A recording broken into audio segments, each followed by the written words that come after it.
Good evening. It's Wednesday, June 26, 2024, around 10 p.m. You're watching Caught for Two, broadcasting live from Champaign, Illinois. Tonight we're here to play Dead on the Vine, a game by Hunt a Killer. I'm going to talk a little bit about that in a second, but let's catch up with the chat, make sure the audio and video is all good. Looks like we've got some of the normal gang here. YouTube says 12 concurrent viewers, 4 likes. Let's do a little bit of bookkeeping first. On Friday, we will be playing something a little bit more unusual. We'll be playing a fan-made game by Martin Vetter. We've played one of his cases before, a fan expansion for Sherlock Holmes Consulting Detective called Burglary at Bellamy's, a very good case. And Martin, sometime in 2010, released a couple of these print and play games. Burglary at Bellamy was the first case, called I Detective Case 1. And then Case 2, which is called The Roped Ringer, sort of departs from Sherlock Holmes Consulting Detective and is its own standalone book. And it looks like it's sort of a hybrid between a choose-your-own-adventure and Sherlock Holmes Consulting Detective, but it doesn't make use of any of those documents from the base from Sherlock Holmes Consulting Detective. And both Burglary at Bellamy and this case are no longer available to download on Board Game Geek, and I think Martin just took them off the web. So it's going to be quite special that we're going to have a chance to play it. Martin wants us to play it and will be joining us for that stream. It's always fun with this group to play one of these rare fan-made cases live, and so I hope you can join me for that on Friday. Okay, so let's talk a little bit about our experience with Hunt a Killer here on this channel and my opinion of it. And there's some interesting things to talk about regarding Hunt a Killer itself.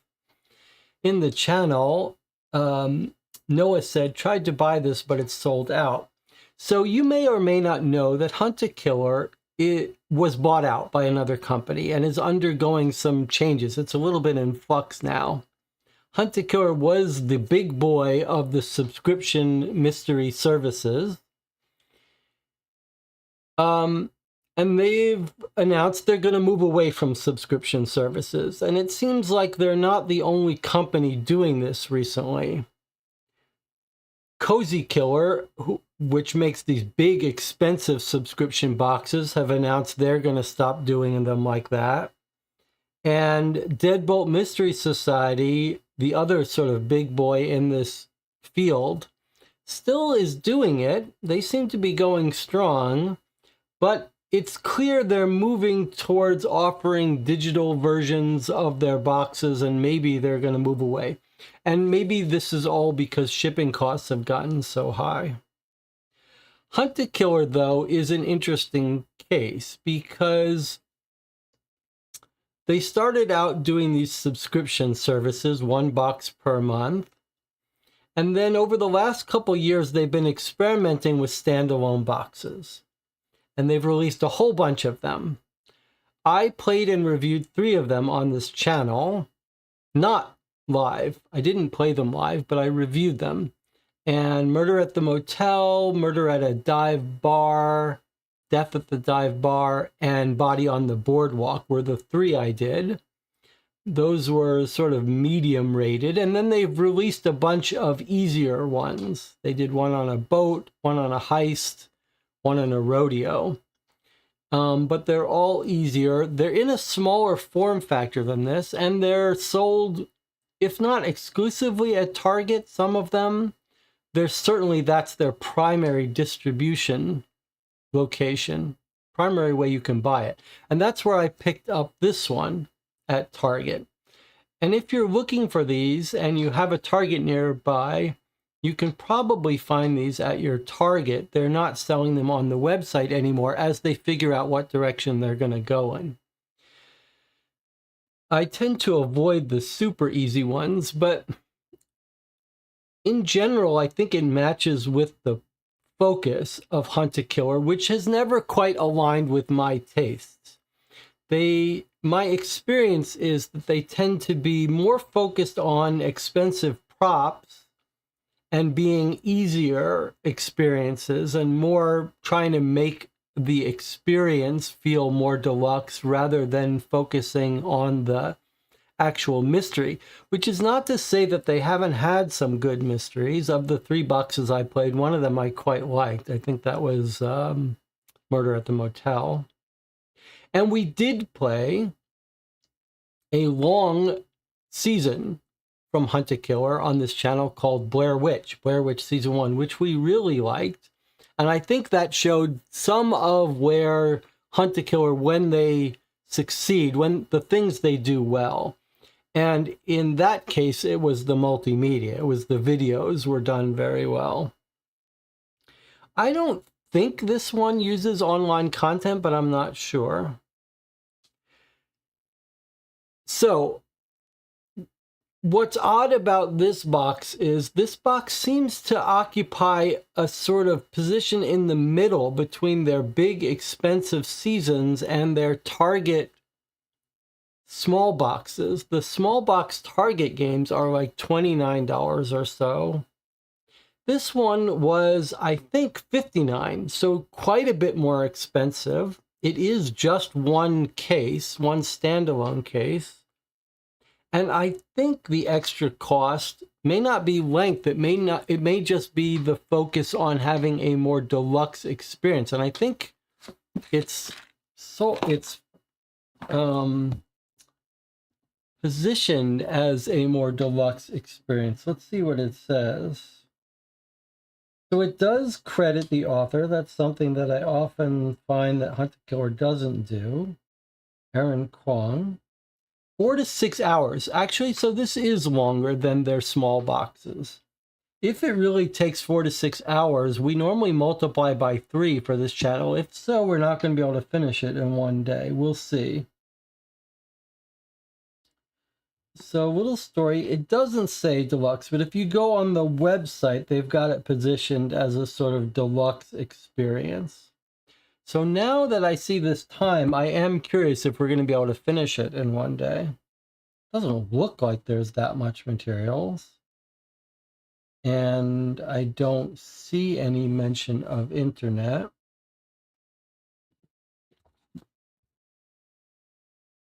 Medium difficulty. All right, well, let's open it up and get started here. I am very curious to see how this compares, where this fits in between the long cases and the long multi-part cases and the small box standalone cases. I should mention that the other thing that I've complained quite a bit about with Hunt a Killer is I've played several games from them now, which used a cipher that created lots of boring busy work. You figure out the cipher quite easily, and then you have to go through a laborious process decoding a long message. It's another way in which Hunt a Killer doesn't quite align with my tastes. But I do have a couple more big full seasons of Hunt a Killer games that we could play on this channel when we want. One is Blair Witch Season 2, which I traded someone for. And then I have another, at least one more full season game. Maybe the one that's set in a Playhouse production. I can't remember the name of it. All right, anything else to talk about from the channel before we get started? Any other projects anyone's working on? Dispaminite reminds me that the name of it is Curtain Call. That's the series. Dispaminite says I've played that one. Was not impressed. Okay. I think I remember what I was told from someone is that the story is good, even if the mystery isn't so good.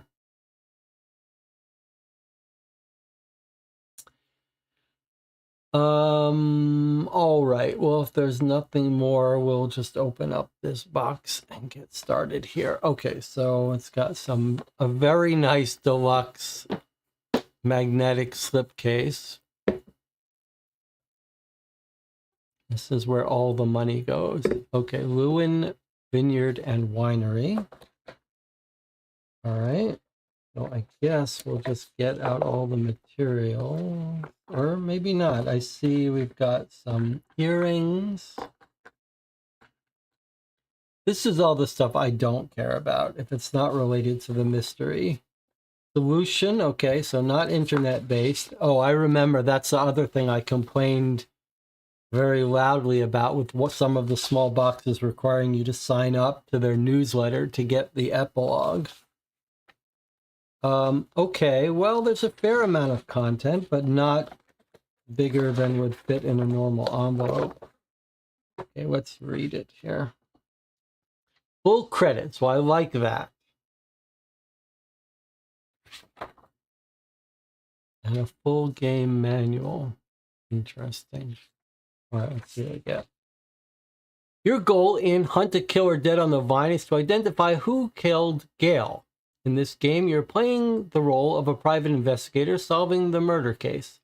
Working alone or as part of a team, you will need to discover clear means, motive, and opportunity to find the killer. Setting up, okay, contents, we'll skip that. Take notes. Getting started, first thing to do is read the letter from your contact, Avi, who has valuable information to help you understand the basics of the case. From there, the rest of the physical and digital documents and items are yours to explore. Read carefully through every document, examine the items, look for inconsistencies and clues, and take notes to help organize your thoughts. Gameplay. Hunt a Killer is about finding which suspect had the means, motive, and opportunity to kill the victim. Only one suspect will fit all three categories. Means. The way the killer committed the murder. Was it a blunt instrument, poison? Who had access to the murder weapon? Motive. The reason the killer committed the murder. Was it premeditated or a crime of passion? What did the victim know about the suspects, and what did the suspects know about the victim? And opportunity. The access the killer had to the victim. Opportunity is time and place. Who was with the victim when the victim's fate was sealed? When you think you've identified the killer, go ahead and open the solution envelope included with your game. Avi will confirm if you're correct and end the story. Beware spoilers. Once you read the solution, there's no going back, so make sure you're confident you have gone through all the evidence. All right, so player resources. So it sounds like there are internet components for this game. I'm not sure why they didn't mention that on the back. Feeling stuck? There are hints there. Full inventory can be found. Transcripts of audio files and handwritten documents can be found in the accessibility. Okay, so it sounds like we may have some multimedia here. Visit Hunt a Killer Vintage to unlock a discount. Okay. Well, let's see. So, getting started, read the letter from your contact. Okay, that's this letter here.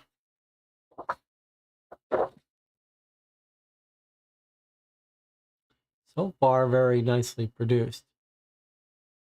Dear private investigator, my name is Avi Chauhan, and I'm honestly out of my depth at the moment. However, I was always taught to remain decisive in difficult times, so I'm going to try to be as straightforward as possible.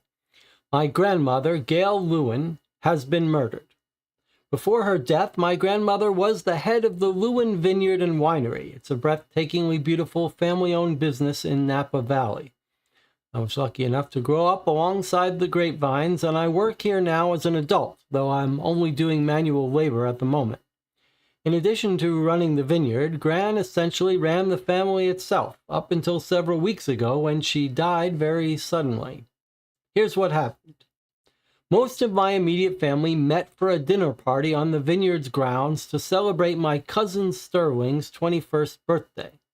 Besides my grandmother, the attendees were myself, my stepfather Darren, Aunt Jamie, Uncle Ellis, Aunt Teresa, my cousin Russell, and of course my cousin Sterling. It was a private outdoor dinner at the pavilion. There were no visitors or staff on the grounds at all. The event started off tense. Sterling was picking fights left and right. Russell was in a bad mood as always, and Gran was being oddly passive-aggressive, which was unusual for her. Uncle Ellis and Russell started raising their voices, which brought dinner to an early end. Then a full-on shouting fight broke out between Sterling and Teresa. The others dispersed over the grounds to calm down for a while, I think. Then some of our equipment had a malfunction that ended up doing some very expensive damage. After that got dealt with, everyone gave up on even pretending to want to be at the party and went their separate ways for the night. The next morning, Uncle Ellis discovered dozens of smashed bottles in the wine cellar and found my grandmother's personal office destroyed. At this point, he went to wake Gran. That's when he found her in bed, deceased. At first, it seemed as though she died from natural causes. However, my family requested an autopsy in case there were any genetic conditions the rest of her blood relatives should worry about. She had bad kidneys, but we weren't sure if that was it. When the autopsy came back, there was no question that Gran had poison in her system. An official investigation has been opened, but the officers are acting like they're sure it was self-inflicted. Believe me when I say this, Gran would never do that to herself. Somebody must have poisoned her. Nobody else in my family seems to care about how suspicious the circumstances of Gran's death were. They're all too busy fighting over who should run the vineyard now and scouring the house for the most recent version of Gran's will. There's currently some confusion about that. I wish we were able to come together and mourn an amazing woman, but instead we're at one another's throats. We need an objective third party to find the truth. That's where I was hoping you would come in. Please find out which of the 6 people present at the dinner could have done this and why they would have wanted to poison my grandmother on the night of Sterling's birthday. I feel sick to my stomach when I think about it. A member of my own family must be the killer. There's no other possibility. As much as I wish that none of this was happening, I owe it to Gran to find the truth, and I can't do it alone. Please help me, R.A. Chauhan. Okay, so a nice little intro, some interesting details, 6 suspects, and some oddities happening. An electrical failure, it sounded like, then trashing her office, poisoned. On the other side of this, we have a little summary. I collected everything and anything that seemed like it might help you out. I hope it's useful. So that's what's in this box, I guess. We've got an autopsy that a medical examiner sent me a copy. Witness statements. Police released these to me.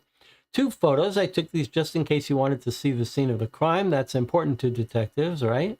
Sorry there aren't more. The other ones didn't turn out very well. Dinner invitations. Some strange notes on this. Family group text. Some conversations the family had on the night Gran died. Menu found in the wine cellar covered in really weird symbols. Shredder waste from my dad and Uncle Ellis's office. Maybe there's something important there. Sorry if not. I didn't want to just throw it away. Maintenance report about the racking system's malfunction. Security log. A few of the property's motion sensors were set off, which might be important. An account statement. Found this in Gran's room. I don't know much about our finances. Maybe it's relevant. Wine charms, part of a matching set of 3. One of them was in the kitchen where it belonged. The butterfly was in the wine cellar. And the last one is still missing. Okay, so those weren't earrings. They were wine charms.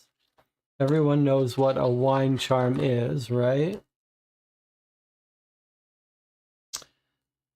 You can see that they're sized right to fit over the stem, around the stem of a wine glass. Everyone would get one that's unique, and it would identify their glass of wine. So you'd remember, okay, I have the deer, so if I lose my glass and I find one, I'll know if it's mine or not. So the fact that one was dropped in the wine cellar, maybe that means that our suspect was in the wine cellar, and we should find out who had this one.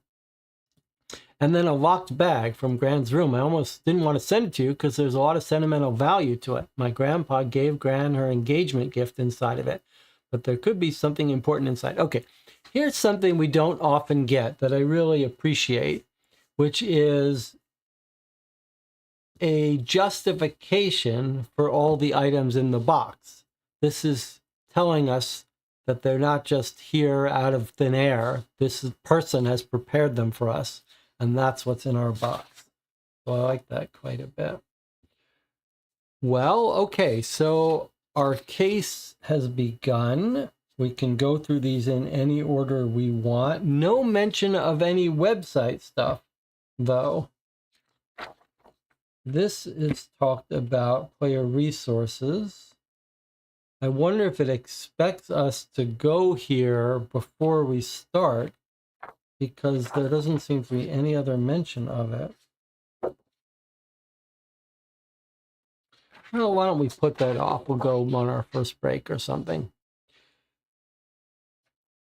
All right, so we've got a locked bag. This is very common to Hunt a Killer. In fact, I'm not sure we've ever played a Hunt a Killer game that doesn't have a combination locked bag. So at some point, we'll get the combination to this. There's something heavy in here. So that's definitely for later. I suppose an autopsy would be a nice place to start. Let's see.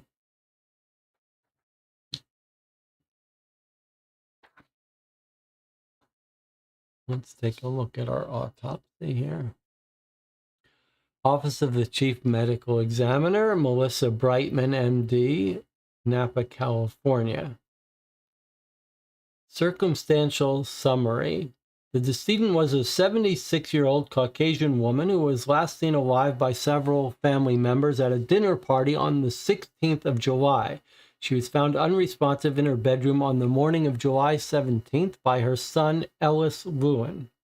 The decedent's family requested an autopsy, noting that the decedent had a case of chronic kidney disease that, while relatively mild, may have contributed to the cause of death, and requesting a report on the severity of the decedent's kidney issues. 76 years old, female Caucasian, driver's license, family ID'd her. She's 5'6", 146 pounds, graying brown hair, green eyes. She was wearing a floral pattern nightgown. She had a sleep mask. She had a gold wedding ring on the left ring finger, which was given back to the family. Deceased adult female in a state of fixed rigor mortis, which suggests death took place at approximately 3:45 a.m. on the morning of the 17th of July. So she went to bed fine, but 3:45 she died. Lividity throughout the posterior plane of the body suggests subject passed while lying on her back. So died peacefully in bed. No external injuries in any state of healing are visible at the time of examination. Light red staining is present on the tongue, lips, and front teeth. That just sounds like she didn't brush her teeth before she went to sleep and she was drinking wine. Okay, but she was drinking red wine, it sounds like. All right, let's look at toxicology. Blood toxicology showed high levels of ethylene glycol was in the decedent's bloodstream. The decedent must have consumed roughly 370 milliliters of ethylene glycol to reach the level of renal crystallization and metabolic acidosis present at time of death. Blood alcohol content suggests that the decedent consumed roughly 470 milliliters of an alcoholic substance in addition to the consumption of ethylene glycol. So almost a liter of drink, and a third of it, a little more than a third, is actual ethylene glycol. How do you get someone to drink that much of it? Ethylene glycol, I think, is like, sounds like it's like car fluid. Overall physiology of a long-time casual alcohol drinker. State of severe metabolic acidosis at the time of death, blood pH level much lower than typical range. Large number of crystal formations are present in the kidneys. signs of toxic renal excretions immediately preceding death, too severe to be explained by CKD. Toxicology requested once more once these structures were discovered. So kidney helps get rid of toxins. And so maybe because she had kidney disease, this triggered it. And maybe this wouldn't have been a poison to someone healthy. Stomach, intestinal contents, urinary system suggests that in addition to a moderate quantity of food, the decedent consumed roughly 840 milliliters of liquid 5 to 6 hours before time of death. Okay, so that's important for us when she drank it, but I don't understand how you could drink so much of this ethylene glycol and not know it, not spit it out. But okay, let's start taking some notes here. Metabolic acidosis, kidney failure. So the metabolic acidosis was caused by kidney failure, and the kidney failure was caused by the ethylene glycol. Okay, so ethylene glycol poisoned her. And now we're told 3:45 a.m. time of death estimated by the rigor mortis. And then here we're told she drank the glycol around 5 to 6 hours before time of death. So that would be 10:45 p.m. 9:45 p.m. to 10:45 p.m., right? So because 6 hours would be 3:45 a.m. from 9. So it was 6 hours ago, 9:45, 5 hours ago, 10:45 p.m. So that's what we're looking for what she drank somewhere between 10 and 11 p.m.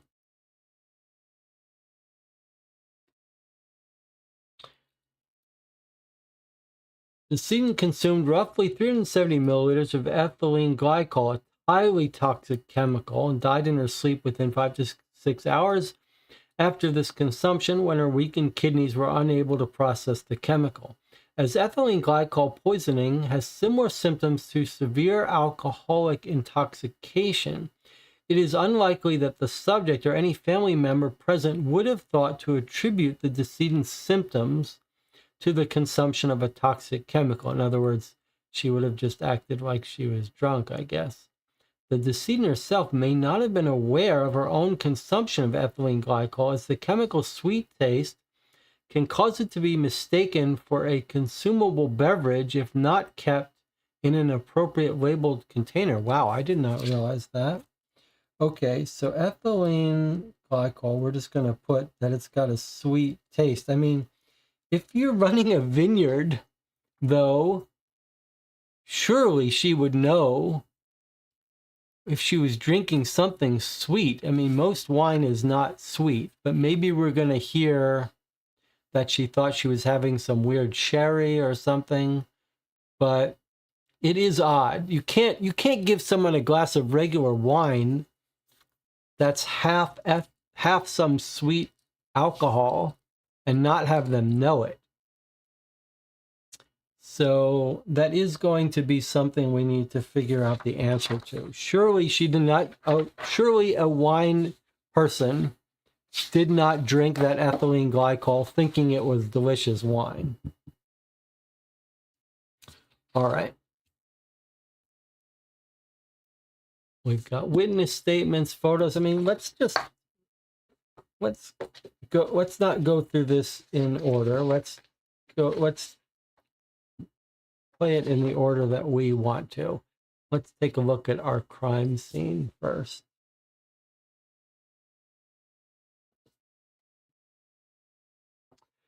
So what have we got here? Looks like her bedroom. Lots of photos. A document that we haven't seen yet, but maybe we will. What else do you see? Looks like a robe. Nothing else jumps out.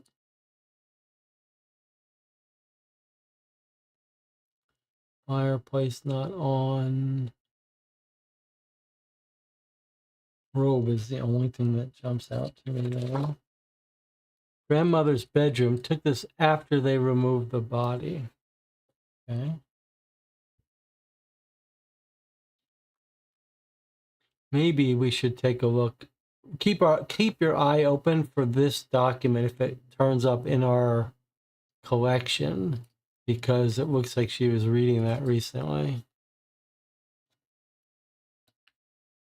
Okay, and here's the office, which we were told was searched through, disheveled. It looks like some access to a website, financial bank statement or something. Looks like they were searching for some papers. Were they searching for a will?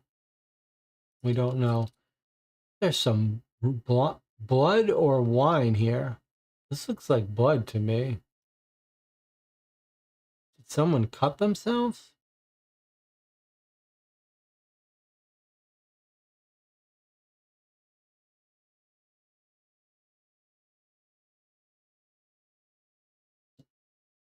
Doesn't that look like blood to you?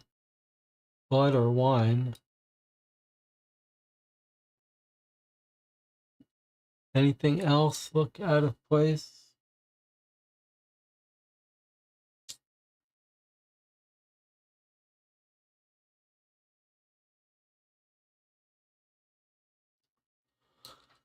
All right. Maybe we'll make a little note of this clue. Blood or wine on office rug so we don't forget it.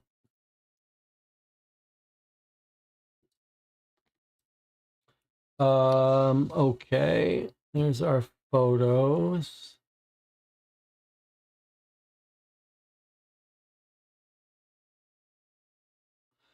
Account statement. That sounds like the thing that was on her dresser. Let's see if we can't get that.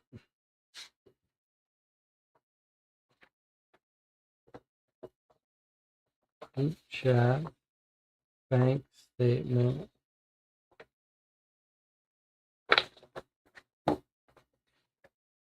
Actually, there's some serious documents here. Holy cow, look at that. These look like maybe the witness statements. Audio recorded. Huh. Wonder if we could listen to that audio. Well, what does the audience want to look at next? Well, here's a floor plan. Maybe we should take a look at that. Are we told about this? I don't think this is in our list, is it? No, this isn't in our list.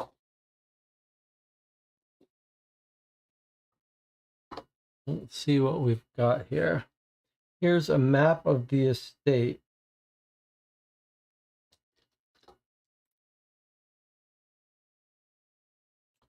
Parking. Here's the secured doors to get on the property. Parking is here. Winery here. Family house. Greenhouse. Terrace gardens. The pavilion where the party was. Factory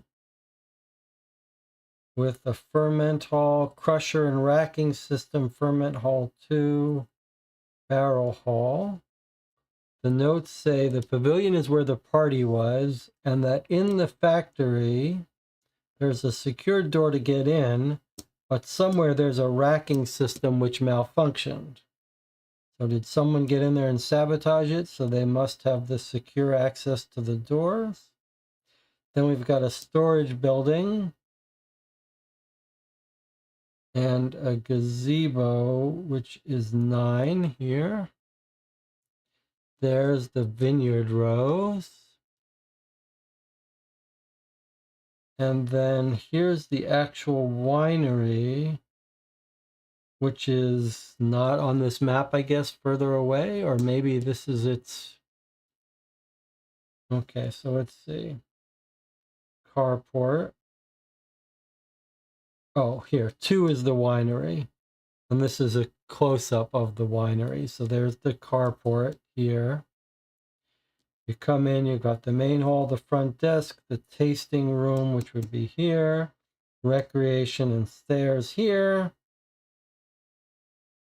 In the back, kitchen, patio, and cellar.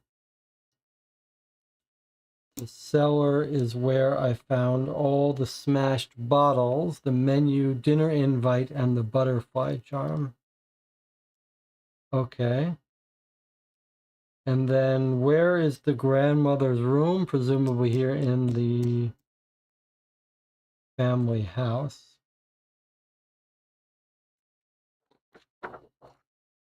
Oh, here we go.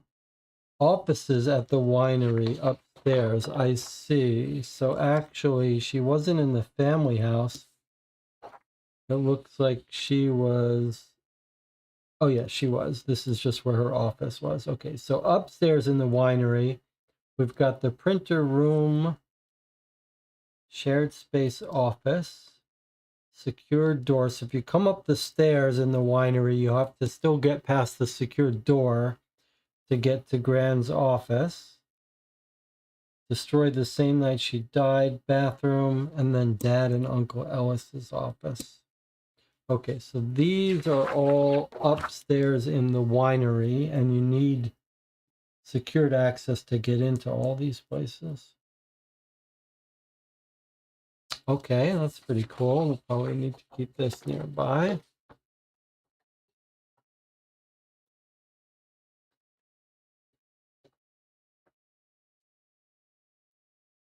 Wow, there's some pretty good quality stuff in this box, actually, in terms of documents. And here's our menu. Let's see if there's some sweet thing on the menu that would help us. So we are told that there's some weird writing on it. And indeed, I see the weird writing. It almost looks like it's... We're told it's symbols, but it kind of looks like it's partial writing to me. This is transparent, almost as if what we'll be doing is putting it over something and then completing the text when we find something to put it on top of. But for now, let's just see what we've got. So three red wines, 3 white wines, and 3 rosés.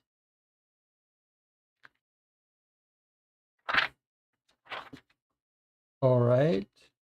And we're told, gotta be a better way for me to keep this stuff out and spread out a little bit more.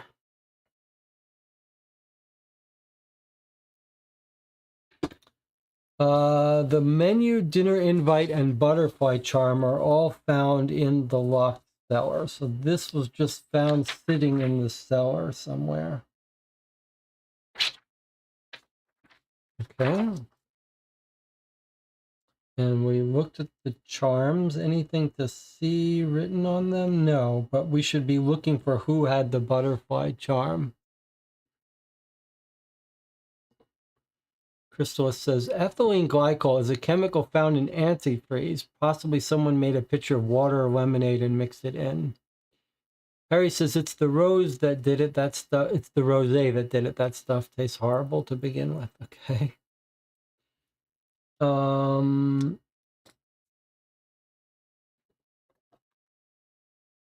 Here is the invite for the party.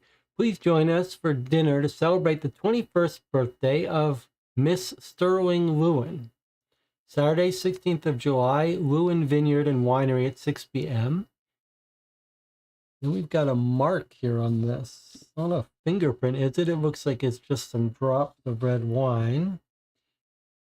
This was, again, found in the cellar.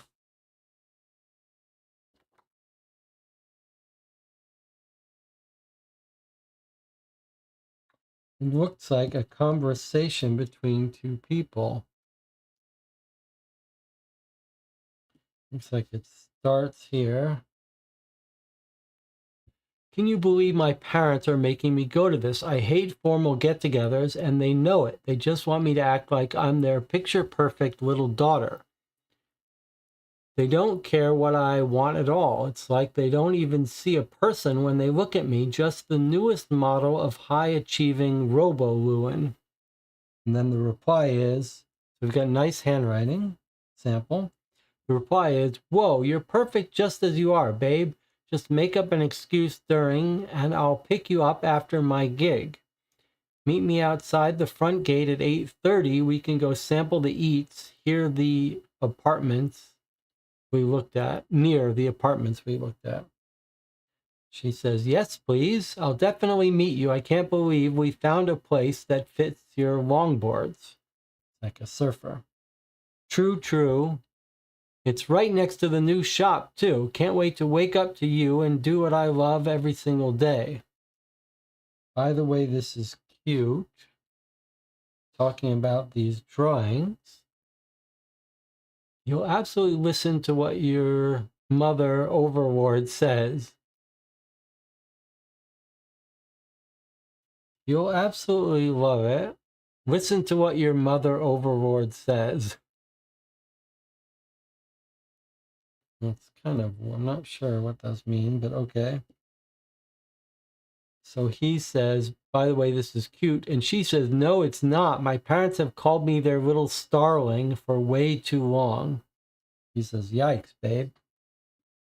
Okay, so we've got handwriting samples of two people and enough clues to match them to names once we get more information. And again, this does not look like fingerprint, just a little bit of wine. Okay, I think, I guess we've got handwriting finger samples, and we've also got some plan to leave at 8:30.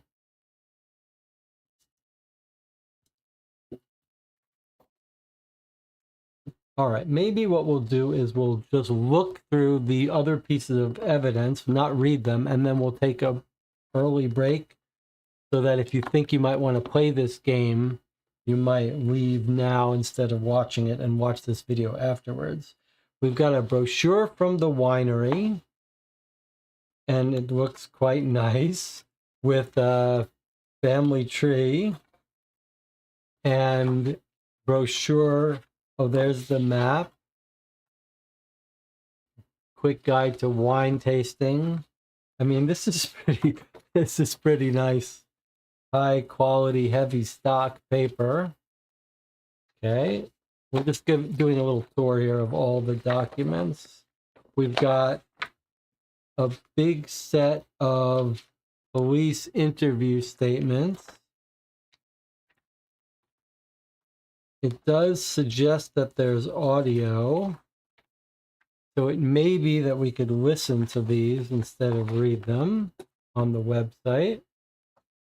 Then we've got a group chat log. We've got bank statement. We've got a request for propylene glycol on site. We've got the security logs.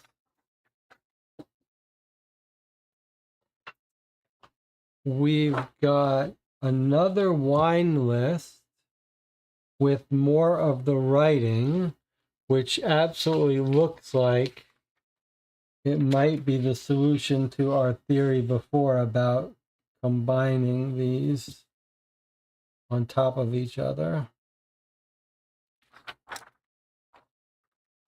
And maybe we'll put these together. Then we've got, what is this? A Gail Lewin's diary. Okay, so it's not full, it's only partially full, but it's still some substantial stuff to read. Okay. Then we've got the shredder, pieces from the shredder that our person Avi sent us. So I can feel this are some strips of paper. This seems like we'll probably have to reassemble this. And then we have the solution. And then possibly we've got some online stuff. All right, so why don't we take an early break here? So far, I'm pretty impressed by this contents here.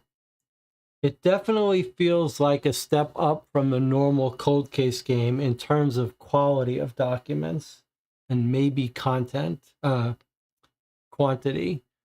And then we'll see if there's some audio, digital stuff on the website. But we'll take our first break here.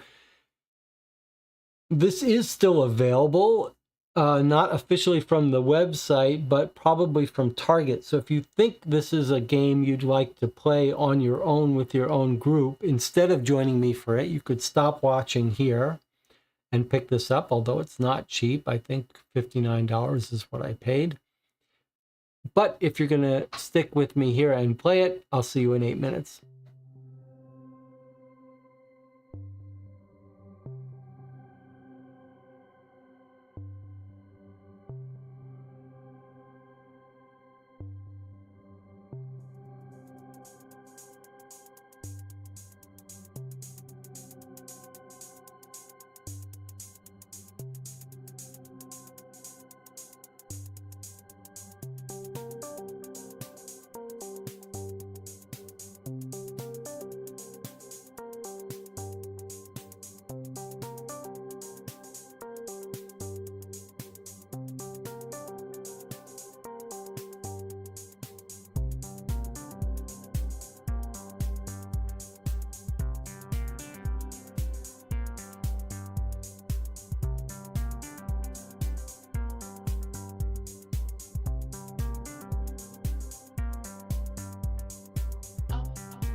We are back playing Dead on the Vine. I was just trying to decide where to start. I think probably, why don't we start keeping notes on our 6 suspects?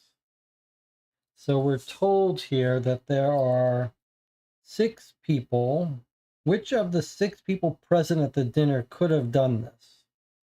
And here's the list. All right. So we've got, she's not a suspect, but I'll just make a page for her. We've got the grandmother, Gail.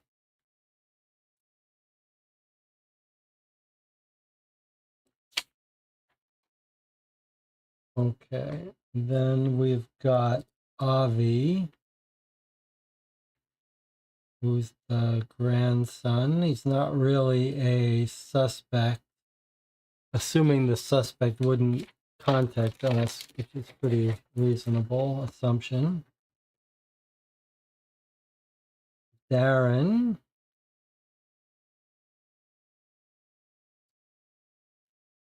This is the stepfather. My stepfather, so stepfather of Avi. And we've got Aunt Jamie.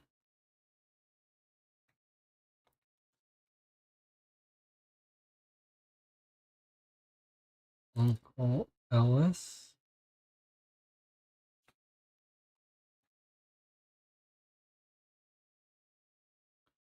Aunt Teresa.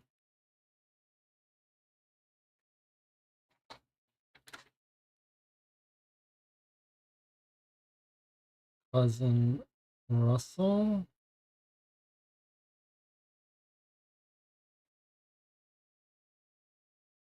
And we've got cousin Sterling.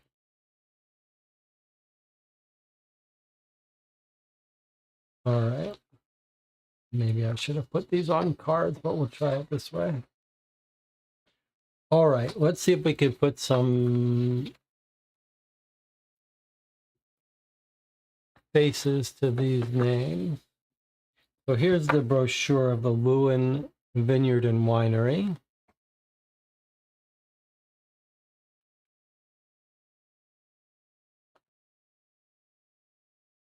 The key to success is in the details, and there's the logo. Our story. In 1964, Owen and Gail Lewin bought the first 5 acres of the vineyard in sunny California with the help of Owen's father. A year after building the family house, the couple planted the estate's first vine plot with hopes that it would be the first of many, and it was. Over the next few decades, the vineyard expanded to 15 acres, and the family's tree blossomed with children, grandchildren, and even great-grandchildren. As Gail often tells people, this land blessed the Lewin bloodline, and we take care of it in return. After Owen's passing in 2012, Gail and her children continued to pour themselves into the business.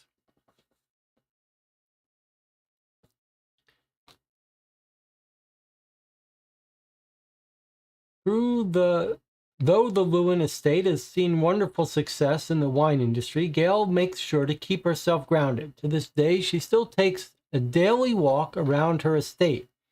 In her words, the key to success is in the details. Every day I walk the same path around the grounds, paying attention to the healthy growing things. I unlock newfound knowledge in every place I stop to smell the roses. Gail's walk always leads her back to the very spot where she and Owen planted that first vine. This seems like a little bit of a clue. I wonder at what time she takes this walk. As a family-owned company, the Lewin Vineyard and Winery boasts a close-knit, oenophilic staff dedicated to helping you develop and explore your wine palate. Okay, I don't know this name, but maybe it's wine-related. Oenophilic.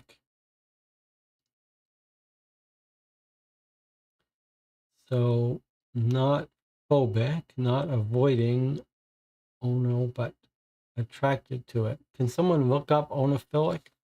All right, and here's our family tree. So there's Gail, the grandmother who died, was poisoned.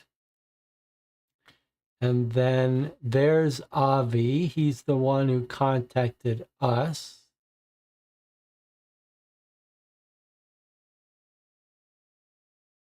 There's the stepfather. He was there. Then we've got Aunt Teresa. She was there.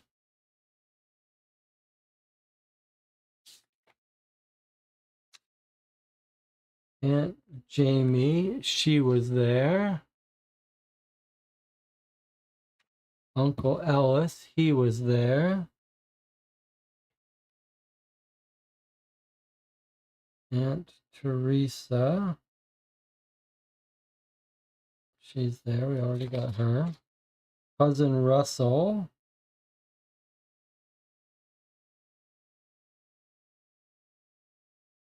Here.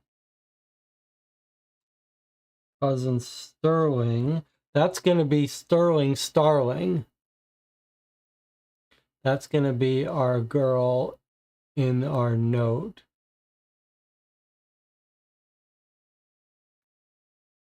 And that's, don't you think? That, I mean, I guess Sterling is the one who's have her birthday. My parents are making me go to this. I hate formal get-togethers. I guess she's talking about her own thing.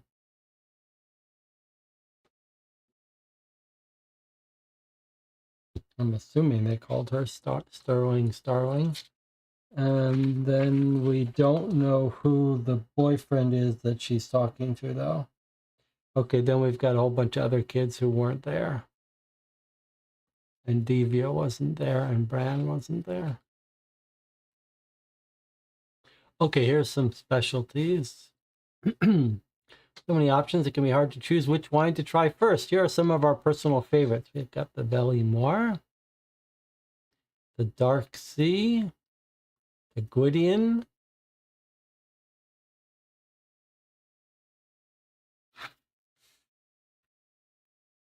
the Blood wine, which is new, full-bodied dessert wine that's not too sweet, a well-rounded option you can really dive into. Is that what she thought she was drinking? Sweet, a dessert wine? Nostrum, Coquette. Still not sure? Ask any of our personable bartenders for their favorite recommendations. Our standard size vintages, 750 milliliter, are available for purchasing during or after tasting. So remember, she drank a full 750 milliliters. So it seems like she drank a full bottle of wine that was half glycol. This is bartender Trex Lay. And here's a map of the estate, which we already got in larger form, but let's see if we got any more information. Okay, visit the gazebo where Owen and Gail planted their first grapevine.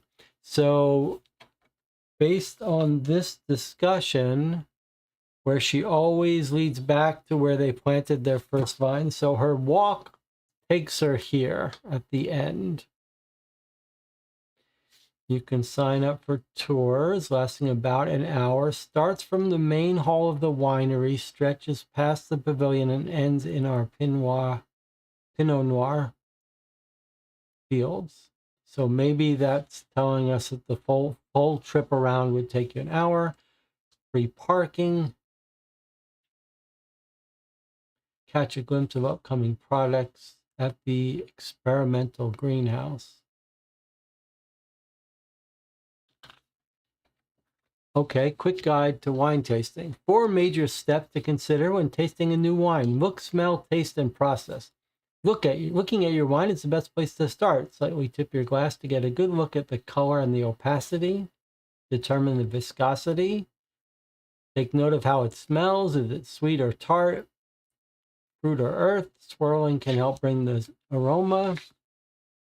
Finally, it's time to take a sip. Allow the flavors to settle on your tongue. How acidic or bitter is it? Does it have a good weight to it? How long does it linger on your palate? The last step is to process and draw your conclusions. Here you can determine how you feel about the wine and whether you want to go back for another sample. For more in-depth explanation, hands-on tutorial, talk to any of our 4 staff members. Okay? Now if you want a tour. Okay, Ona Phil is just a wine lover.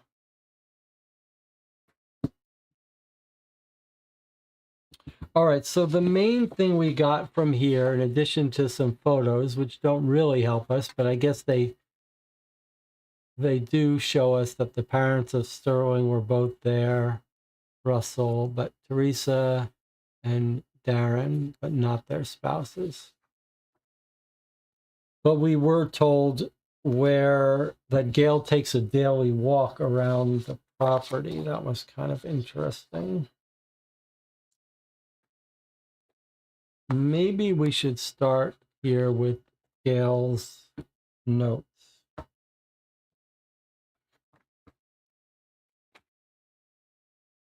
Her diary, I see. Okay, let's see what we can make sense of her diary.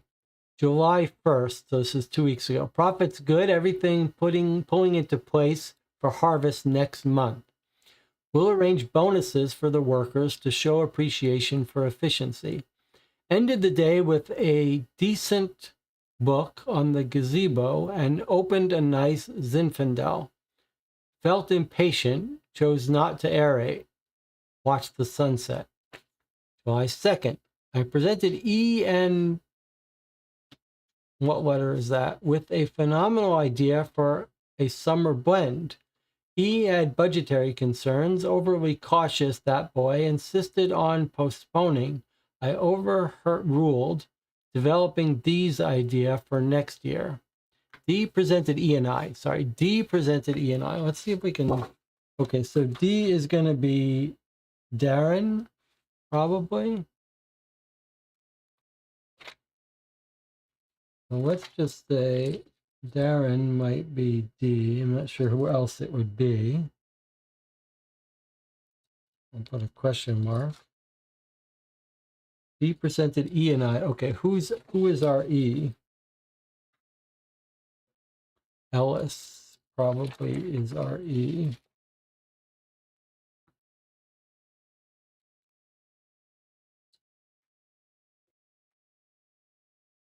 No mention of what role they have here, but maybe in their interviews we'll hear about it. July 3rd. D is subdued lately, refusing to look me square in the eye. Low self-esteem is unbecoming in a man and concerning in a potential successor. D has the charisma and vision E lacks when he chooses to use it. I have to make him see that. I guess this is these are her sons. Ellis and Darren are her sons. Okay, so she's talking about them as potential successors.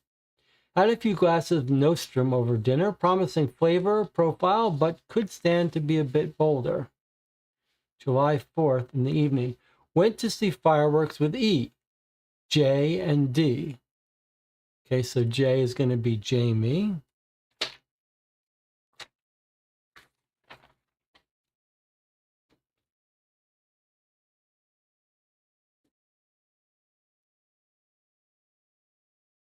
Is that a D or is that a different letter?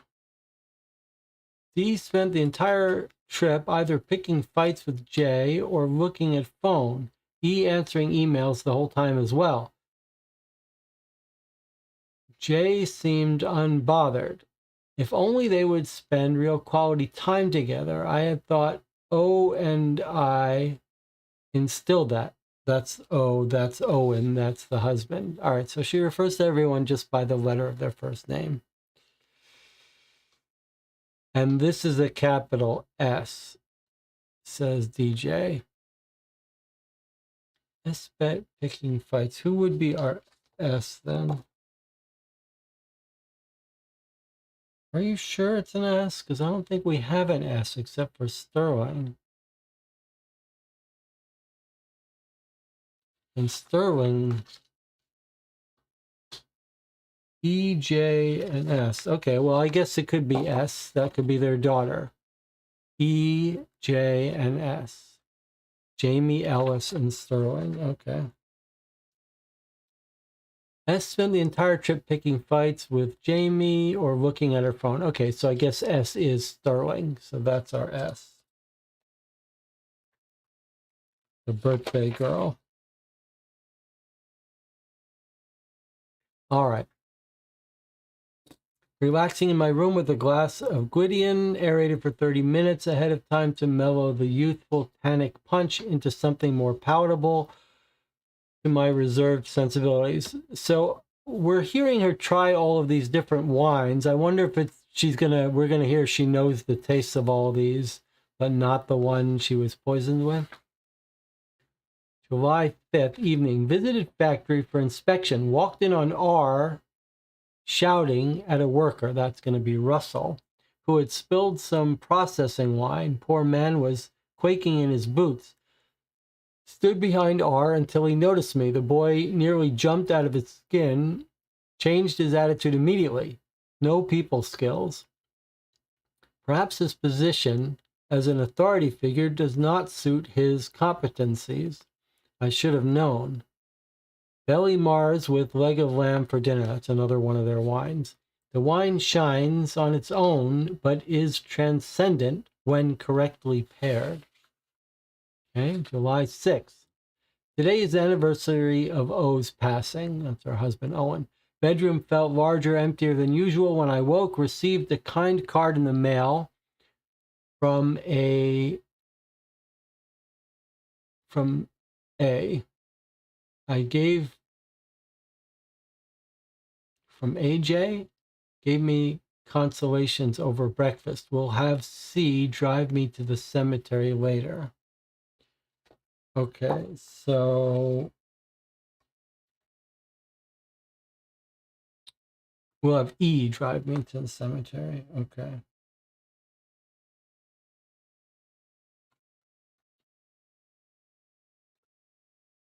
Kind card in the mail from,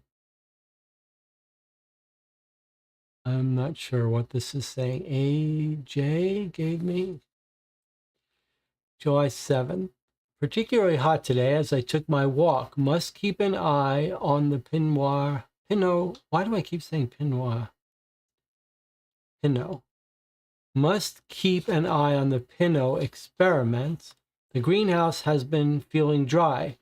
The lock for our engagement bag finally broke. I ordered a replacement. I should think of a new combination.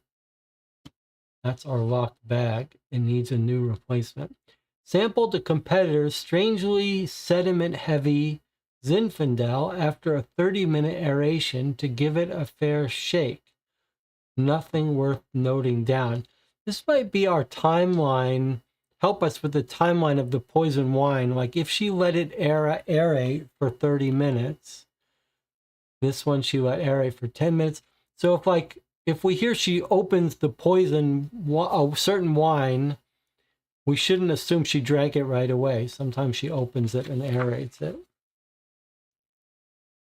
Spent the day reviewing proofs of the new brochure, adding my great-grand's photographs. Breathed new life into the family tree, though it makes space scarce. Additionally, rereading my own words has provided me with unexpected inspiration. How about that? I was looking around the house this afternoon, not sure who invited her.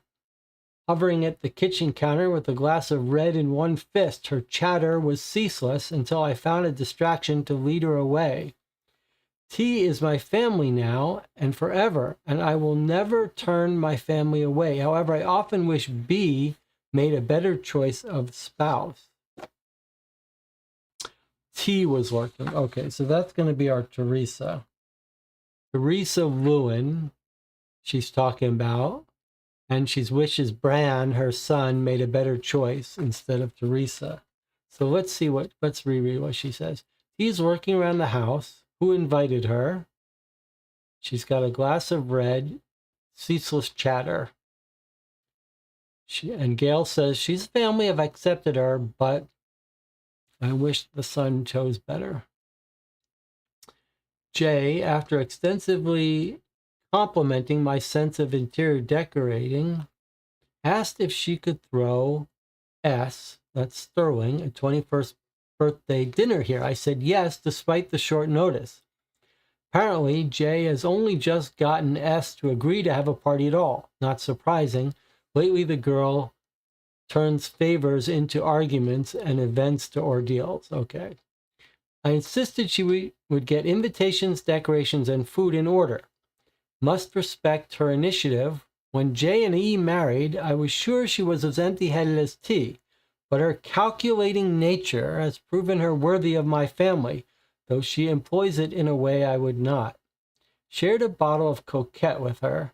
Too much sugar, even for my taste, but a mesmerizing aroma. It has its place on the menu. Okay. July 10. This is the one that I'm having trouble placing who this is. What letter is that? Is that a G? Gave me a nice shoulder to clear my head. After a long day, sampled 2 glasses of a competitor's Cabernet after a 30-minute aeration. Smooth finish, but an unsubtle overture of candied fruit. Ours is superior as usual. Who is this person? What letter is that?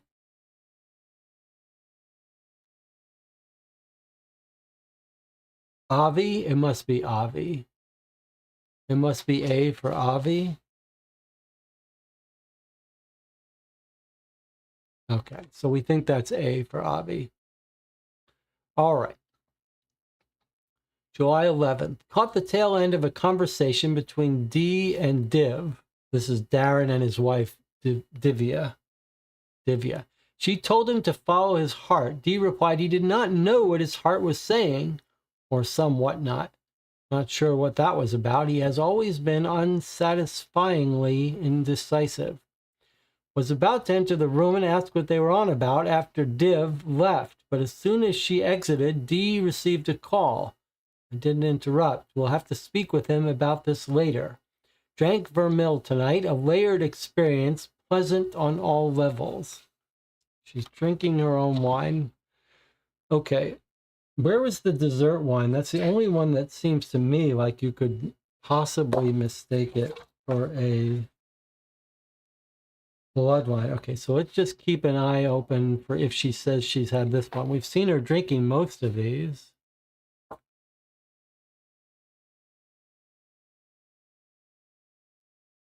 Okay, Vermil she tried.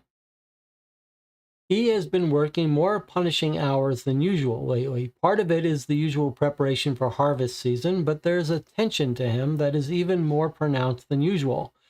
Jay says they rarely have time to talk anymore. She says he enjoys working and waived my concerns, but he is my son. Perhaps he is nervous about the unveiling of his brainchild Bloodline. That's the dessert wine. The name is uncharacteristically sentimental of E. While I have stressed the importance of family to him for his entire life, he's never put much stock in my lessons, which is perhaps why his relationship with his daughter is so fraught. Nervous about the unveiling. Regardless, Bloodline will be ready to sample in a few days. I hope to be proven wrong in my estimation of E as a poor winemaker, but we shall see. This was my theory that the ethyl glycol was put in a sweet dessert wine. And this seems to be suggesting that's right, because no one has tried it yet. So they don't know what it should taste like. Ready in a few days. And maybe she would feel guilted into trying it. Let's see. July 13th, D and E both acting strange and tense. Perhaps the stress of the harvest is getting to them. We'll see if I can take any work off their respective plates. Experimented with blending a few of our reds. Even after a 40-minute aeration, there was a discord between the flavor profiles. We'll have to try again. July 14 evening. Final preparations for S's birthday are complete. Fewer RSVPs than I hoped, but it will be nice to have an intimate evening in the pavilion. Can't be helped if L is out of the country, I suppose, even if S insists on not enjoying her own birthday. I, for one, enjoy the chance to spend time with family. Opened a bottle of Starling Song for the occasion. Of course, its round sweetness transported me back to a simpler time, but the dry finish slid me back into the present. I was such a different girl just a few years ago. July 16th, this is the night of her death. Dinner was disappointing, to say the least. Even before the disastrous accident in the factory, did not even get the chance to sample Bloodline before the evening was ruined by petty bickering and poorly maintained equipment. Okay, so she hasn't tried it yet by the time she's writing this diary. Thankfully, I thought to bring an unopened bottle of Bloodline to my room earlier and opened it to aerate on my desk just before I left to check the factory a half hour ago. I will have my first drink and reflect. There we go. Okay, so it was poison. It does seem like it was poisoned in Bloodline. However, look at this. The clue is she opens it in her room, then she goes on her walk for a half hour and comes back. So what we need to consider is someone could have poisoned it originally when it was bottled, but they could have snuck into a room, poured out half, filled the other half with glycol, and put it back on her desk while she was gone. So we shouldn't assume that the person who bottled it originally put the poison in. Possible, but it's also possible someone added it on her desk. Remember we saw the drops of wine or blood? So I wonder if that was someone pouring out some of the wine and adding in poison to the other half. Anna says, as I said, the wine was poisoned after opening. How did you know it was poisoned after opening? That's a good theory. Okay, so she's drinking it and reporting her thoughts. Extremely sweet, with a sharpness E did not mention. Perhaps I did not eat enough at dinner, but it feels much stronger than our other offers as well. Overall, the first glass is disappointing. However, I'm in the mood to be quite indulgent after a stressful day and will try another glass or three just in case the offering grows on me. Okay, so here she is drinking the whole bottle. R just barged into my room unannounced, shouting something about the accounts with a financial document he had printed out in his hand. I took the page from him and assured him that the matter is being handled, but he continued to push me on the subject for some time. Then D appeared and dropped off a very thoughtful note. He wanted to talk, but I'm beginning to feel quite tired. I sent him away. Though we have our differences, I love him more than words can say. I must try and tell him so more often. For now, I will place what he gave me somewhere safe. So probably she's put it in here. The note from Darren D. Probably in here. And that's the last she wrote.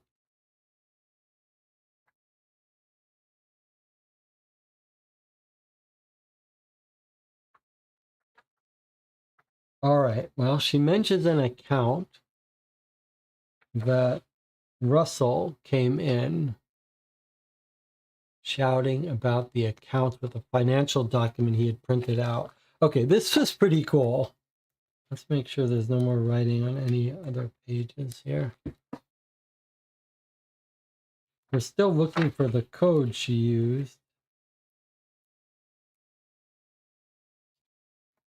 Okay, I don't see any more codes there. Let's see if we can find the document that he was holding in his hand that he was complaining about. This must be it. Let's see what it is. January to July, so the first half of the year. Current balance $170,000. This is their business expenses account.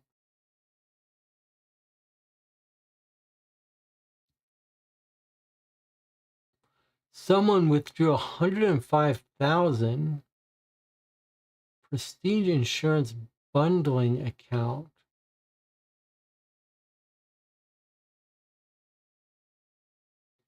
Someone withdrew.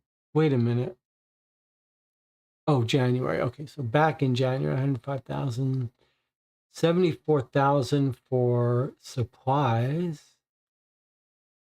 3,000 Federal Credit Union, transferred to equity account. Overdraft for, okay. 183 deposit gross revenue. Transfer general operations. Is this a transfer to or from?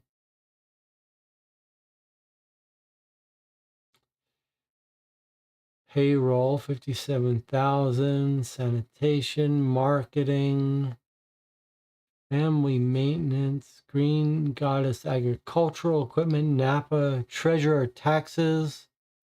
Okay, these are payments out, utilities, Cooperage supplies, Federal Credit Union, transfer. Here's more gross revenue. They're making 190,000 per month.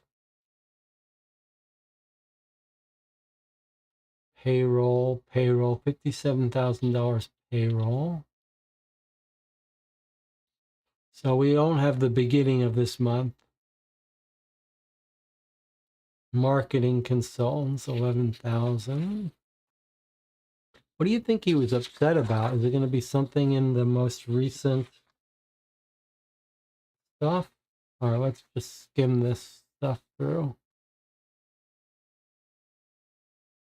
Okay, equity, there's their revenue again, 194,000, general operations, transfer, agriculture, Cooperage, equity account. 204,000, so they're making more money in May. Sanitation, Backy family maintenance, not too much. Agriculture, a couple thousand each month. Cooperage supplies, they spend $70,000 on Cooperage supplies each month. Is that bottling? And I don't know what this equity account is. Every month they put $6,000 into an equity account. I wonder if that's someone's private account. Okay, there's their gross revenue. Again, it's about what it normally is, 180,000. Payroll, 57,000 as normal. Cooperage, 70,000 as normal. Marketing consultants get $14,000 every month. It's a lot of money to spend on marketing, but I guess that's how it goes. There's the equity account. There's the federal. Okay, here we go. They've dropped in July their gross monthly revenue, but not by that much. Operations, payroll, marketing.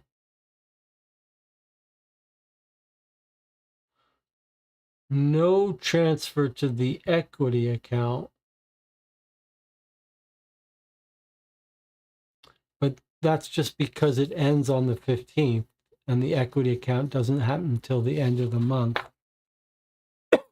So I'm not sure what this guy was upset about. Like, nothing jumped out at me from this that would explain why Russell is upset. She says the matter is being handled. What is Russell upset about here? No one payment jumped out. Russell Lewin. So I'm not sure what he's upset about. Cooperage is barrels, says Monica. All right, well, if anyone saw anything that stand out as unusual, let me know. Otherwise, we'll just come back to this later. He's either upset that too much money is being spent on something, or he's upset that he's not getting his monthly transfer. But I didn't see any monthly transfers that had stopped.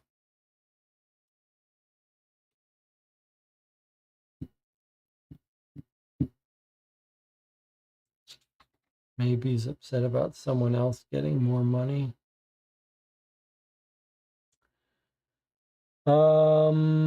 Okay, what shall we go next? Let's check in with the chat. Crystal says, I think the motive is two things. It could be financially motivated or that the intended target was someone else, not the grandmother. Anna says, murder could be about who inherits the business. Seems like Gran was considering her successor and they can't find the will. Maybe the murderer took it because it wasn't in his favor.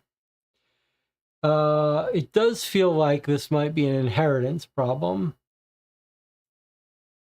Or it could be that she saw something and was going to disinherit someone and she had to be killed. But it could be a crime of opportunity, a last-minute decision to poison her. But it does feel like you kill the matriarch for the inheritance.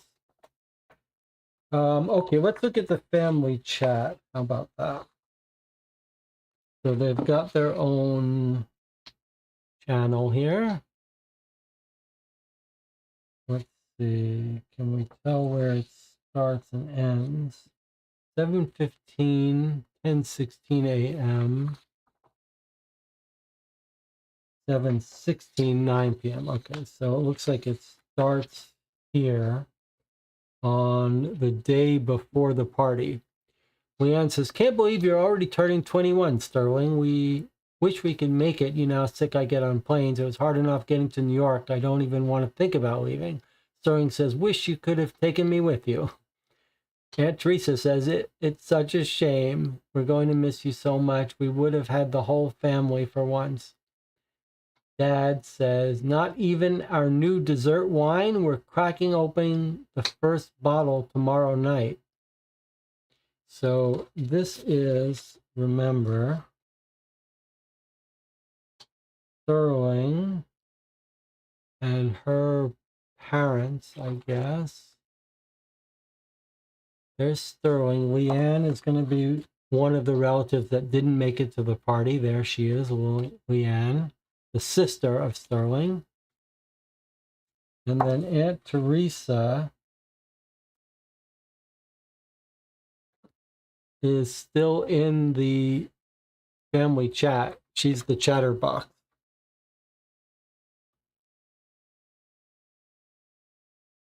Glad Avi is actually able to make it this time, though. Too bad about your business trip, Divya. We'll miss you as always. The whole family's in this chat. Leanne says, I'll just have to imagine what it tastes like for now. Maybe next time. He's put a little meme. I don't know what that's about. Oh, Sterling, is your friend coming? You know, the young man that works at the bar on Wednesdays and in the cellar Fridays. I'm sure he would have fun. So it sounds like Sterling's boyfriend might need to be added to our list as a possible suspect, even though Avi says it's only the 6 family members. Because we know Sterling is talking to him here about getting together that night. But he's got a gig. He says Meet me in front of the front gate. Okay, back to the family chat. Teresa's trying to get him to come. Aunt Jamie says, hey, it's family only event. Nope. Trex wasn't invited. T-Rex is his name. Trex. Leanne says, ooh, Sterling, I didn't know you two were close. Uncle Ellis says, they're not. He's just an employee with a proclivity for longboards, tardiness, and all other things that are definitely useful. Aunt Teresa says, now, Ellis, do you really think that's fair? I feel like he's really blossomed here. I think he just needs a little more direction is all. Uncle Ellis says, if you think blossomed means being 28 years old and only working as a bartender. Aunt Jamie says, okay, be nice. And then Gran sent a picture of the garden where she is at 12:04 p.m. That might be relevant for us in terms of when she takes her normal walks. We know, I'm just going to put some notes about the boyfriend. He's 28 years old and works at the bar on Wednesday.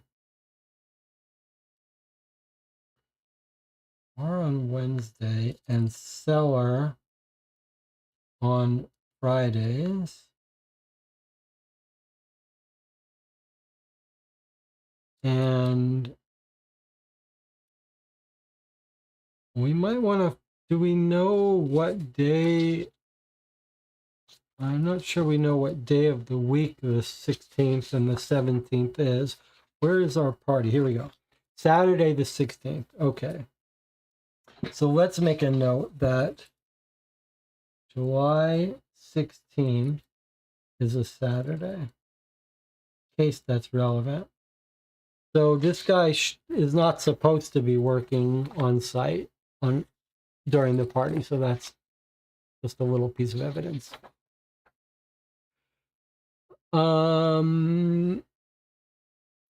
Is she talking about the bartender in the brochure? Yes, this is Sterling talking to Trex, the bartender, for sure.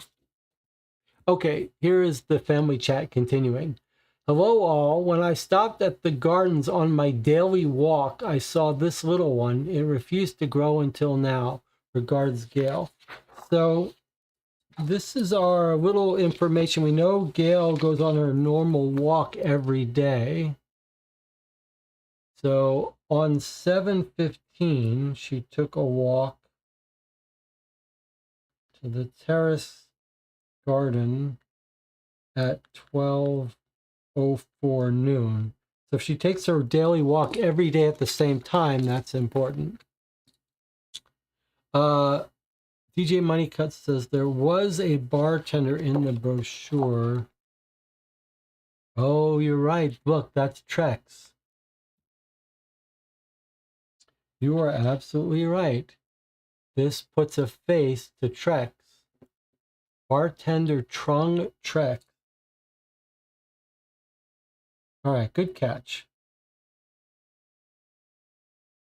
So now we know the name of Sterling's boyfriend who works there, would have access to the wine. He could poison it, though he wasn't supposed to be there on that day. But he could have poisoned the wine. That's the other thing. We talked a couple of minutes ago about, was the motive financial for the inheritance? We need to also remember accidental poisoning the wrong person, or as we talked about very recently when we were talking about motives for killing someone, especially with poison, we have to consider the possibility that they didn't intend to kill her, just make her sick. So one thing is you might have wanted to poison a different person and you accidentally got someone, or the other thing is you might not even have wanted to kill them. Just something to consider. Can't believe you're already turning 21, Sterling. Wish we could make it. You know how sick I get on points. Okay, this was the first page. Here we go. This is Gail saying she was taking her daily walk at noon. She stopped by. Dad says, I'm sure it's booming now just because it's happy to see you every day. The dad likes the photos. Looks very nice, Mother, says Uncle Ellis. Gorgeous. Sterling, you should draw a sketch of this for Gran. Yeah, put your art education to some use. So Sterling is the artist. That's why she's drawn those birds, remember, on the back of this. So he's the bartender. And in case it's relevant, I'll just make a note that Sterling is the artist. What kind of flower is it? Asks Paula. Gran says it's a morning glory. Aunt Jamie says, Paula, how's the best dancer in New York? Did you get a chance to check out the link I emailed you the other day? The deadline is this weekend. Paula says, oh my God, thanks for the reminder. I'll get to work on that tomorrow. You're a lifesaver. Of course, hon, you know I always look out for you. Okay, here's Gran sending a picture of the dinner she's eating during the party. Okay, here she is sending a message during the party of their dinner. So what do you notice here? Anything?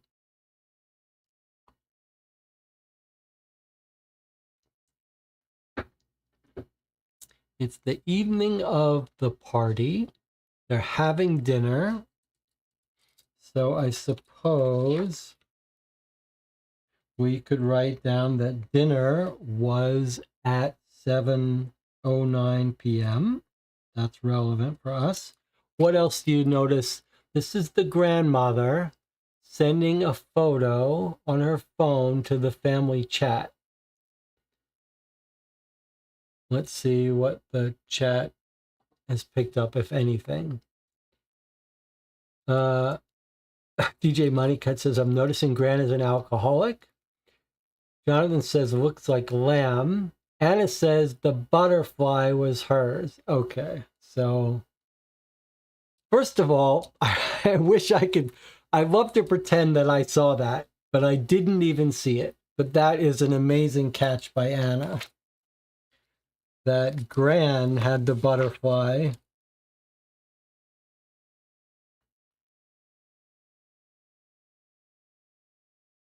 Now, I saw something a little different.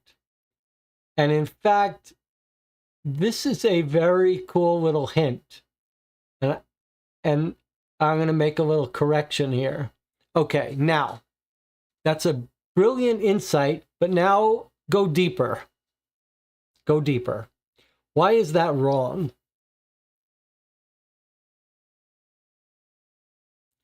So Anna has spotted the butterfly wine token.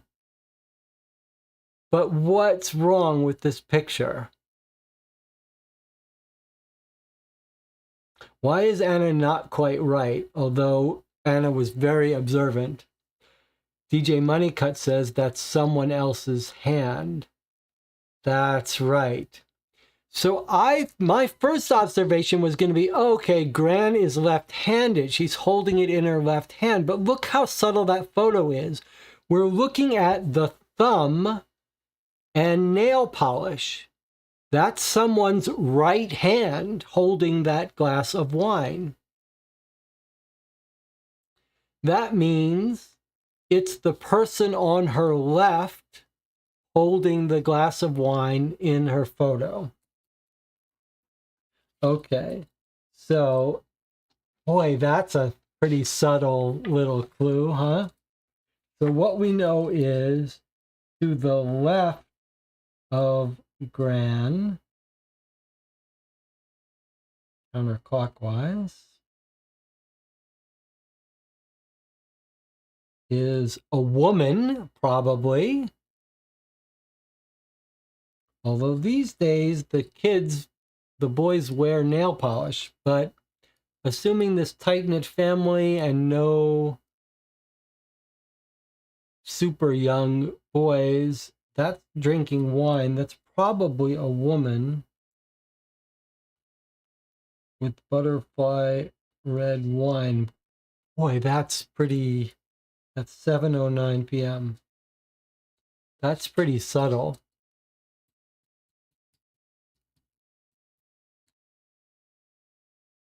John says, do we think that's lamb? Didn't Gran say what wine they pair lamb with in her diary?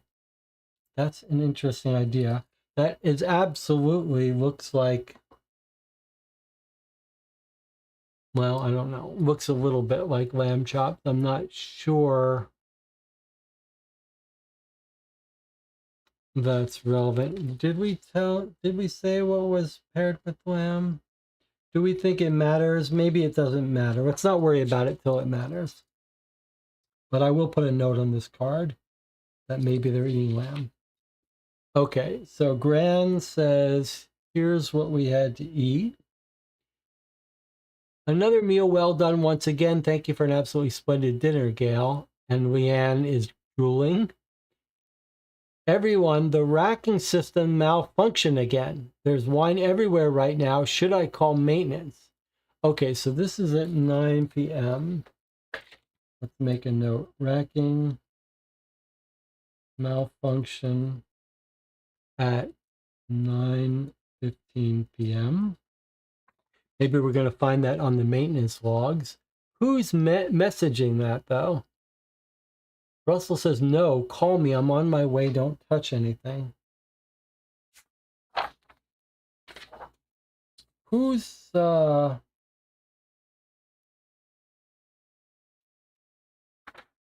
this is the person writing this. Looks like it's the person who owns this phone. Were we told, what were we told about the phone log? Some conversations the family had on the night, Grand Isle. So maybe this is Avi's phone?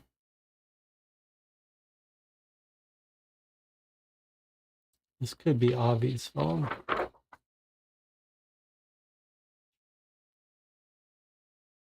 All right, so we know when the malfunction is. I really hope we get a seating chart because that is going to make that photo analysis really useful. Is it Teresa? No, it's absolutely not Teresa's phone because Teresa's talking. Everyone's talking here, but Avi's not. And maybe that's why Avi has these records. So I'm thinking this might be Avi, but we'll find out.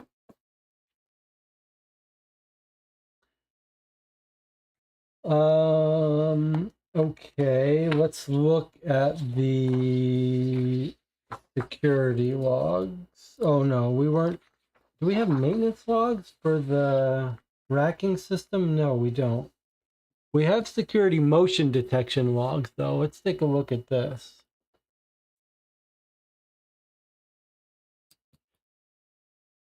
So this is on the July 16th, the night of the party, the day of the party. We've got 5 sensors that were triggered at different times. Front gate, factory door, office door, house front door, wine cellar door.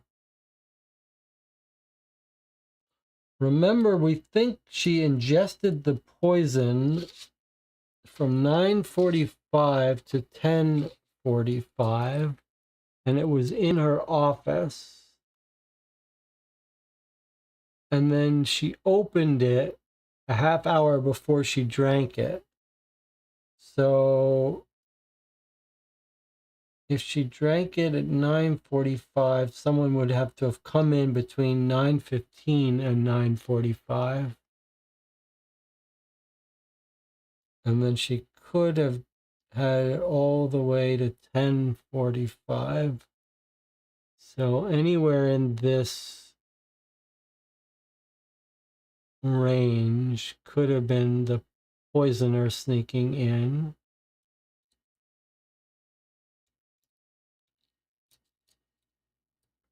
It's interesting. She writes down that a couple people barged in on her. I wonder if they're showing up here on the office door. I wonder if we could track that way, right? Because on the night of the party, she says, R just barged in. She says she opens the wine. She comes back a half hour later. And then R barges in, and then D appears. So I wonder if this is like her leaving to go to bed. D barged in, R barged in. Here she is coming back from her walk.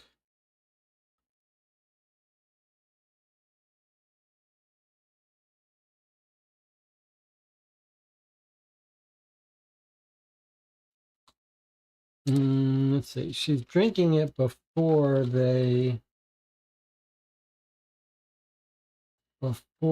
come. So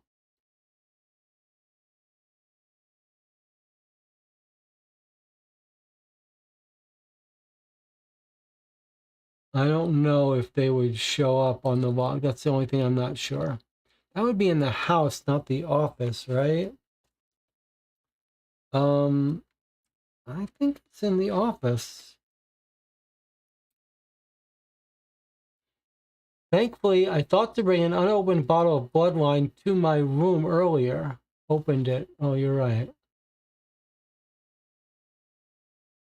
Okay, so she was in her home.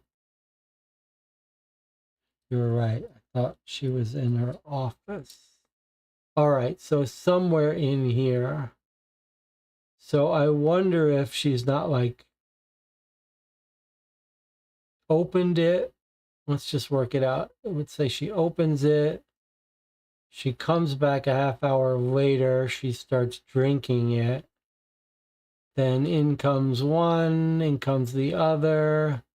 Then she leaves. Then some. I guess she's had lots of traffic here. Okay. Oh, and this is front door, not door to her room. We don't have her room. All right.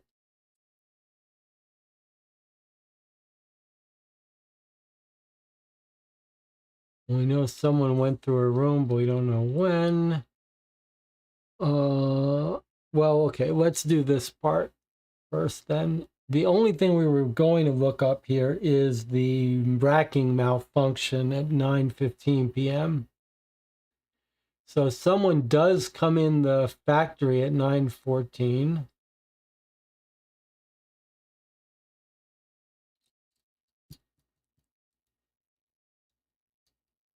Do we know if anyone was in there? I don't know. I guess maybe we need to wait on this till we read the interviews.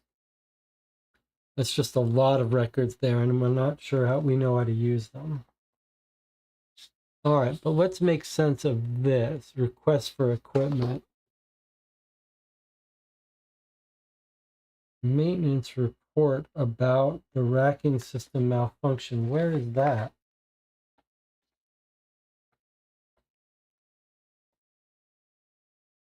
Did we see that?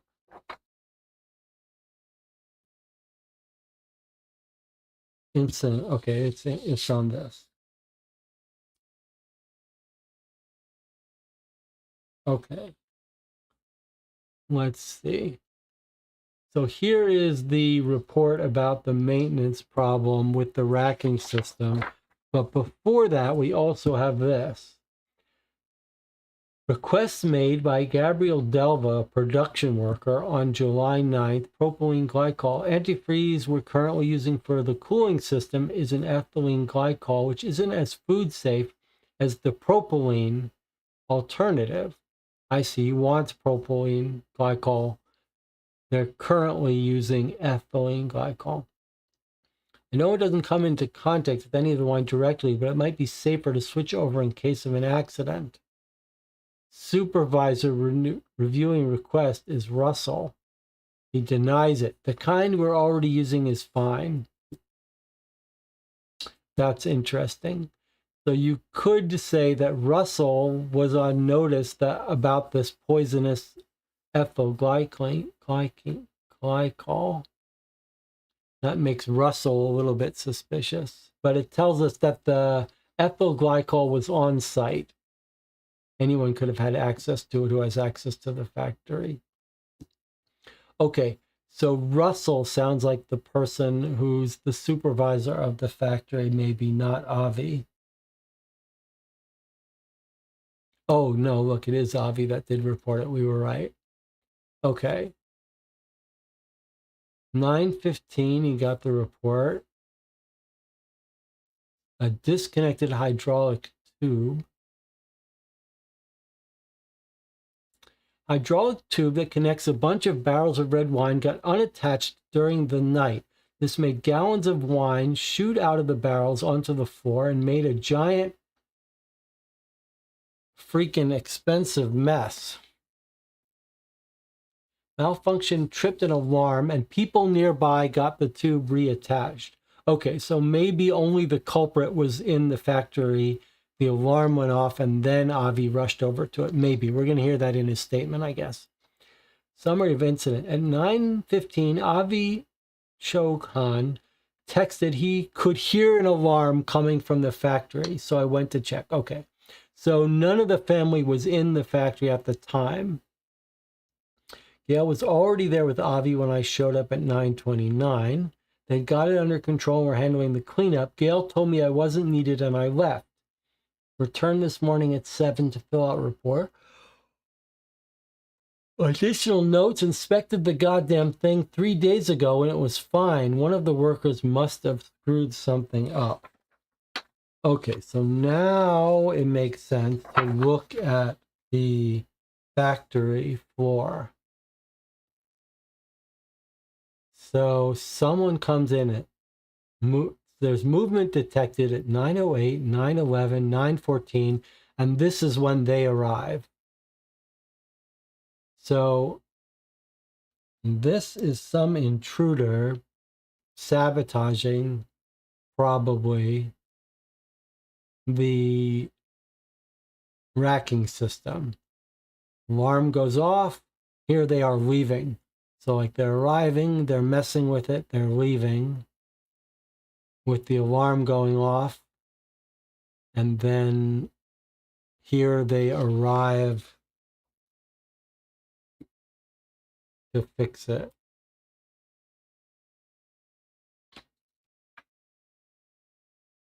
Okay.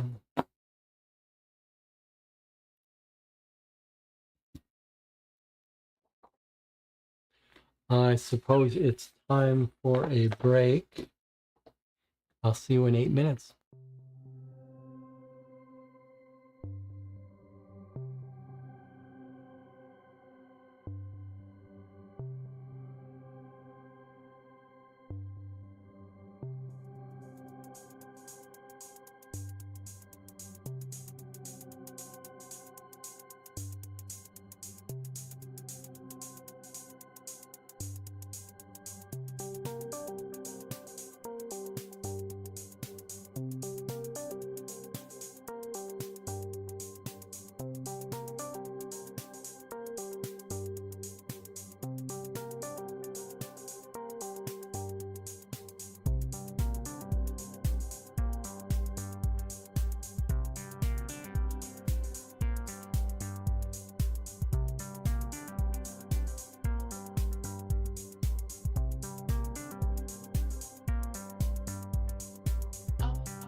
We're back. You're watching Co-op for Two. We're playing Dead on the Vine by Hunt a Killer, a sort of deluxe premium but single box cold case mystery.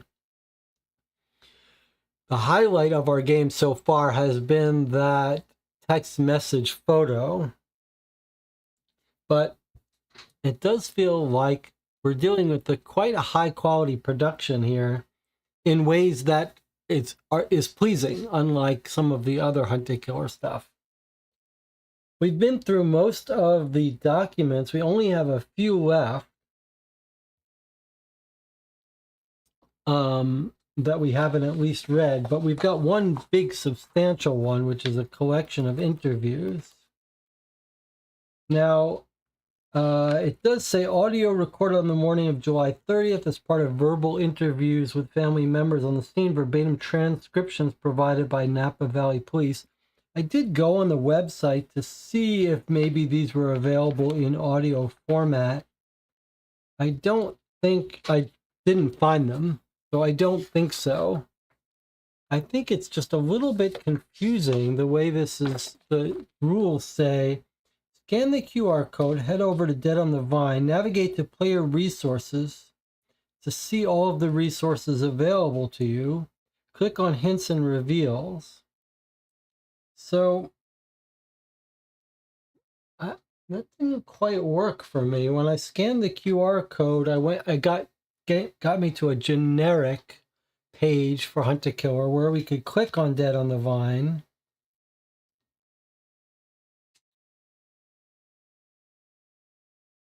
Which redirected to this page that just tells us about hints and reveals. No, there is a thing about the accessibility stuff.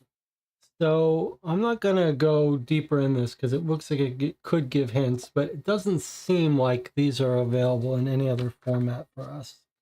I wish they were a little bit clearer here about whether there are digital resources available for us. And then we've got the shredder contents to reconstruct, and we've got the encrypted messages to reconstruct.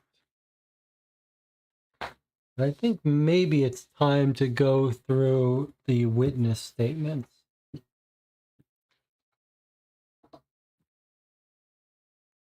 Napa Valley Police Department.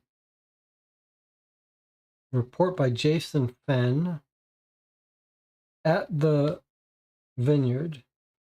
On the morning of July 30th, so 2 weeks have passed since the murder. They've come back for interviews, it looks like. All right, well, let's go through these interviews.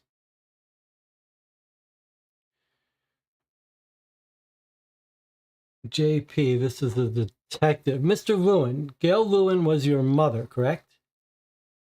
Yeah, she's my mom, yeah. We had some disagreements, but generally we get along well. She was like Superwoman, you know? Oh, sorry, I sound like an elephant. Where's that trash can?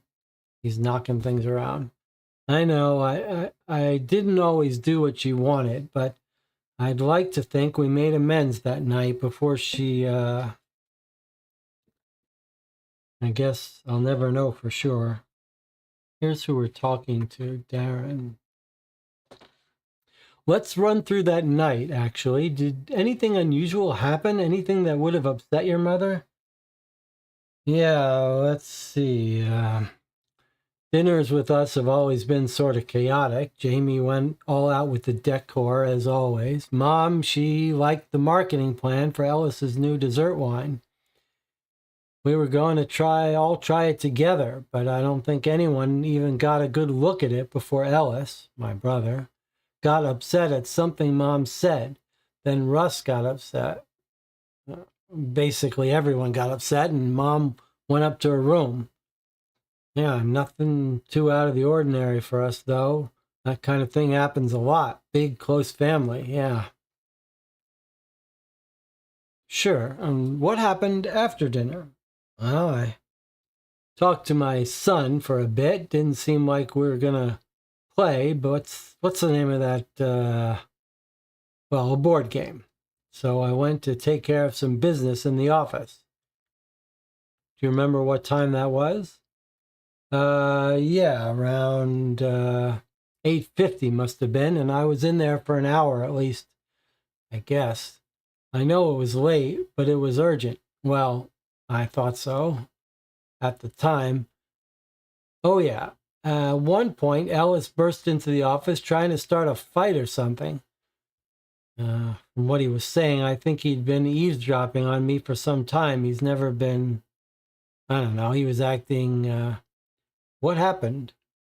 Well, he flew off the handle at me for just shredding some paper. Yelled nonsense at me for a full 15 minutes. Yeah, I remember, because it was after 9:40 when he finally strode off. Then a bit later, I heard some noises from Mom's office. I should have gone and checked, but I was on the phone. Yeah, next day we found her office in a wreck, you saw. Ellis has never been destructive before, but yeah, he says he didn't do it, though. Interesting. And after that? Yeah, a while after that, I went to Mom's room to wish her a good night. Russ was there. Seemed like he'd been raising his voice. Yeah, I could tell she was done, so I just excused myself, took Russ with me. Did she seem upset, agitated, or more than usual? More down than usual? Yeah, well, annoyed, definitely. She was drinking the new dessert wine, Bloodline. I warned her about drinking so much at her age, but there's no one on this planet that could ever tell Gail Lewin what to do. Doesn't make sense how she can be gone just like that. That's the end. Okay, so Darren's interview, we got some information. Okay.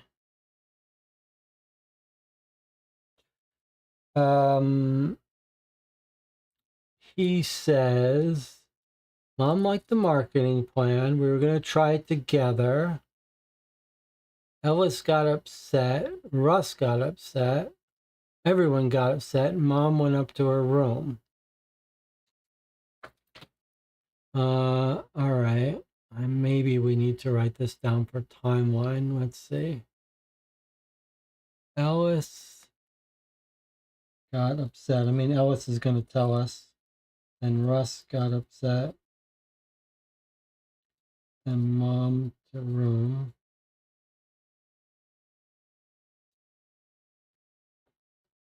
But the more interesting thing was after dinner, he talks to his son. They're going to play a board game, but then he had stuff to do in the office. What time? He says around 8:50, he goes up to office.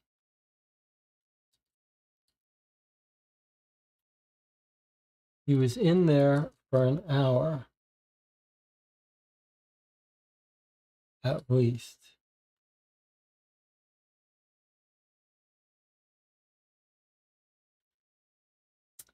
It was late, but it was urgent.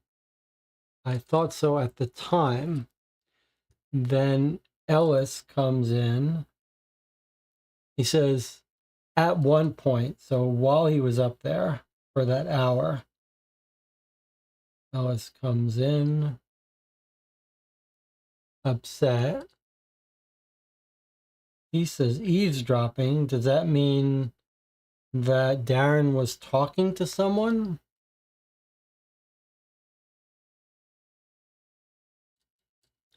And then he leaves, and later, and so he was shredding paper, Darren. So when we find the paper, it was paper that Darren shred.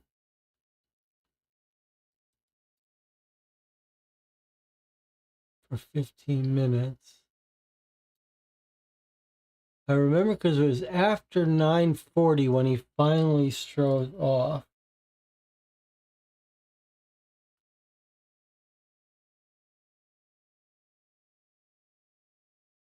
Okay. Then he hears noises from office.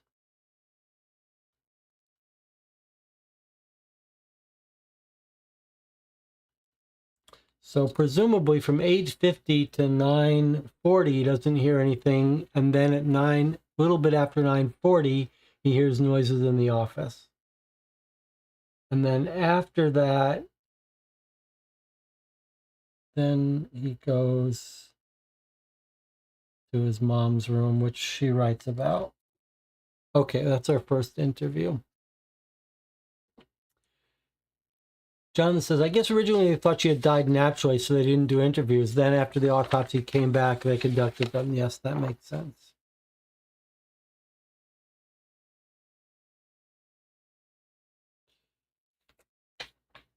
Okay, that was Darren. And now we've got an interview with Ellis. I should have been the first to make a statement. I'm Gail's eldest surviving child. I suppose my brother thought to cut in front, as he always does. Apologies, Mr. Lewin. I'll take your statement now if you're ready. Yes, I've been ready. On July 16th, the evening before my mother passed away, my brother Darren Lewin self-confessed to being the last person to speak with her about confidential matters. So confidential that I, his brother and colleague within the family business, was not privy. She was calm enough that morning, so it sounds likely that he told her some piece of information that was stressful enough that it worsened her pre-existing health conditions, and that may have led to her death. If anyone was acting unprofessional and volatile that night, it was him. Sir, please calm down. Forgive me for losing my composure. Of course. Now, I've heard that there was some argument during and after dinner the night before your mother passed. Can you tell me about that? Well, my mother made a remark at dinner about changing her will. I was worried. And she had previously discussed with us how she planned to divide equally. I regret raising my voice, but it was really my nephew, Russell, that was making a ruckus. I see. And after that?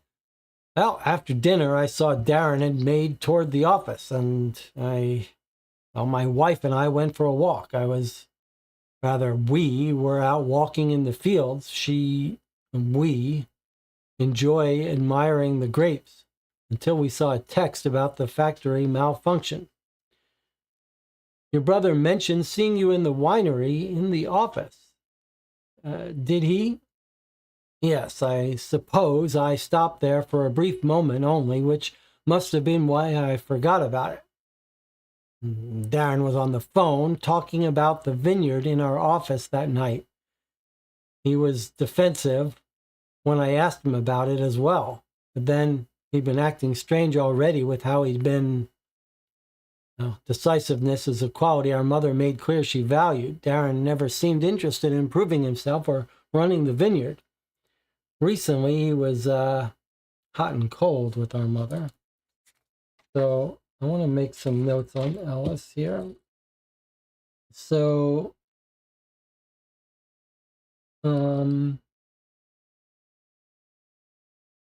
he says that the mother was changing her will. That's what upset Darren and Russell.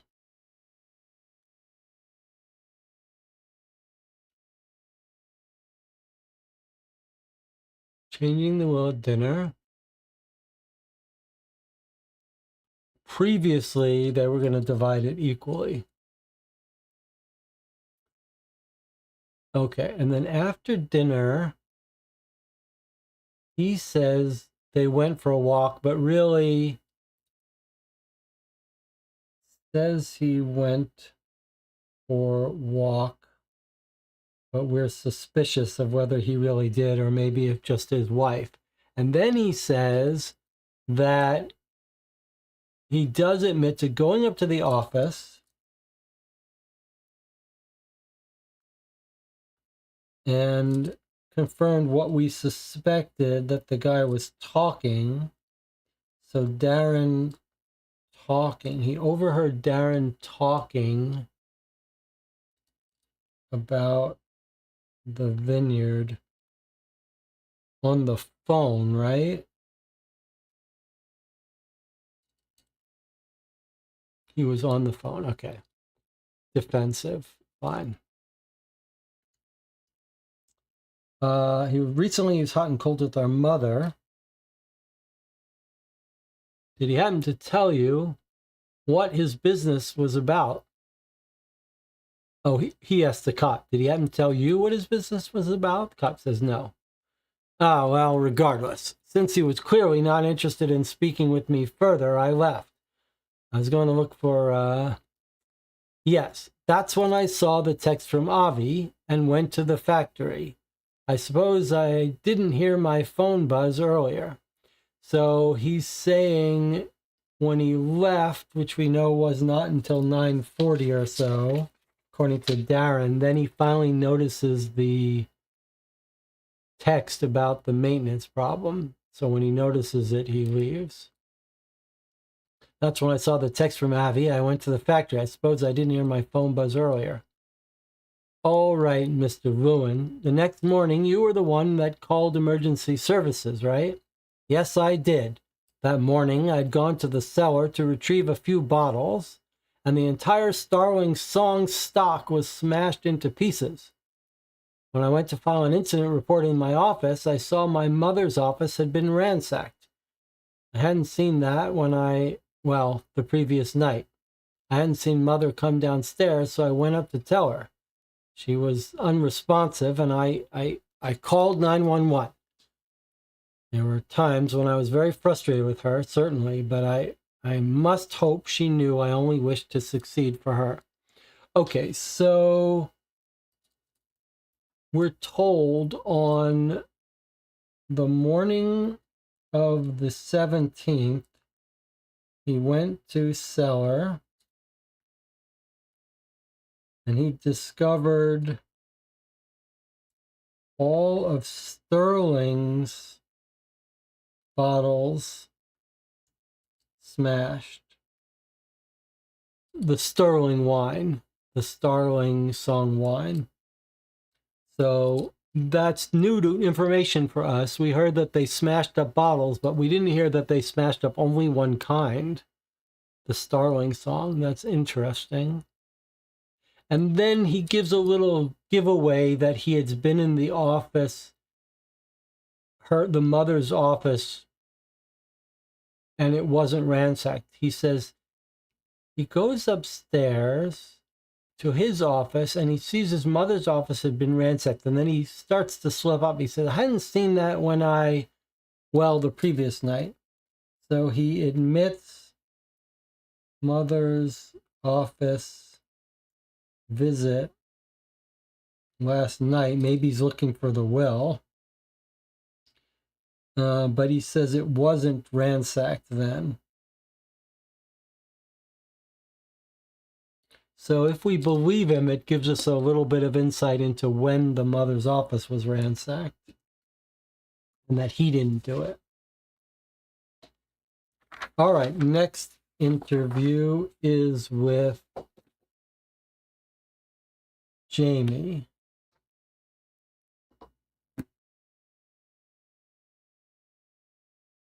Okay, here's Jamie talking.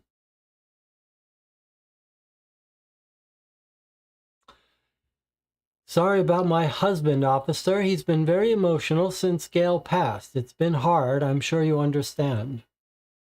Of course, yeah, I'll try to keep this brief too, just taking statements for the record. Ask anything you need. I'm an open book. I appreciate that, Mrs. Lewin. The evening of your daughter's birthday, did you notice anything unusual? Unusual? No, not the evening of, though the next day, Ellis and I found that both the cellar and Gail's office had been positively destroyed. Can't imagine who could have possibly done that, but as for the evening of, no. The spread was utterly fantastic. Gail knew how to throw a classy get-together. Absolutely, and I'm no party pooper myself. Sterling might have seemed a bit unappreciative towards her, but she's a good girl. You know, she's just going through a rough phase lately. You know how these kids can be. Do you have kids, Officer Fenn? Yeah, one boy. He's not quite a teenager yet, but he's getting up there. Oh, yeah, just wait. It's a blessing that definitely takes some getting used to. Ha, I bet. Now, you all had dinner, right? What did you do after? My husband and I took a walk. Must have been around 9. Did you happen to see anyone or anything unusual? Not that I can think of, no. We went over to the gazebo, stargazing, having a drink, so we wouldn't have heard the factory alarm go off, unfortunately. Then Avi texted us about the leak. A malfunction like that could cause a big setback to the production here. It's happened before. So I headed directly to the factory to help where I could. Notice she says I. Ducky, my husband, he stayed behind to clean up our drinks and came a bit after me. Okay, so they're lying. Why are they lying about not being together? That I don't know. She's lying about being with husband before going to factory. That's odd. Why is she covering for him? Sounds like she's covering. Maybe she thinks he did something. And you didn't go with him to the office? Sorry? Oh, right, of course. I must be going a bit deaf. I don't know why he even mentioned. No, I didn't go to the office with him. He did tell me he was going there, I think, when I left, if I'm remembering right. Sorry about that. Not a problem, ma'am. Was Gail at the factory? Nope. From what I understood, she'd already left. And the time? Oh, I'm sorry, officer. I really don't remember. It's been a few weeks. That's fine. This is mostly a formality anyways. So that is one more question. Your husband was the one to find Gail the next morning, correct?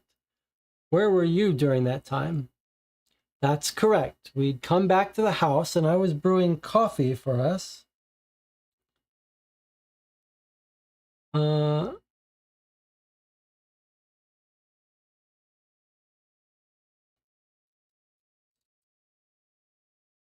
Let's see. I was brewing coffee for us. It was a pretty chaotic morning, but I should have known something was wrong. Honestly, when I didn't see Gail start her walk out of the greenhouse like she did every day, normally she'd have given me a little wave or said good morning or something. She really was one of a kind. I miss her dearly. We all do. She's brewing coffee. I should have known something was wrong. Honestly, I didn't see Gail start her walk out at the greenhouse. So it sounds like she normally does that in the mornings.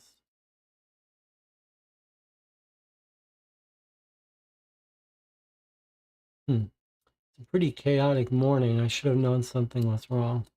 Not sure what we know about the morning. All right, next up is little Sterling is going to get interviewed.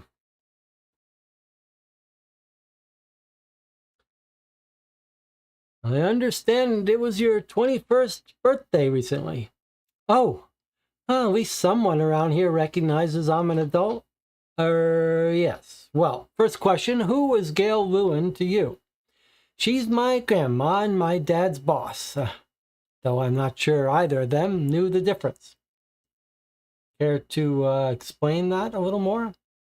Gran ran this family like a business, and we're all her employees, whether we were on payroll or not. So yeah, we weren't having the best time recently. She's so pushy, like she stressed everyone out all the time. Just look at my dad. He's always so desperate to make things perfect for her, but sometimes people don't want to be perfect, okay? Sure, I understand. That can be frustrating, especially from family. You think that had any effect on your birthday dinner? They said it was for my birthday, but really, Mom will take any excuse to throw a party. Stupid dinner wasn't for me. I never wanted one in the first place, and now look. Who knows? If they just respected what I'd wanted for once, maybe Gran wouldn't be dead. Wouldn't surprise me if the stress of having so many people around... Sorry, I don't know. Don't even know what I'm saying right now. It's okay. You're free to take a break anytime. Yeah, actually, can I just, Sure thing, I'll pause this. We can resume when you're ready. All right, Miss Lewin, what else do you remember about that night? After dinner, I went to my room, okay, to try and forget the whole thing. So if no one says they saw me for the rest of the night, that's why. And I didn't see the message about the racking room. That chat stays on silent because Aunt Teresa literally never shuts up. Heard you had an argument with her that night. What was that about? She was being obnoxious. All I did was pull out a note from my boyfriend, and she started making all these questions about our relationship. My family thinks I'm too good for him or whatever, just because we, I don't know, have money. So presumptuous of her to think that her opinion carries any weight. Sure. Well, when you went to the house, did you see your grandmother at all? What? You said you went to your room. That's in the same house as... Oh, right, yeah. No, I didn't. I don't think I saw her. The house was pretty quiet the rest of the night. I was just in my room. I didn't come out. We know what she's talking about here, right? Because we know she's lying. We know that, at least according to her little note, that she was meeting her boyfriend at the front gate. So she's lying about going up to her room and staying in her room all night. She was out with her boyfriend.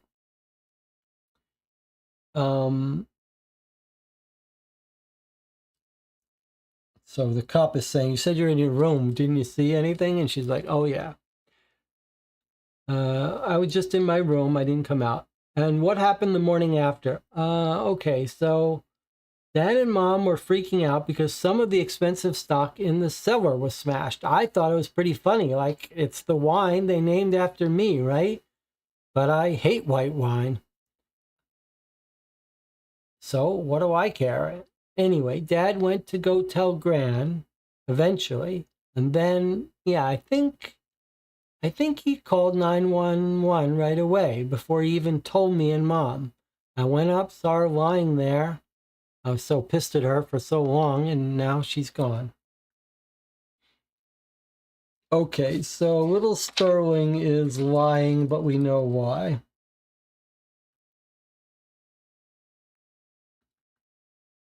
Doesn't seem that suspicious. All right, a couple more interviews. Next up is Teresa.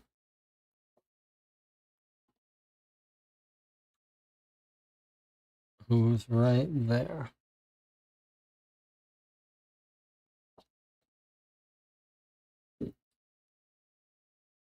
I was caught her in mid-conversation. You can't believe Gail is, well, what am I going to do without her? After everything that happened with Bran, I don't know what I'll do. Ma'am, I am so sorry for your loss. I promise I only have a few questions to ask you. Do you want me to talk into your little, No, just speak loudly and clearly as you are. You mentioned Bran. Who's Bran? Bran is my late husband, Gail's oldest son. I met him back in 93 and had our beautiful son in 95, Russell. I'm not sure if you've spoken with him yet. No, I don't think you have. Bran passed away when Russell was only 12, I think. It's hard for me to believe it was so long ago. So, Gail is your mother-in-law? Would you say you got along well? Oh, yes. When I married her son, even before that, when he first brought me over, I instantly hit it off with her. I could talk to her for hours. She was such a good listener, you know? And then I would come by to help out around the house or the vineyard, just spend time here. I'm sure she appreciated that. I see. Well, what do you remember from July 16th? Well, I don't think I remember that much from the dinner. You know how old ladies' minds go. Actually, I'm not that old. I haven't even graced 50 yet. And the advice column I always read says the bar for getting old is constantly rising. I think it's at 65 now. I'm not sure. Ma'am? Sorry. What was I? Let's see. Dinner. I think at some point I stopped by the factory with everyone else that was there. I spent most of the night there, actually. I think I must be sure. It was a complete... I've never seen such a mess. It's happened before, a while back, and I think this one was at least 10 times as bad as that. You didn't do anything before cleaning the factory. What? No? Did someone say something? No, all I know is I went to the factory to clean up. I went straight from the dinner. Did someone say otherwise? It must be a mistake. If they said, "Oh, it's all right, ma'am. Please sit down." After you cleaned up, what did you do? Well, by the end of the night, I was drained from all the cleaning I did. Of course, it's hard to believe so much happened to me in one day. Oh, and I couldn't find Russell anywhere. For once, I was so glad Avi was around to drive me home. I mean, I adore him, but he's just so quiet, and I'm sure Gail never preferred him to Russell, really. But that's regular for Russell, just so independent. Did you notice Gail acting strange or more upset than usual at any point? No, I don't think so. I was just so upset about the whole factory disaster to really notice what anyone else was doing. Although, now that I think about it, there was Sterling's attitude during the dinner. See, I thought I'd be nice and ask her about herself, but then she went and snarled at me like some feral animal. And she said she couldn't wait until I was cut off from the family tree, out of nowhere, as if I wasn't as much a Lewin as she is. If I was her mother... All right, well, that's all I had, and she threw her dinner invitation at me. And I know it's only a piece of paper, but it was the principle of it. Paper can still hurt. And then she goes running off towards the gazebo. That type of lashing out just because things didn't go her way, it's a wonder. Not that it bothered me. I think it's harder for her to understand how to communicate like a mature woman.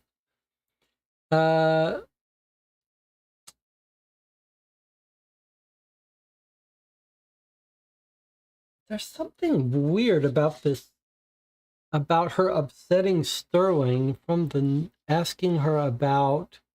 I'd ask her about herself. She snarled at me. She said she couldn't wait until I was cut from the family tree. So Teresa's being cut. But now here's the interview with Sterling.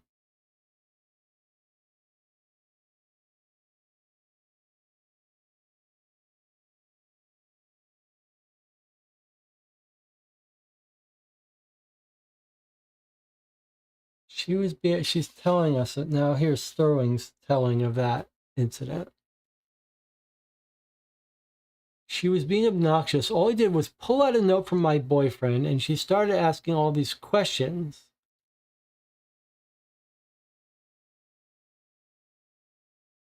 I guess that just irritated her. I was just wondering, did something happen that messed up her relationship? No, we think she did meet him out front. All right, so we have two more interviews, one with Russell and then with Avi, our guy.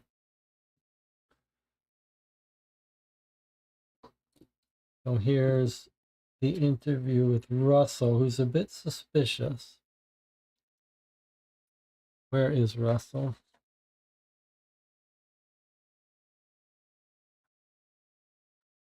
You're Russell Lewin, correct? And how are you related to the deceased? She's my grandma. And you were here July 16th with the rest of the family? Yeah. And did you see or otherwise notice anything unusual? You could say that. You could definitely say that. Gran, well, Gail, as you'd call her, threw out that she was meeting with her lawyer or whatever to change her will. I asked if she was cutting someone out. She wouldn't answer directly. When was that? End of dinner, 8:30. And who do you think she wanted to cut out of her will? I don't know, but not me. There'd be no reason for it. She put me in charge of the factory. She trusts me, knows I'm more than capable. Avi's just a cellar rat. Not that we're on the same track. I'm just saying we're not even close. Whatever. Gran just had to stir us up so we do better. Keep us on our toes. Weed out the sinkers from the swimmers. I'm a swimmer, okay? She knows I'm a swimmer. And what happened after dinner? Let me just write some notes for Russell. Okay, she's gonna, so 8 to 8:30, end of dinner, Gail says cutting someone out of will, but she doesn't say who. Okay. What happened after dinner? He says, well, Sterling and my mom went at it again. Two women fighting is just ugly. You get it. My dad used to call her Hurricane Teresa. Tried to ignore her, because she's my mom, right? But she looked god-awful sniveling there after Sterling ran off. She should have left and cleaned herself up way earlier than she did. So Teresa did leave to go off to clean herself up. That's important for us, right? So it looks like, as Anna pointed out, they all are lying a little bit. I'm going to write down in Aunt Teresa's notes, she went off to clean up herself, crying after dinner.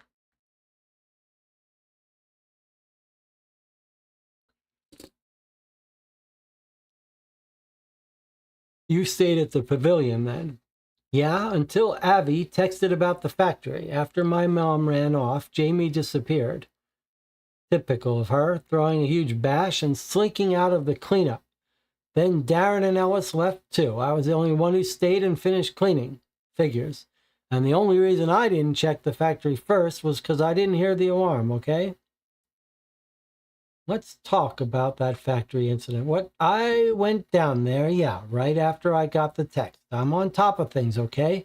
The issues are employees, the laborers. One of them must have rigged the tubing. I'm telling you, that leak wouldn't have happened naturally. I know what I'm talking about, all right? Sabotage, laziness, I don't know. I don't care. Maybe Avi would, he's on their level. So you showed up shortly after seeing Avi's message. Then what did you do? Where were you cleaning up? Let me just make sure I understand this here. Until Avi texted the factory. You stayed at the pavilion until Avi texted about the factory. After my mom ran off, Jamie disappeared. So then Jamie disappeared.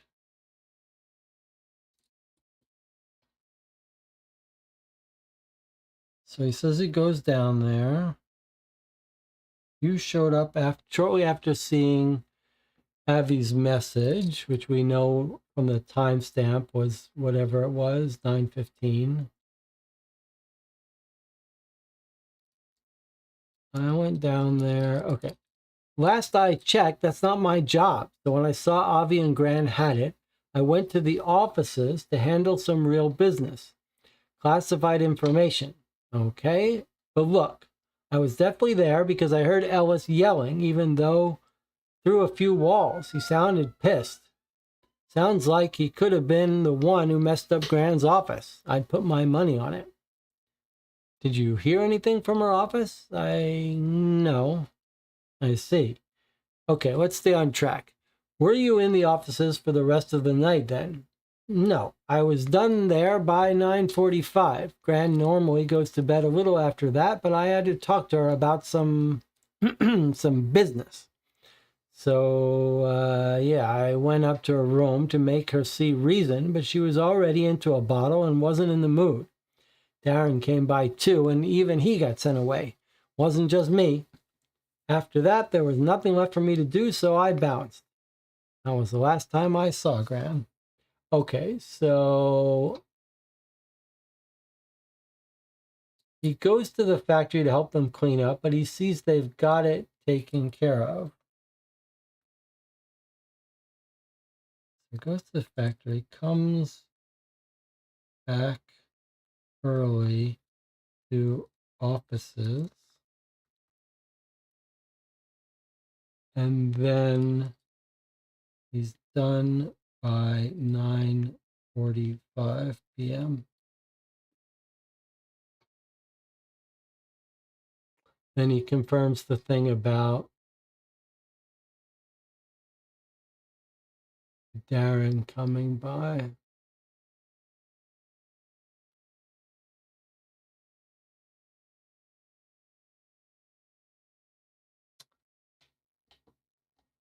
Moneycut says, is the smashed wine bottles just Teresa being mad at Sterling? It would explain the butterfly invitation being found in the cellar. Teresa had the invite after Sterling threw it at her. I think that's a great reading of the situation. And let me confirm what you said about Sterling throwing her invitation to her. She threw her dinner invitation at me. And I know it's only paper, but it's the principle. Okay. So I think that is a great reading by DJ Moneycut about the broken bottles. They're Sterling's bottles. Teresa got her feelings hurt. So I think it is going to turn out that Teresa went down to the cellar, smashed the bottles, and dropped the invite and her butterfly wine charm there. That makes complete sense to me. Okay, we've got one more interview to read.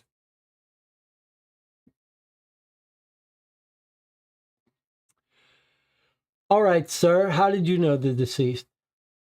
She's my grandmother, step-grandmother. She's taken care of me since I can remember, since when my mom married my stepdad, her son, Darren Lewin.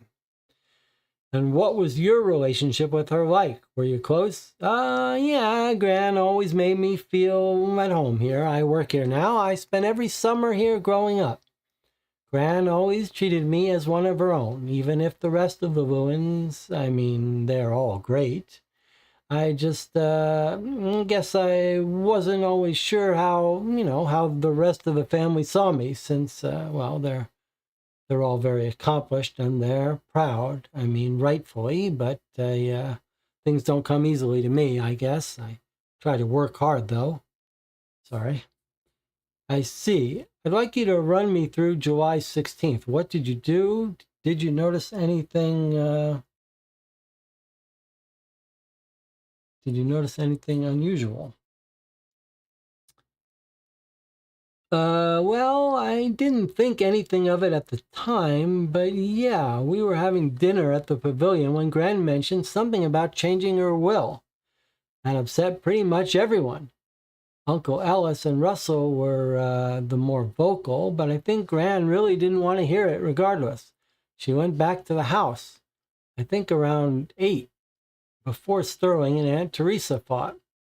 Did she seem upset? I think she was more frustrated than upset. I spoke to my dad about it during the hour after dinner, and he seemed to agree there was something on her mind. I'm still not sure what, though. And after she went to the house, what happened? Well, then, while cleaning up after dinner, I heard the factory alarm go off, and I went to check it out. One of the tubes had come away from the filter in the racking system. I'm still not sure how, but there was wine all over the floor. I texted everyone right away and started trying to clean up. my grandmother, showed up around 10 minutes to help, 10 minutes after to help. Then Russell a little later, but Gran kind of snapped at him and he left right away. What did she say? Something like, Avi clearly has more of a handle on this than you. Perhaps he should be factory manager instead and you can work on the floor. I thought she was probably getting tired, so I told her I would take care of the rest, and she went back to her room. What time would you say your grandmother went back to her room? I think it was probably around 9:35, I think. I think that's about it. I didn't see Gran for the rest of the night. Aunt Jamie came to help at 9:50. Then Uncle Ellis a little after. And Aunt Teresa at almost 10. I was keeping track because I thought it might help her to compare cleanup hours with last time's mess. But, we cleaned until about 10:30. Then I gave Aunt Teresa a ride home before heading home myself. She didn't seem like she was in any state to drive. All right, thank you. Your statement will be available to you upon request. All right. So we got more of a tighter timeline here with Avi.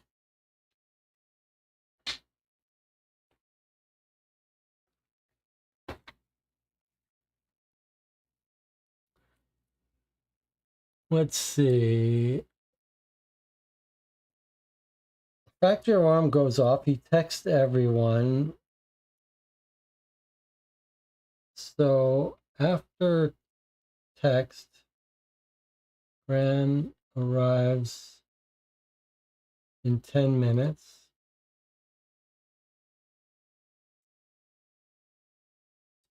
Then Russell, who she yells at.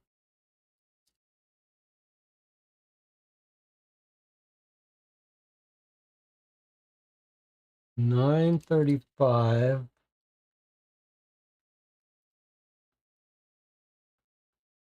Gran leaves. Aunt Jamie at 9:50.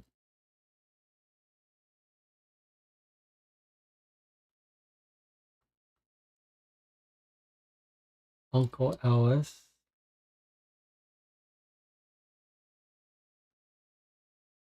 Shortly after, and then not till 10 o'clock comes Aunt Teresa because she's been in the cellar smashing bottles.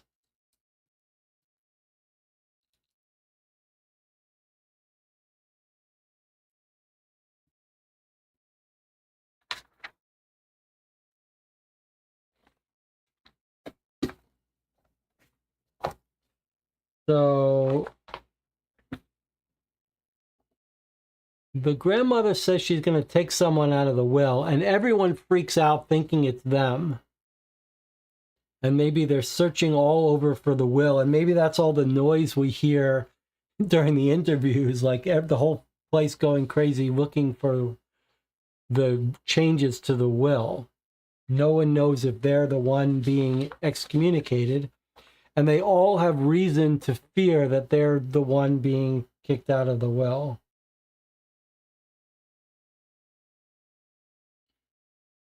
Okay. So remaining, we have the secret messages on the wine list and the shredder paper. So let's remind ourselves where we got these. So the shredder waste is from my dad and Uncle Ellis's office. So just to remind you that Darren and Ellis's office is here. And that's where Avi found the shredder waste. And we're told about this shredder waste during one of the interviews. I think Darren tells us he was the one who was shredding the papers.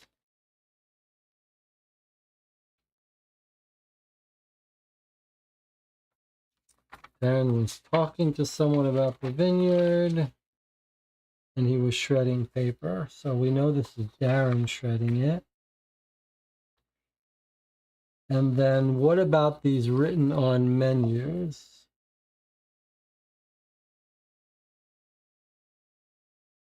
Found in the wine cellar, covered in weird symbols. Is this going to be Teresa? All right, let's check in with the chat here. Don't you still have the locked bag as well? Yes, and then we have the locked bag, which we know that Gail should have changed the combination on, but we don't know to what. All right, so let us work on, I suppose let's do the shredder document first. So this is Darren shredding this.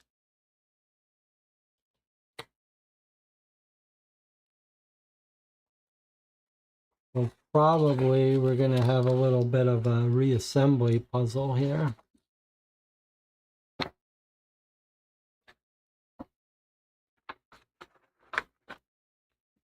Whoa, that's a lot of them.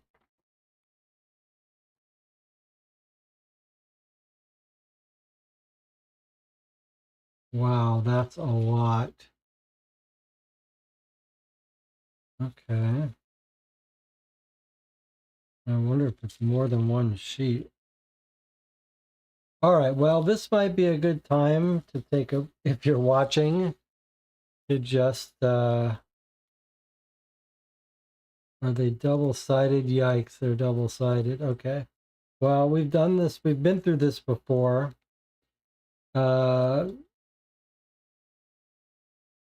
Feel free to take a break. Check in every once in a while I work on this. There's really no way to do this. We could cheat ahead and just go to the hints and take a look at the image of it reconstructed, but I suppose it matters whether you find this kind of thing fun or not. But I'll work on it for a little bit here. I just wonder if it's not like it's double-sided. I don't even know how many pages it is. Looks like it's several documents. All right, well, we can see there's one document that's like a non-off-white. It looks like it's a fact. So maybe we can just...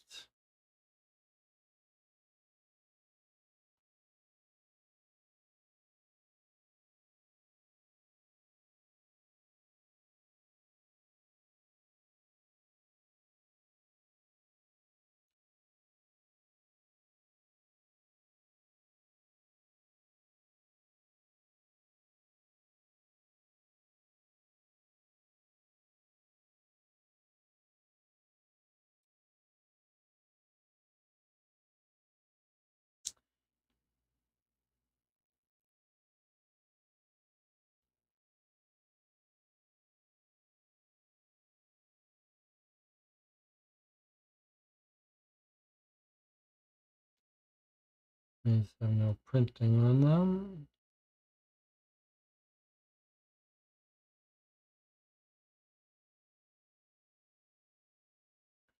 Okay, so it's clear we have a couple of different documents here.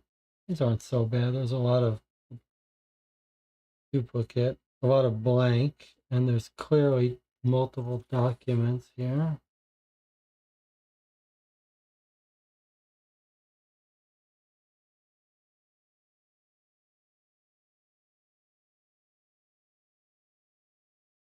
Confirmation.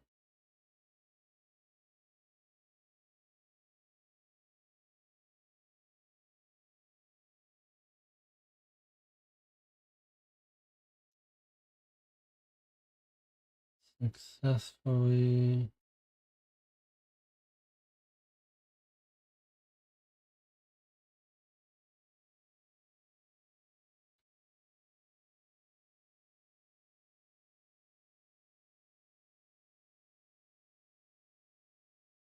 I think we have multiple.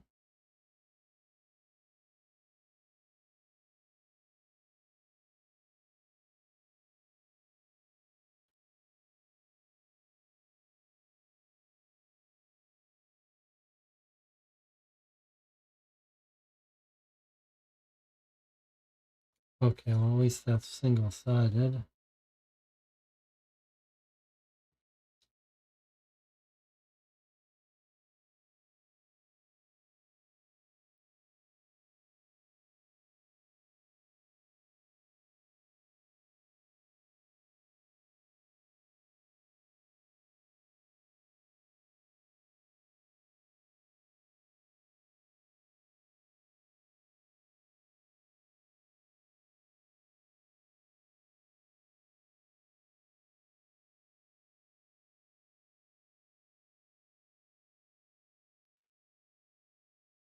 Okay.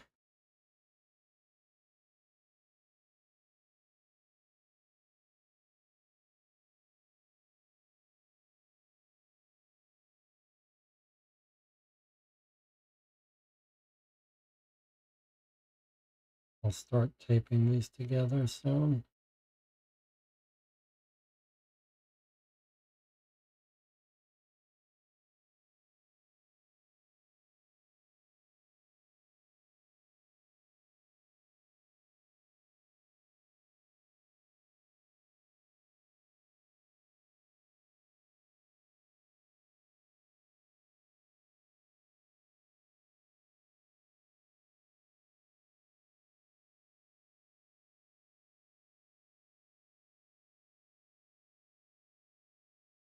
So delivered, I see.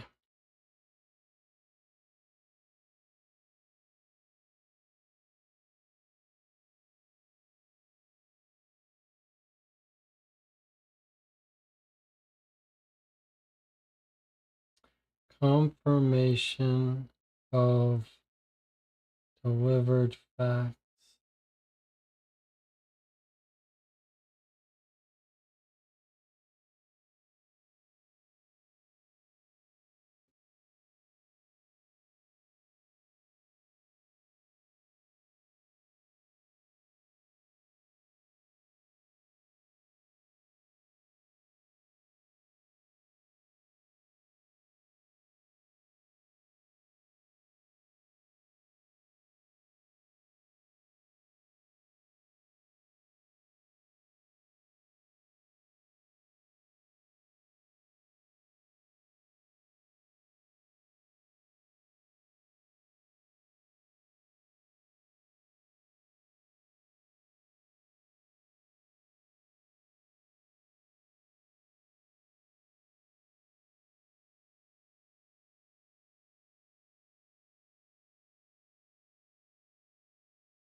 This is the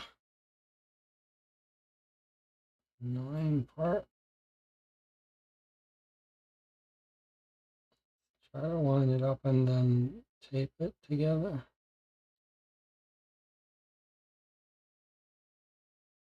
I see. It's this way.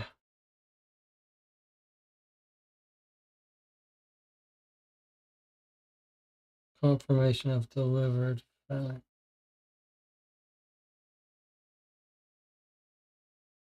From Darren.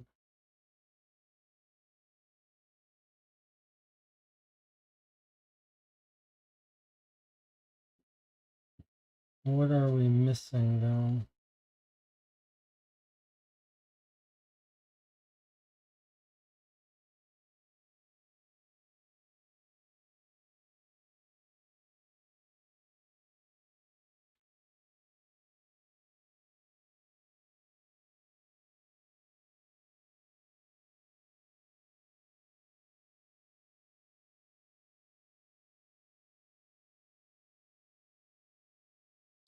Okay, this one's almost done.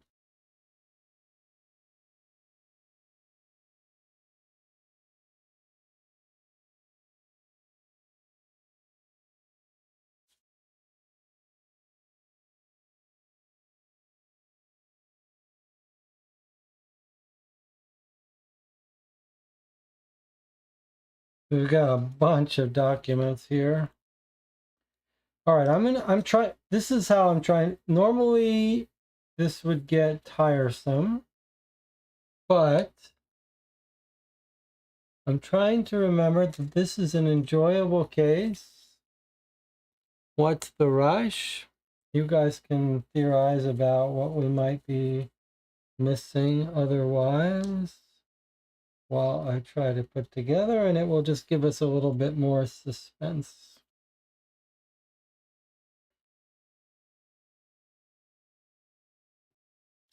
This looks like it's closing up this. We're just missing a little bit here. Maybe just one more.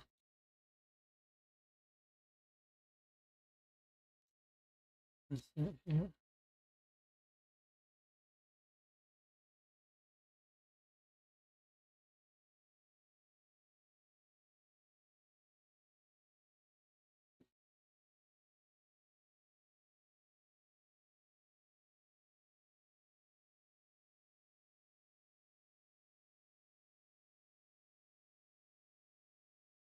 Use discard. Okay, that's it. So we've finished this document. Page 1 of 1.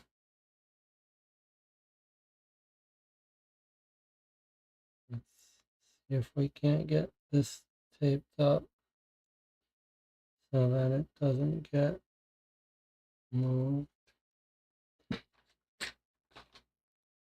Now, it's tricky because I'd like to be able to reuse this, pass this along. So we'll just try to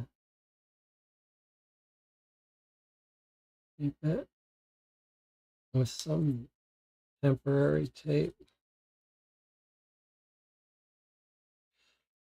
Okay, let's read it. What does it say?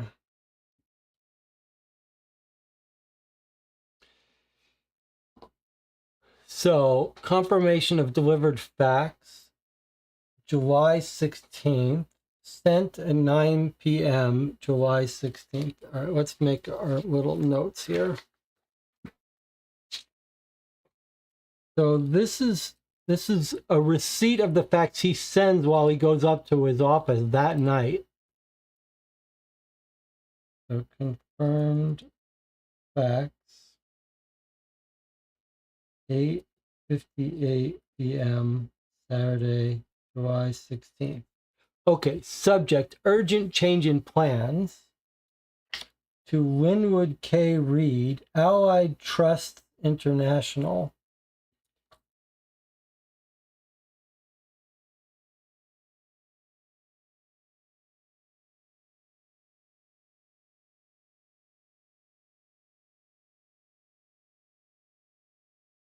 And what does he say? From Darren, it's urgent. I'm sorry to be contacting you so late, but I need to speak with you.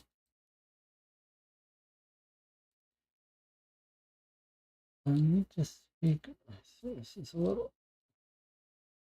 I need to speak with you. At dinner, she said she'll be changing her will soon.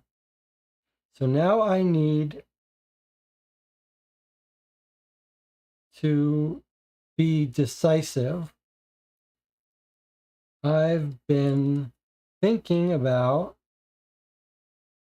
when you said there are more direct approaches we could take with her, and I know now what I want to do. Call me when you get this. I need to be decisive. You said there were more direct approaches.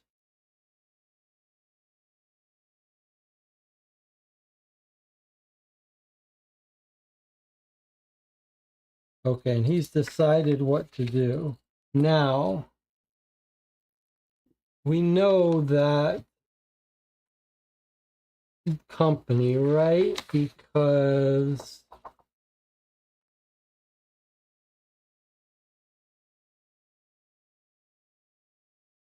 oh, I thought they had showed up in our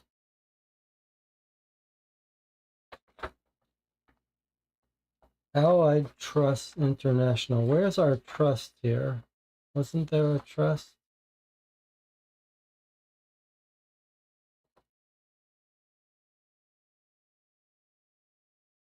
Maybe not. Somehow I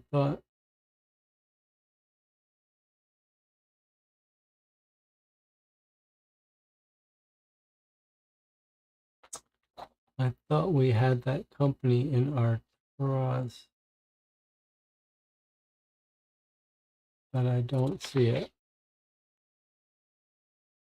Okay, Jonathan is heading out.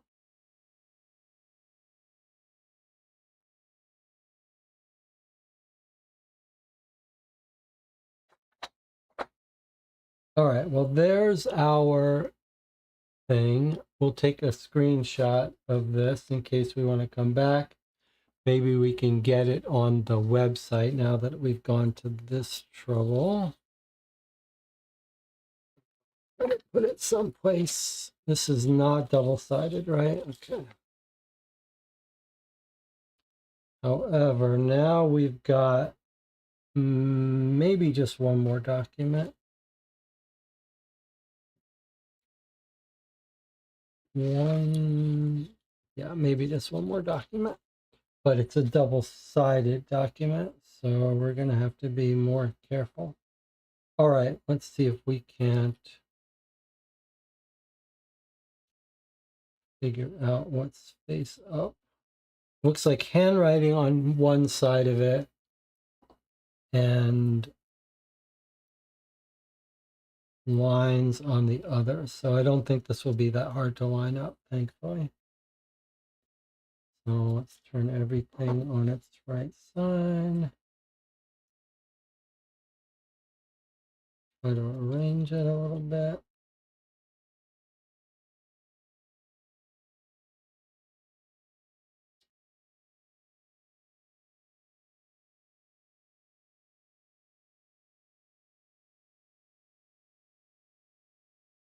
Handwriting.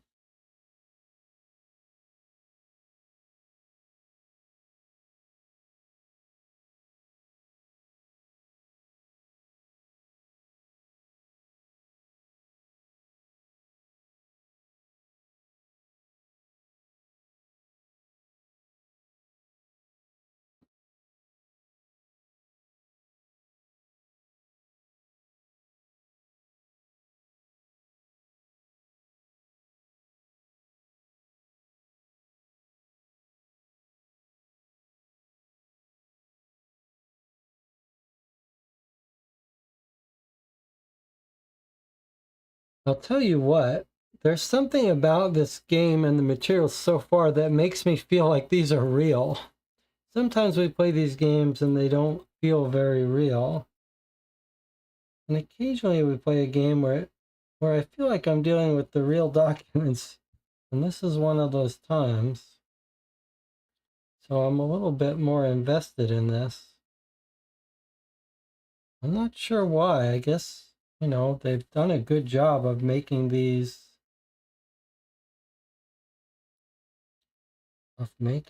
game feel real.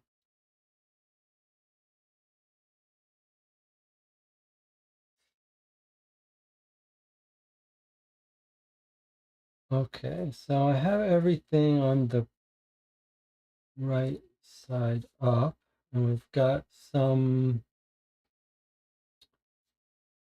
stuff that's making it reasonable to line up. Okay, looks like this is address at the top, federal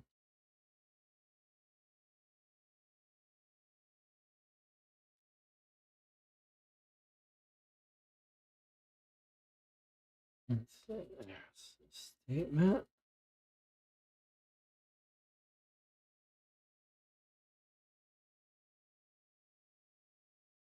Checking account statement.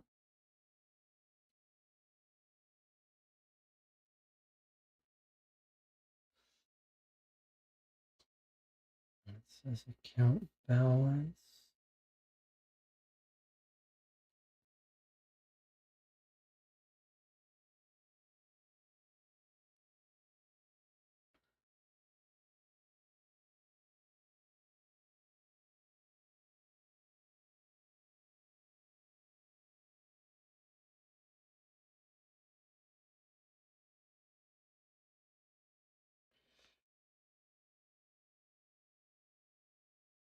I can see this is saying balance.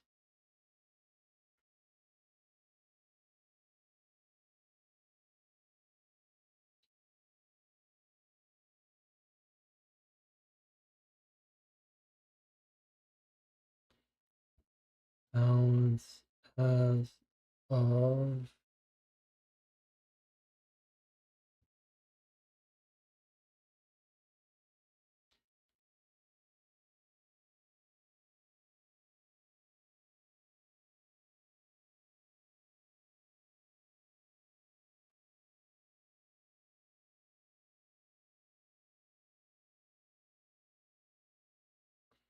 okay, almost done here. Description.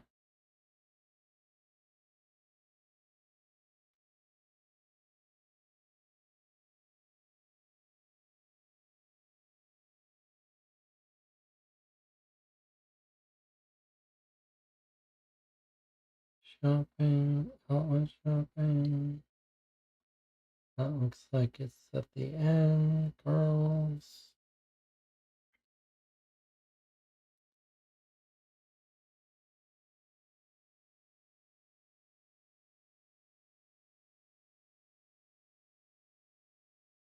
Hmm.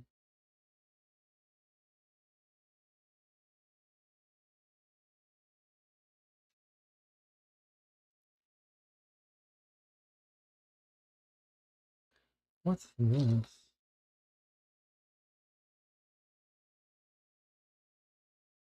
I see.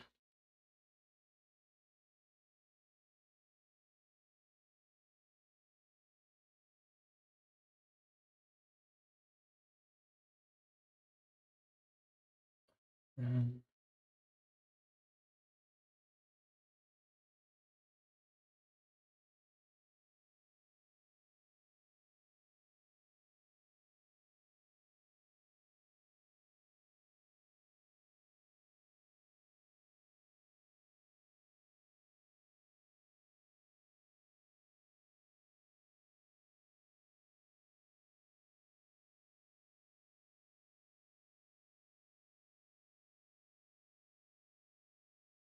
description. Okay.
Okay, so there's our document. Now let's try to, remembering that we need to flip this over. Try to arrange it. Although this would be the perfect time to use the online version rather than try to maintain this physically.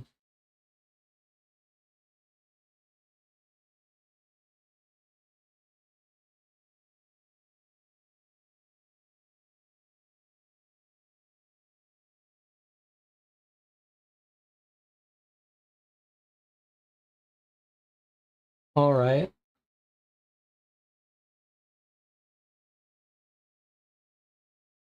I wonder if you could, you know, what would be useful is a little thing where you could like clamp it down. Clamp it down.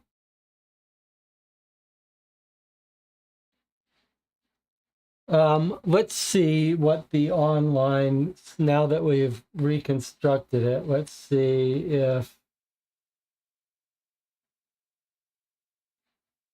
shredded documents reveal.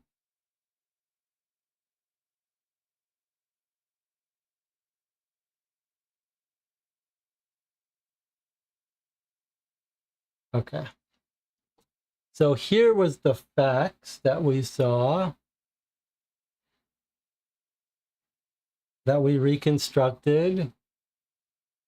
Right, here he is saying, I'm sorry contacting you so late, but I need to speak with you at dinner. She said she'd be changing her will soon. So now I need to be decisive. I've been thinking about when you said there are more direct approaches we could take. So that's the one we already reconstructed. And now we've got shredded account statement. Okay, here's the one we've just reconstructed. Let's take a look. AFCU, Adder Federal Credit Union.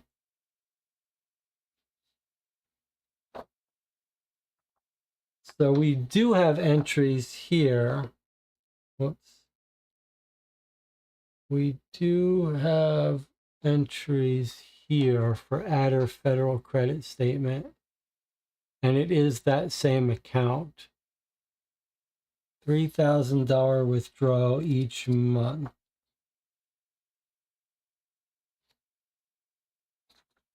$3,500 up to $5,000 by July. Okay, so let's see what's happening here.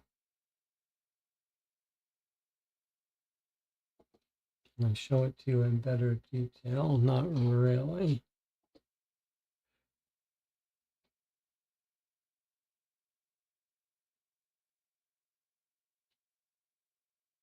So there's 28,000 in the college savings, $900 in checking, and something is crossed out. Okay. Remember, this is something that Darren was working on and shredding, possibly. I don't know why it's crossed off the person.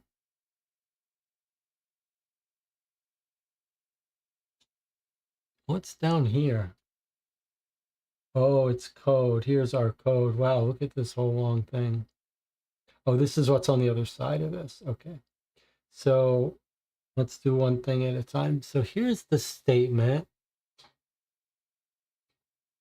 So I guess what we're meant to believe is 3,000 to 3,500 is going into this account every month. And maybe this is money going into college fund. College savings is ID 17. Everyone has left. Anna has left. Jonathan has left. Okay. So account 17, but we can't tell in here which of these accounts it's gone into. Yes, we can. Okay.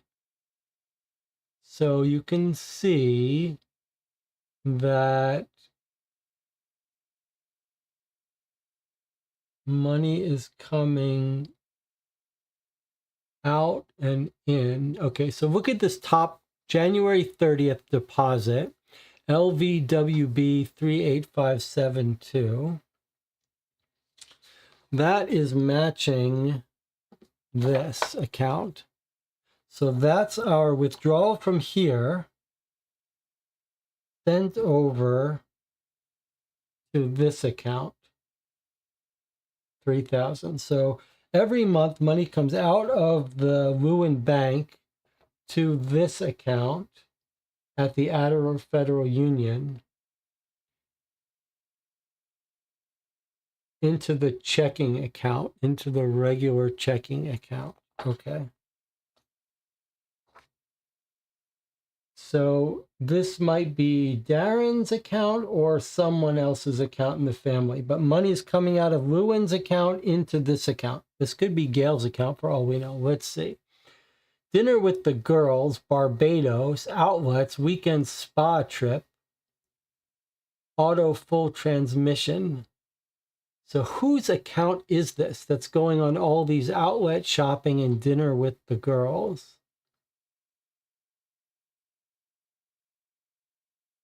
And every month comes in a couple thousand transferred in. Okay. Outlets, outlet shopping. And someone has starred these. What are they starring? What are they asterisking? What's that $8,000 bill they've asterisked? Dinner with the girls, $8,000. Oh, no, sorry. That's the total. That's the total balance. Dinner with the girls, $350. Then they went to Barbados for $6,000. Okay. So money is going into this account, but doesn't seem, I don't know how to make sense of it. Then on the back of this is on the back of this thing, which I'm now going to put away and not worry about, is some handwriting. It's this. So maybe we'll take a break and I'll print these out. That'll be a little easier for us. All right. 6 concurrent viewers. Oh my God, we lost all the viewers. That's all right. I'm having fun with this. I'll see you or see myself in 8 minutes.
We're back. We've reconstructed these shredded faxes. I did not find it bothersome. Normally that kind of busy work would bother me, but because the documents are interesting and I feel like they're revealing key pieces of clues, I'm not so bothered. And it helps that online we can download the assembled documents so we don't have to keep trying to make sense of them. So here's what I've got here. Here is our reconstructed credit account statement. Now look, the fact that it's got college savings makes me think that this is Sterling's parents, Jamie and Ellis, although I'm not sure we know that yet. But we can see they're getting $3,000 to $5,000 every month from the family account. And then there are expenditures that have been starred here. Now, not every expenditure has been starred. The full auto transmission wasn't. So I wonder, the rest of them sound like it's the girls out for trips. So I wonder if this isn't like the husband seeing that the wife spent $1,000 on outlet shopping, $3,000 on a weekend spa trip, $3,000 on outlet shopping, $300 with dinner with the girls, $6,000 a trip to Barbados, and then $6,000 outlets shopping. That just seems a crazy amount of money.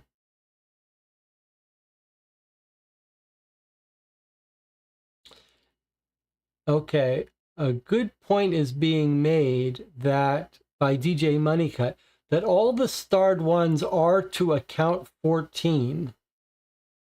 Good, I like that. It's not just the expenditures, it's all expenditures, transfers. They're not even, they're transfers to a different account held by the same family, but we've crossed out whose account that is. It's not the college savings account. It's someone else's account. And they're being listed as these unusual things. So that's very suspicious. Now, we kind of feel like this is probably Darren looking at this and shredding it, but we don't really know that. This was from the day and the time. So this was surely shredded on that day, on that night. But this, we don't really know when it was shredded. It could have been shredded earlier. For all we know, Gail was taking a look at this. In fact, we've got some writing on the back of this, but I wonder if we might also, like, is there any sign of Gail using those asterisks in that particular way? Not really. Okay, but on the other side of this shredded document is this, which looks like it might be a code. Now, what, this is pretty involved. What have we got here? So 3, 6, 9, 12, 15, 18, 21, 24, 25, 26. Okay, so here's the 26 letters of the alphabet not being repeated. And it's spelling out something, key, phrase, and then random letters.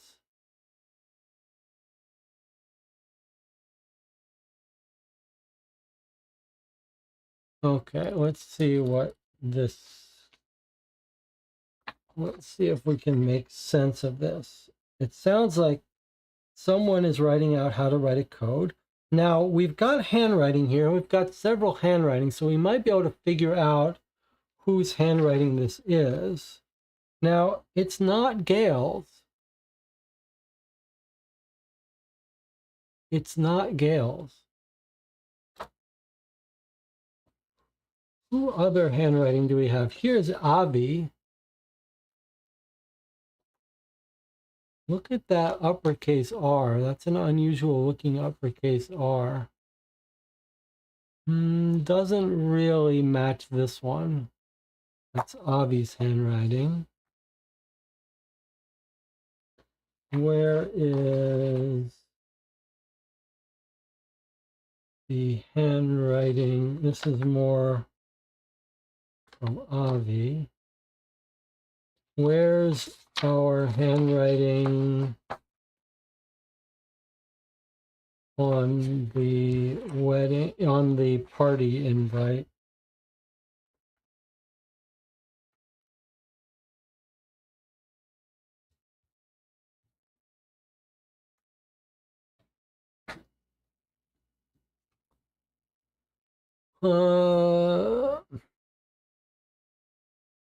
It's not Sterling's. Don't think it's Sterling's boyfriend. All right, well, let's read it. Maybe we'll see. Remember, do not repeat letters. See my markups. Are all these necessary? You can't hold back on B7162261 at all. I'm sorry, 28564. But we still need to 447742 for now. But I talked to 1123. Okay, so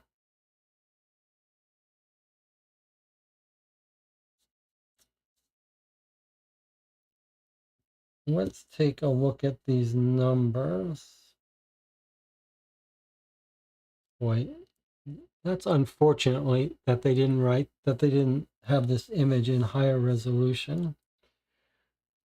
So the question is it a grid code? Now, thankfully, they scanned this in terrible resolution. I don't know why. I don't know what the explanation is, unless I could click on this to get a bigger version. No.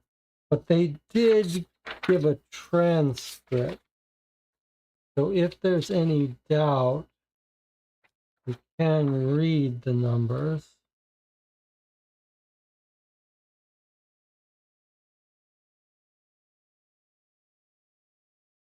Here.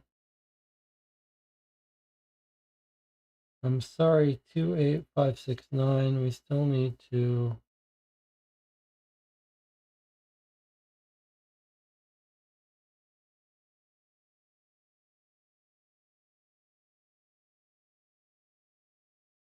So the code is only being used for these numbers. Two people saying, I love you. Let's go to the end. If anything happens, I'll handle 1123. So I know you don't like going something. You won't have to. Just keep an eye on your brother. What by the time you'll have, by this time next year, you'll have everything you ever wanted. I love you. Thank you. I love you. So we're having conversations back and forth between people. Keep an eye on your brother.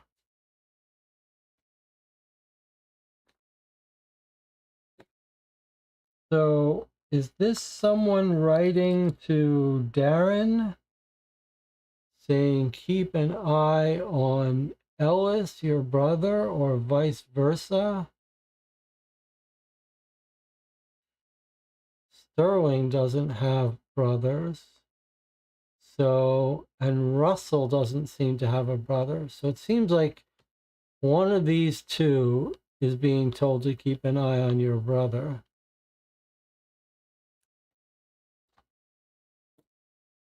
All right, now let's see if we can make sense of this code.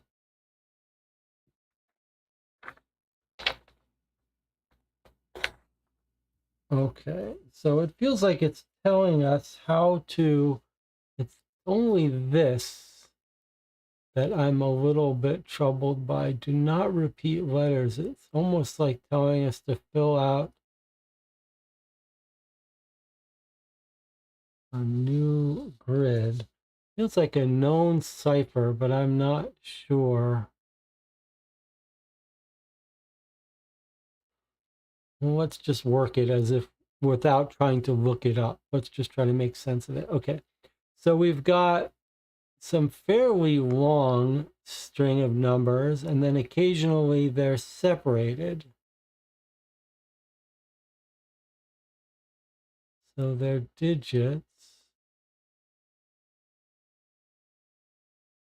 So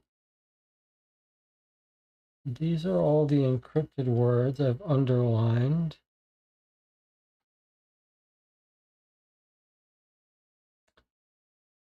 And you might guess that the spaces are word separators.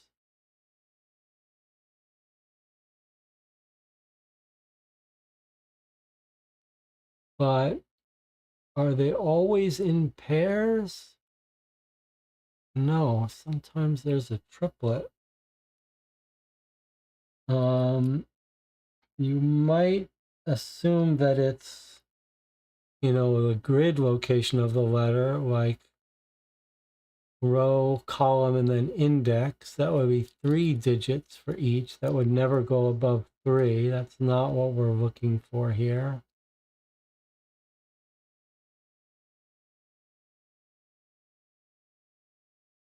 Let's just look at the text for a second. I'm sorry, blank, but we still need to, okay, so this seems like someone's name or nickname. So ELLIS would fit. JAMIE would fit.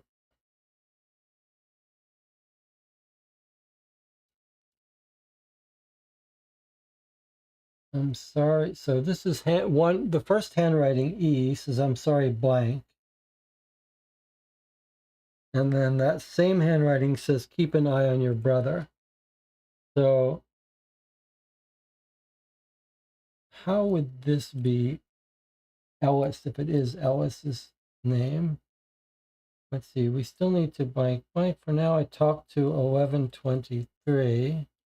And here is I'll handle 1123. GAIL would be a 4-letter name. That could be Gail. I talked to Gail. Seems like she's in a good mood, looking forward to the new vintage. So this looks like it's probably Gail. I'll handle Gail. And I would guess that this would be Ellis.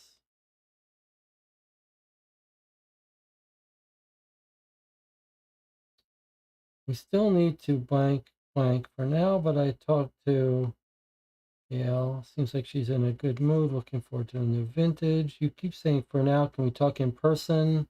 Wait until after dinner. She would never do anything to something. We already blank. Listen to me, you're a wonderful, loving husband and a hardworking father. You know I appreciate you. You know I wouldn't be asking you to do this again if we didn't need to, but we do need it. Used to a certain lifestyle, and you're not blank anything you blank. Consider it a blank before you this. You and I both know you're more than good for it.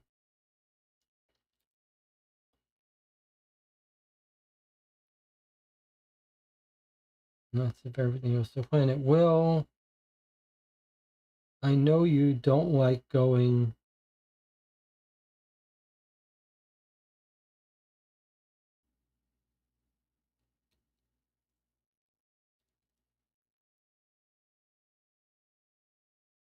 YouTube says it disconnected for a second, but it seems like we're back up.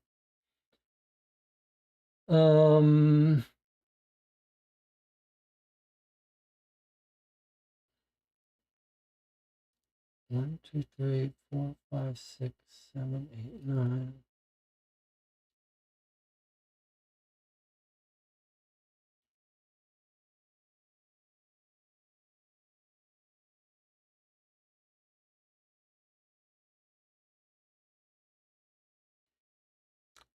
This is if this is 5 letters, but how would you specify?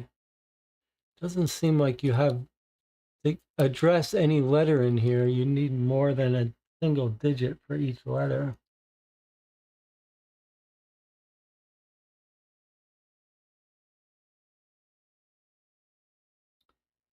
What? Okay, so here's what if I had to guess, I would guess that each digit tells you what box it's in, and then context tells you which of the things it is. So, but that doesn't quite work, does it? So I was just thinking like box 1, 2, 3, 4, 5, 6, 7, 8, 9. So box 2, box 8, box 5, 6, 9. That doesn't work, but I can't tell if this is telling us there's an extra step before we decode. So G-A-I.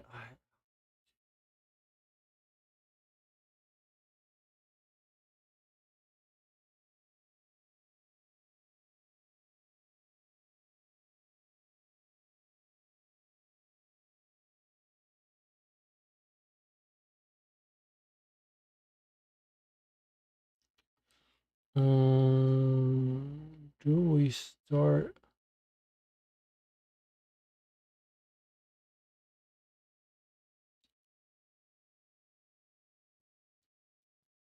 Okay, let's see. See, my markups are all these necessary.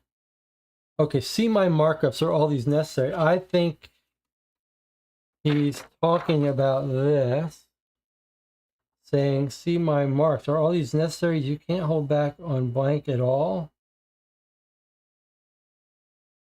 I'm sorry, Alice, but we still need to blank for now. I talked to Gail. Seems like she's in a good mood.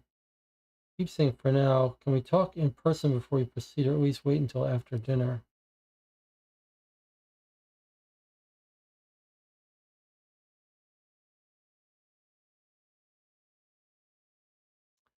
Oh, but there is messages.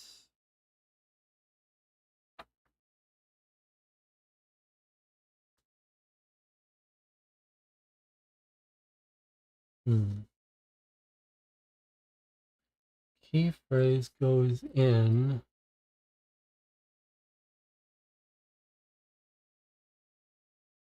Do not repeat letters, and there's an arrow pointing to here.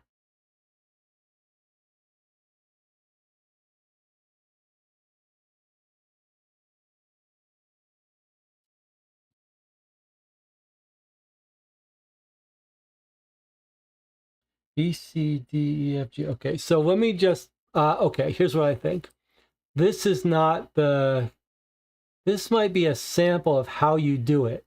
So what you've done is you've written out a key phrase, and then you spell the letters of the alphabet in order without repeating. So you start with the key phrase, never repeating a letter, and then you add the letters of the alphabet. So I think what this is telling us is that here's the example of how to do it, but we need to know the real key phrase being used. Then we could fill in this box and decode. If that's right, if that theory is right, we need to figure out what key phrase they would use. That this is not the actual key phrase, this is just teaching us how to do it. Okay. So where are we going to get a key phrase?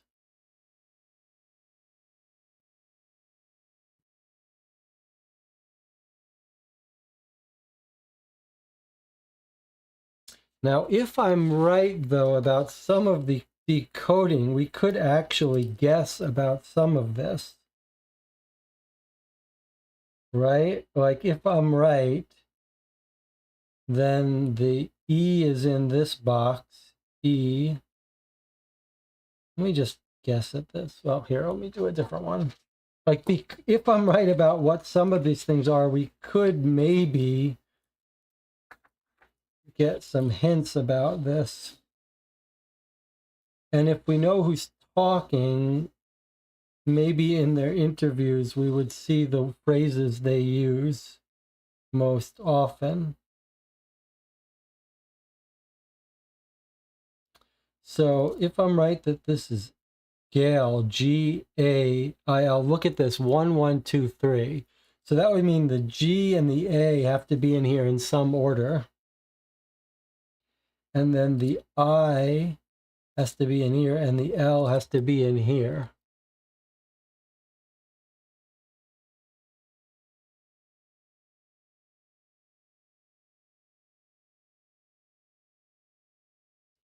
And if this is Ellis, which I'm less sure about, well, that won't work now. That definitely, this can't be Ellis and Gale, if I'm right, because this has,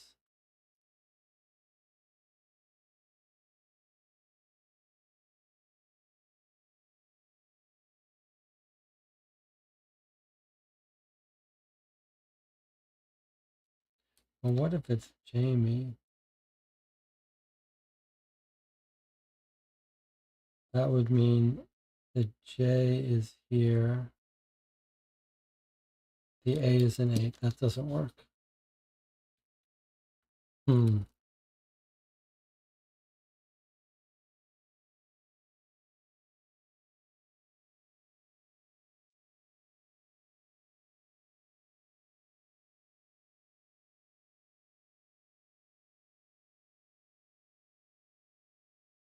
Keep an eye on your brother. This feels like it might be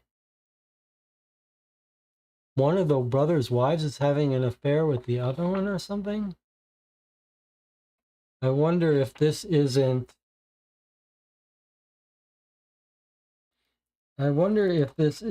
like Jamie and Darren having an affair, or Divya and Ellis having an affair.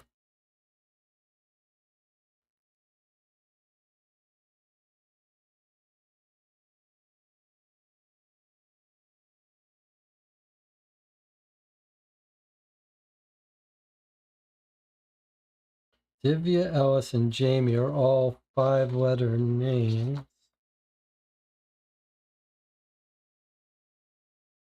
But it can't be.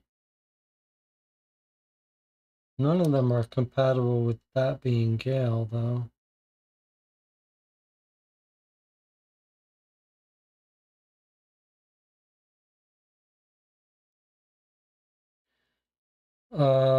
Gail.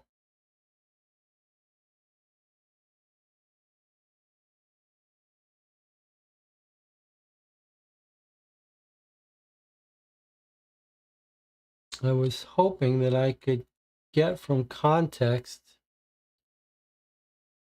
DJ says maybe we should put this aside and work on the other thing that's remaining. Okay, that's a good point.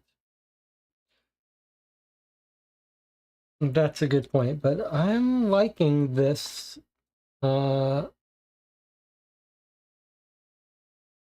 liking.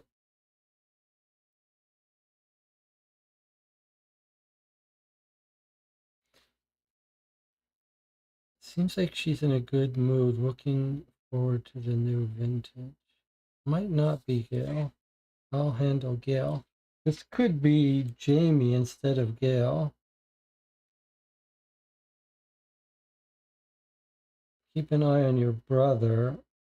Seems like this is more likely to be Ellis. Maybe not get. All right, so we're going to switch over to the codes on the menu for in a second. I just want to finish. I just want to do this for a second. If this is E, can't be Alice. Can't be Alice because there's a double letter in Alice. Then I don't know who this is. Keep an eye on your brother.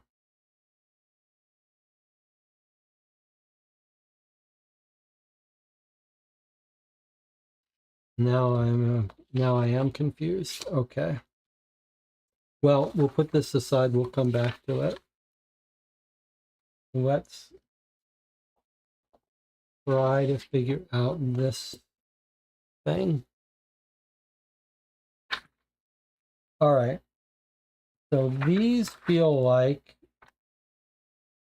they're overlaid. Let's try to do this short one. This is a short one. This is a short one.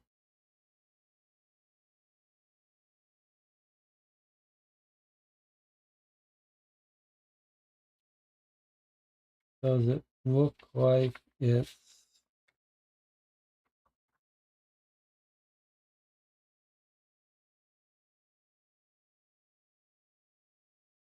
okay? So there we go. Gotta go. Sorry. Gotta go. Sorry. All right. So our theory was right. We just have to overlay these. Now this looked like it went without any rotation, but clearly some of these have to rotate. Okay, gotta go. Sorry. That's this one. Where's our, let's see if we can keep track of which ones we'd use, because I think these are just going to be one-time use, right? Gotta go. Sorry. Let's see. 1, 2, 3, 4, 5, 6, 7. 1, 2, 3, 4. That's interesting. 5, 6, 7. Okay, so there's our 7. So we've got each one is going to get used once, and we've used this one. All right, let's see. Let's do our short one. We did that one. Then we've got a short one here, and a short one here. Looks like it might be this one. Or maybe it'd be easier to do it in order. Is it all the same handwriting? Oh, looks like it. All right, let's see.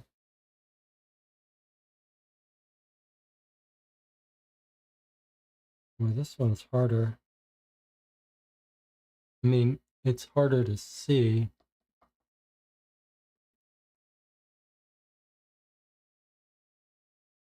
Hi, QT. Hi, cutie. Meet later. I miss you.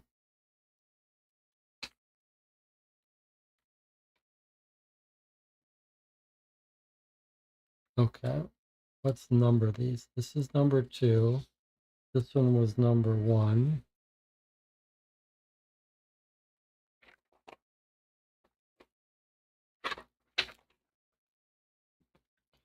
Two says, hi, QT, meet later. And 1 was, gotta go. Sorry. Okay. How about this one here? Seems like a short one.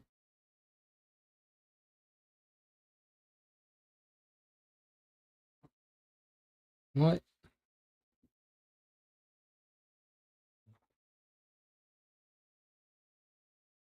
So far we haven't had to flip this ever.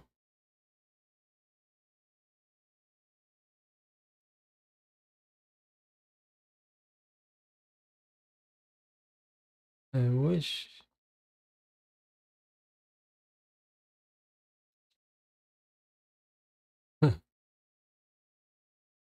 Says, no can do, can't ditch my girl on her birthday.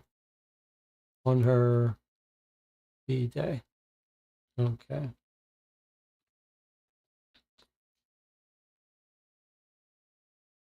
We'll reassemble these later.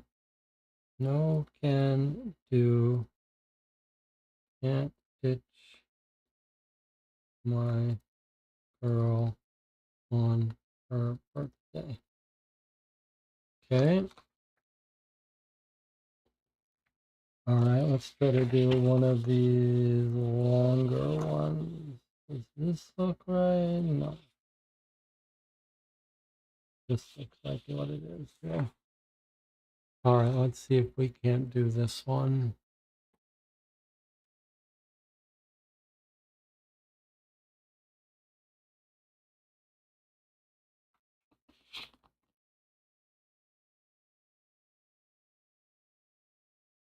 What? Please don't do this to me. Don't leave me like Bran did. Is it because of our age difference? Whoa.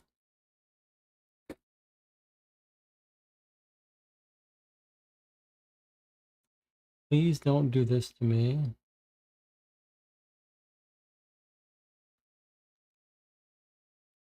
Don't leave me like Bran.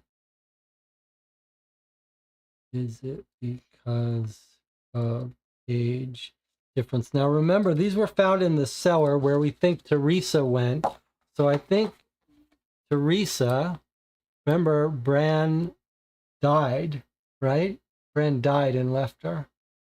And so she's having an affair with someone that she's writing back and forth to. Maybe that's what's got her so upset. Who's she having an age difference affair with?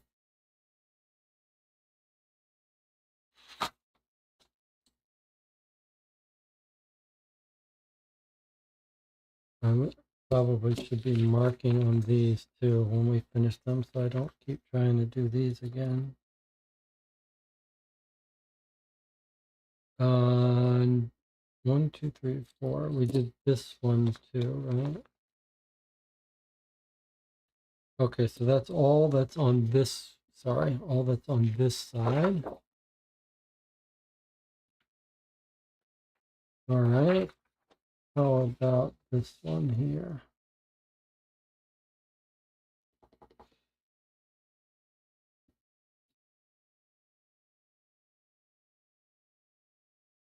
Listen.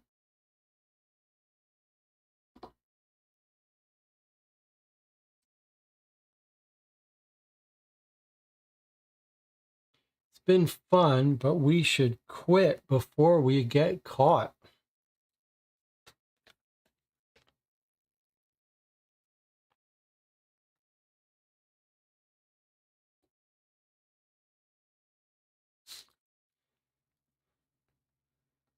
Quit before we get caught. Okay. We got 2 more. This looks like it's probably this one.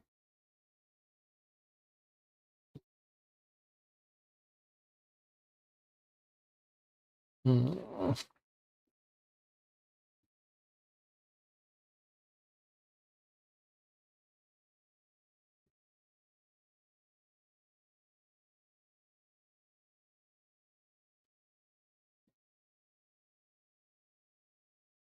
This is a bit tiresome. Is it upside down?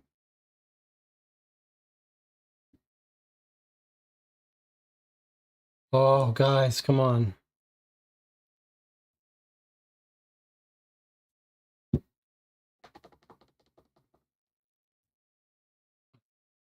It's rotating. Okay. What does this? This doesn't. This doesn't belong to this one, does it? Is it?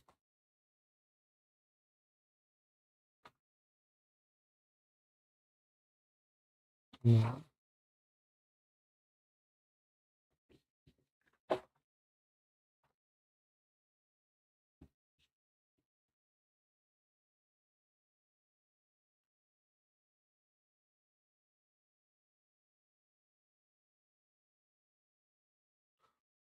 I don't believe I've actually ever seen this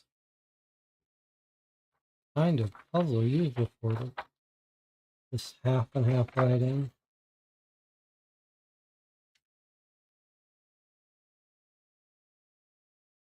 I'm having trouble lining up this, and the screen is driving me nuts.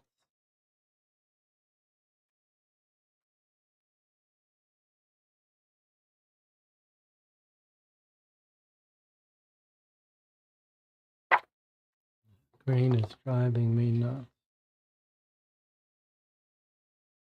I don't seem to be lining up. Why is that?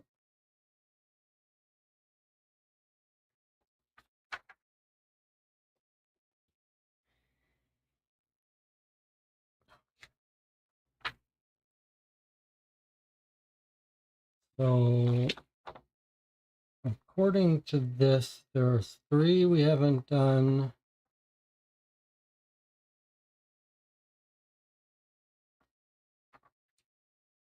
And there's 3. That doesn't line up. That doesn't seem to line up. That doesn't line up. So something is wrong.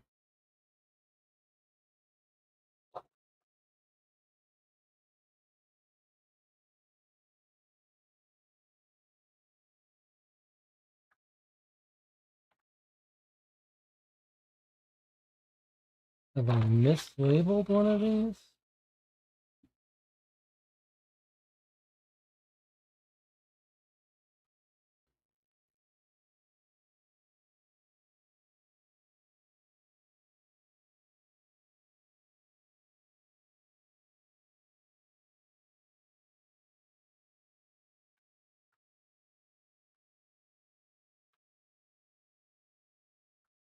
One, 2, 3.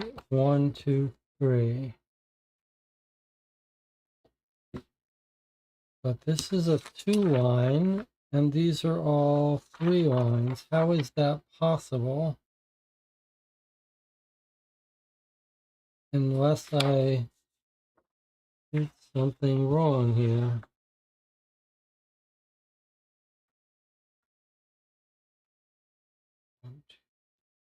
That's a 3. Okay, so I labeled one of these wrong. What did I label wrong?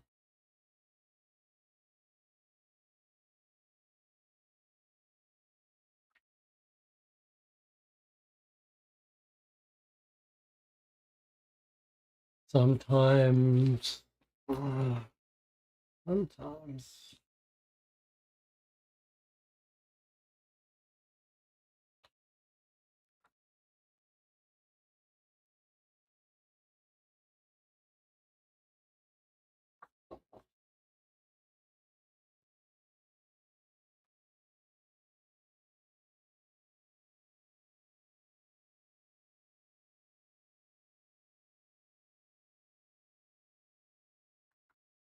Did I already do one of these on the back?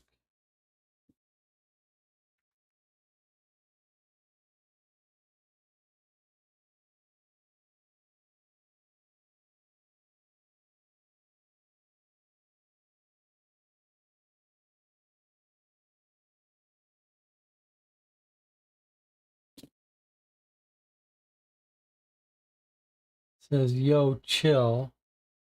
Thought we were on the same page. I'm in love with her, not you. Chill.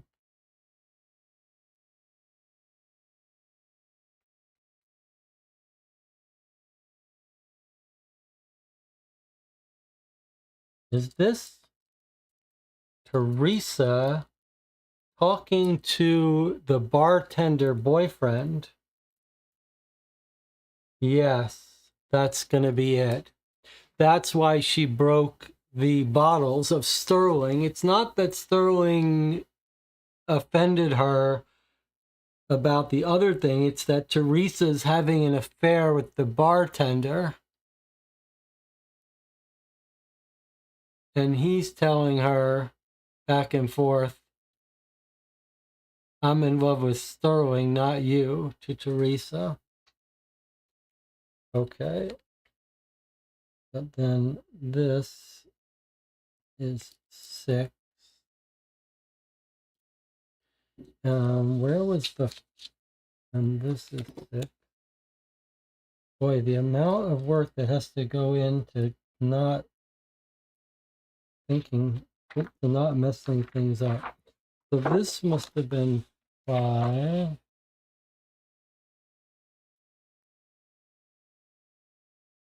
Before we get caught. Yeah. Okay. Okay, so we just have the one last one. But why are there... Swear to God, Jesse, sometimes... There's only one here, but I've got 2 here.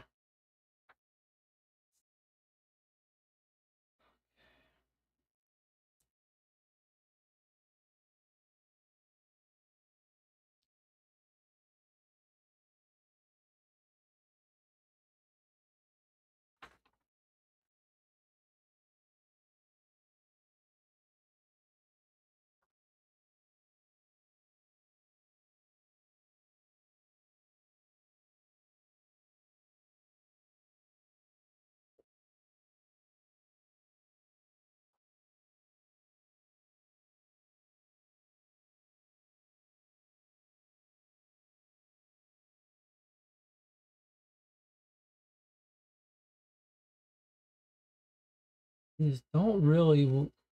I'm gonna throw a fit here in a second with these cubes. These don't really line up. Do they line up that way?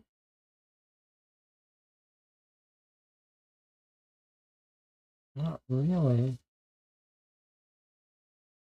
And why are there...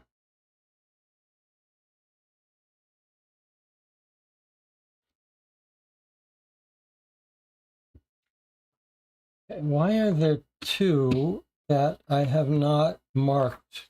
1, 2, 3, 4, 5. And I've got 6. So my bad note keeping has meant that I don't know which of these we've used, but we have used one of them somewhere. Which one was it? Probably this one. Gauge difference, yes.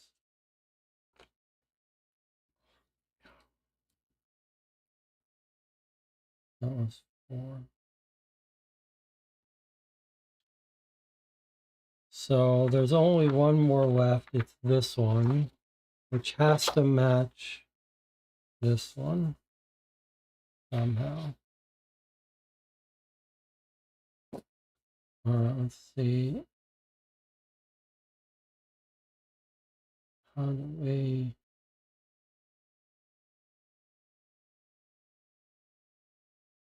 Okay.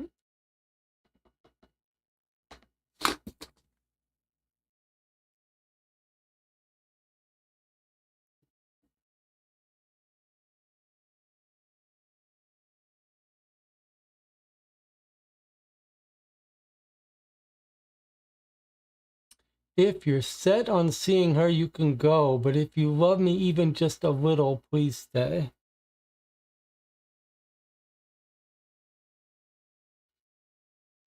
So this seems like it's just a red herring, doesn't it?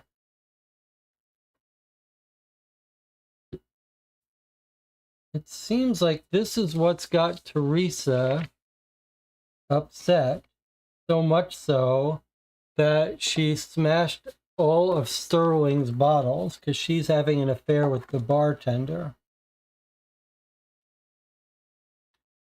But it doesn't feel like it has anything to do with our case.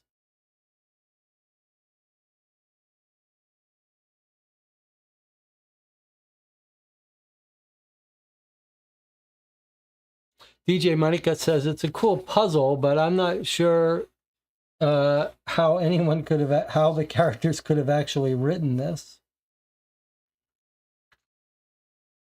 I mean, the boyfriend does like this back and forth writing, and this does look like his handwriting. So this feels like it's Teresa having an affair with the bartender, but no reason for her to do any murdering, and no help for us regarding code. Now, so there's two things that we don't know how to decode. We've got the encrypted message, and then we've got Gail's bag.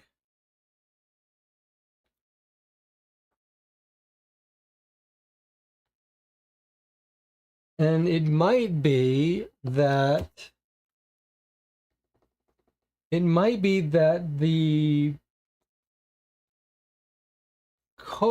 thing that's in here helps us decode this. So it might be that we have to get this number first.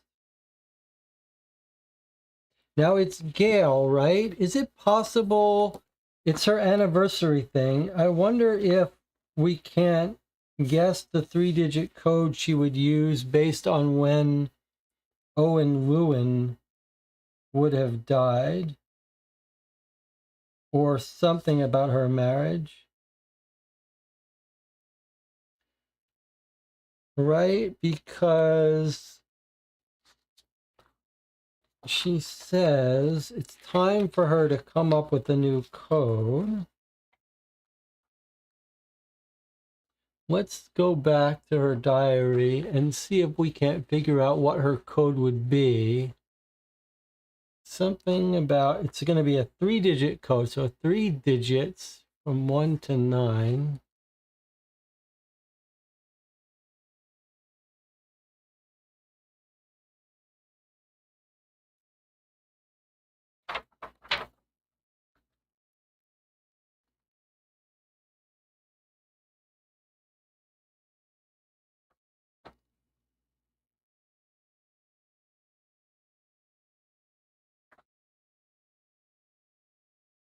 Three-digit code.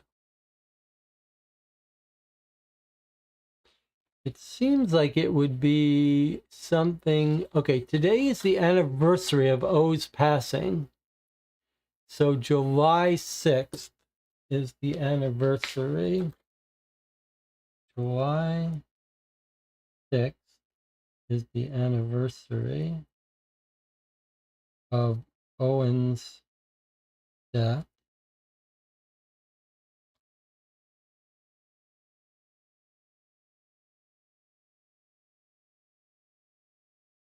So, 0706, July 6th.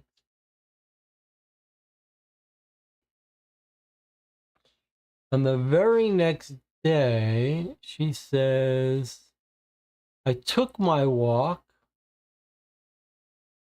The lock for our engagement bag finally broke. Ordered a replacement. Should think of a new combination.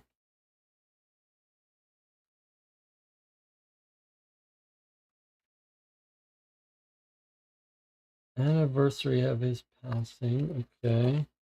And then here we have in 1964, they bought the first 5 acres.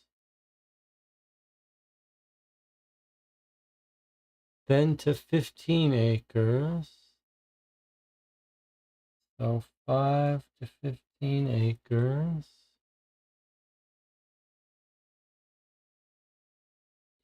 Owen's passing in 2012. So died 2012. So he died on July 6th, 2012. She goes on her walk. I unlock newfound knowledge. In every place I stop to smell the roses. That's a weird statement. The key to success is in the details. Every day I walk the same path around the grounds, paying attention to healthy growing things. I unlock in every place I stop to smell the roses. Always leads her back to the same spot where she and Owen planted the first vine. Okay, so now if we look at this, is it a 3-digit code that ends with the 9? And where she starts out, is that going to be our code, our 3-digit code? Remember that she ends at the gazebo, that's 9. And where she stops and smells the roses, we have a photo of this. Terrace Garden. She's on her walk. That's the 5.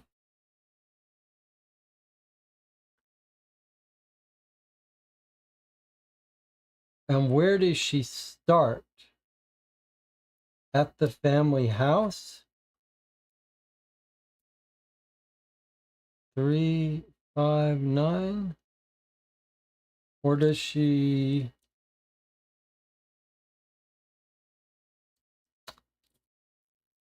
I think it's going to be... How do we know where she starts her walk?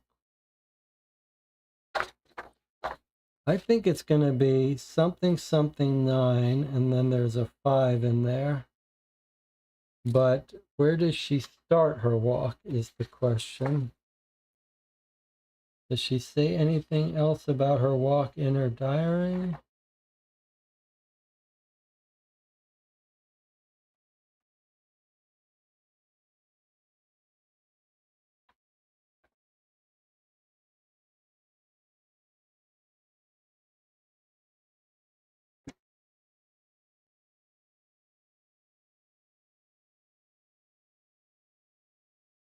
She takes a daily walk.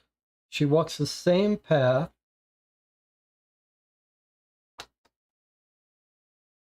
But what is that path?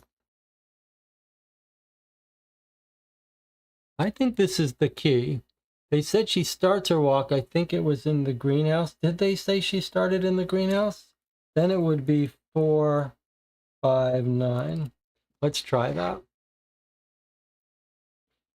I don't know where they said she started, but I believe 9 is where she ends, in the gazebo.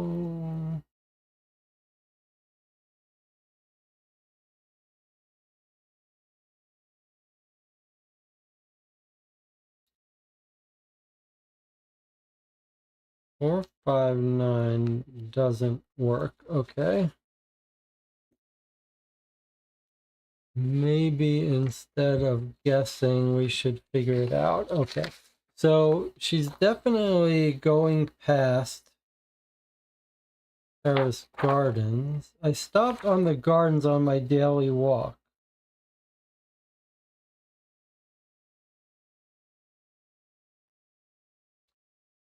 Okay. And then we're told that she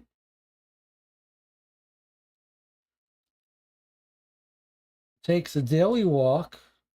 Every day I walk the same path. Always leads her back to the very spot where she and Owen planted the first vine.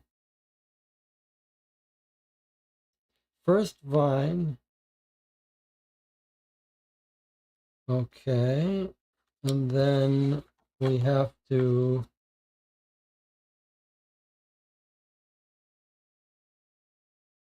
visit the gazebo where they planted their first grapevine. Okay, so we know it's going to end at 9. So we know the last digit's going to be 9. But we don't, and we know that she stopped at the gardens. That's a 5.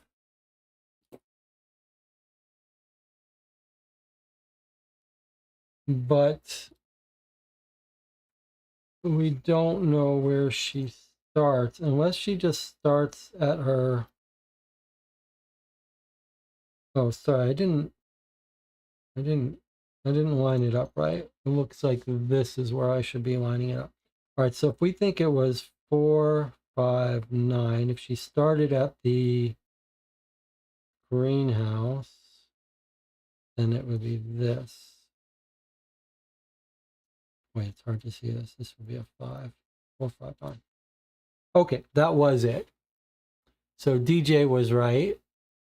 She started at the greenhouse. And we actually did get it right on our first guess. Greenhouse to the gardens to the gazebo. All right, pretty cool. So we were right to pick up that the path, all the text about the path was significant. Just took us a while to put the pieces together to realize that makes a 3-digit code.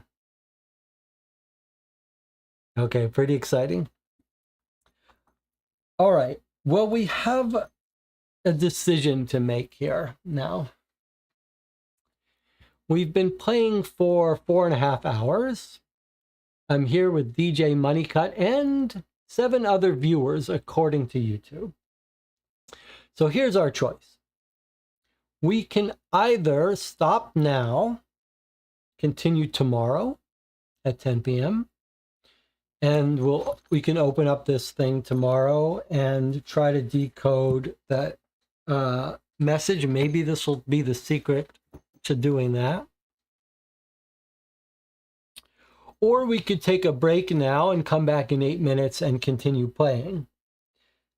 If this gives us the key to how to decipher this message, it might not be too much longer.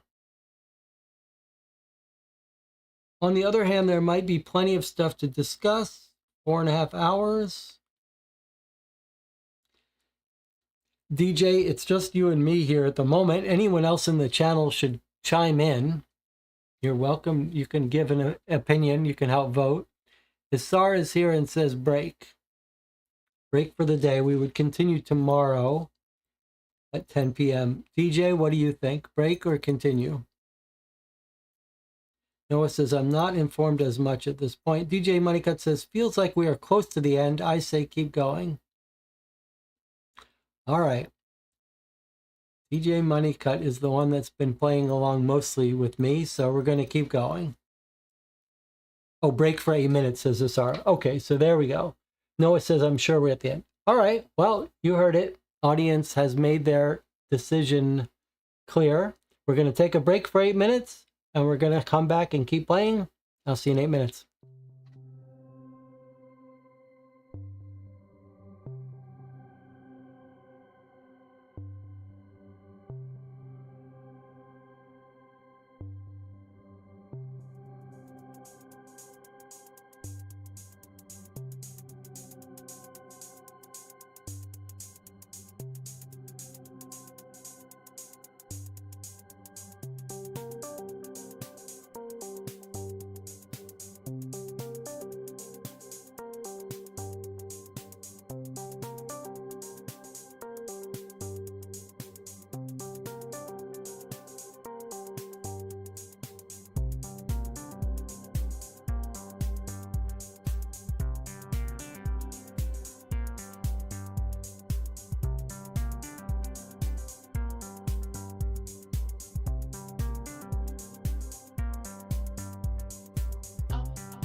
We are back. I was thinking more about the shredded documents, and I think I might have been onto something in saying that Darren may not have shredded all the documents that we found shredded. I like the idea that we've caught him as a sort of red herring, sending a note saying she's changing the will and we need to act. And Darren shredded this. But I'm thinking that possibly because that office is shared by Darren and Uncle Ellis, I really wonder if the shredded, this note that was shredded and this note that was shredded are actually part of the Ellis family. Ellis and Jamie.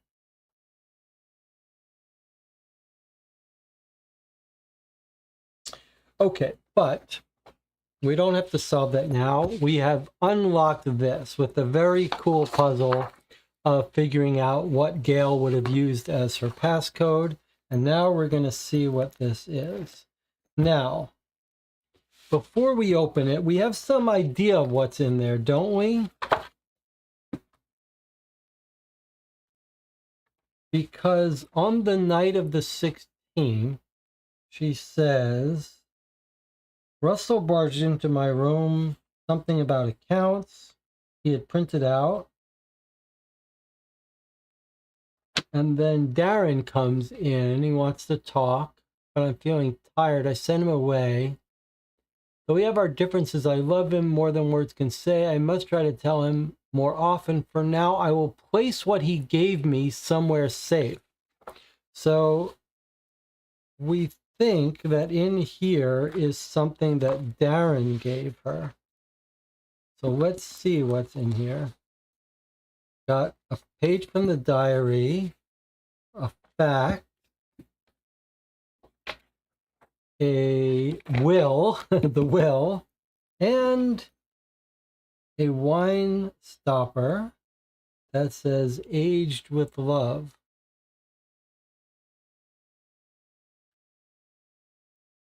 Proper wine stopper. Oh, it can be unscrewed.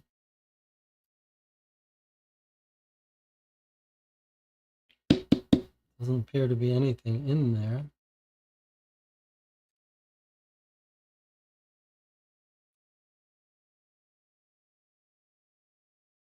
Nothing seems to be hidden in it.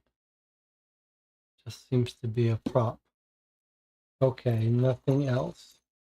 But last will and testament, that's pretty serious. Okay, let's see. So we've got another fact similar to the one we found shredded. Let's see what it says. 9:42 p.m. Urgent change in plans to Darren. Oh, this is the fax that came back after the one we found. Here he sends it at 8:57. He sends his fax to this company. At 9:42, they come back. Please discard. Comments. Thank you for taking the time to get in touch with me during your family event. You were right to expedite this matter, as I had already put a word in with some of my contacts.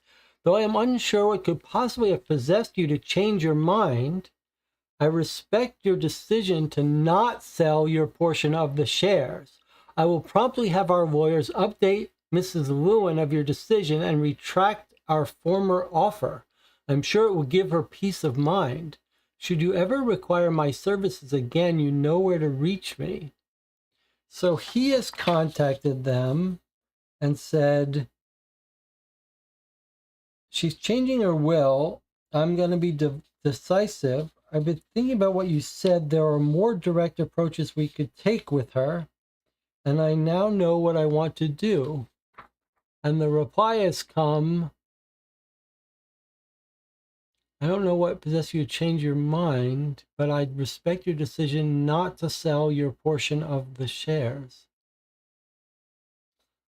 Doesn't seem like he was telling them that, but maybe he sent another fax that we didn't see. Either way, they've gotten back and he's decided not to sell his shares. at 9:42. Not sure why, though. Let's see what's on the other side of this. Dear Mom. Okay, so this is what he gave to her. And now we have Darren's handwriting. Dear Mom, I thought about what you said the other day about what the vineyard means to you, about how you and Dad planted roots here and raised a family around it. I've always had a hard time understanding that in the day-to-day slog, but I was talking to Avi after dinner, and it struck me how much he cares about this place. I could see so clearly all of a sudden you've given so much of yourself to this place, and I know Avi wants to do the same.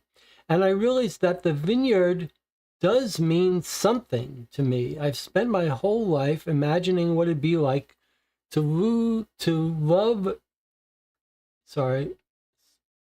my whole life imagining what it'd be like to be somewhere else. But if that means not being here to support my son, I don't want to leave. I want to be there for Avi the same way you and Dad were always here for me. All that to say, I formally withdraw my offer to sell you my portion of the shares. I don't want to leave the business anymore. I'm sorry for the heartache I put you through, but you don't have to worry anymore. I'm here to stay. Thanks for putting up with me.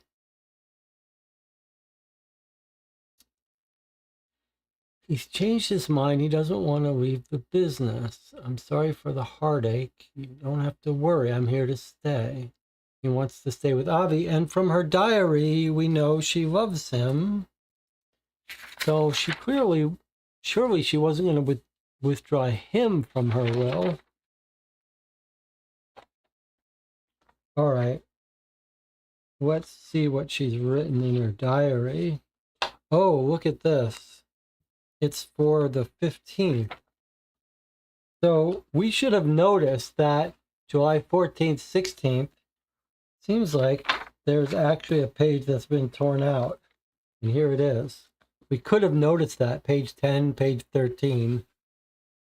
So here it's pages 11 and 12. July 15th evening. Everything coming together smoothly for S's celebration, Sterling. Gave most of the staff the day off. Tomorrow the bartender is only working in the morning and will suffice as help for final preparation. So the bartender is on the property. Must remember to have one of the floor staff pull the family's favorites from the cellar and arrange for the 3 custom charm samples to be placed at appropriate table settings so that we can test run them as a family before committing to selling any.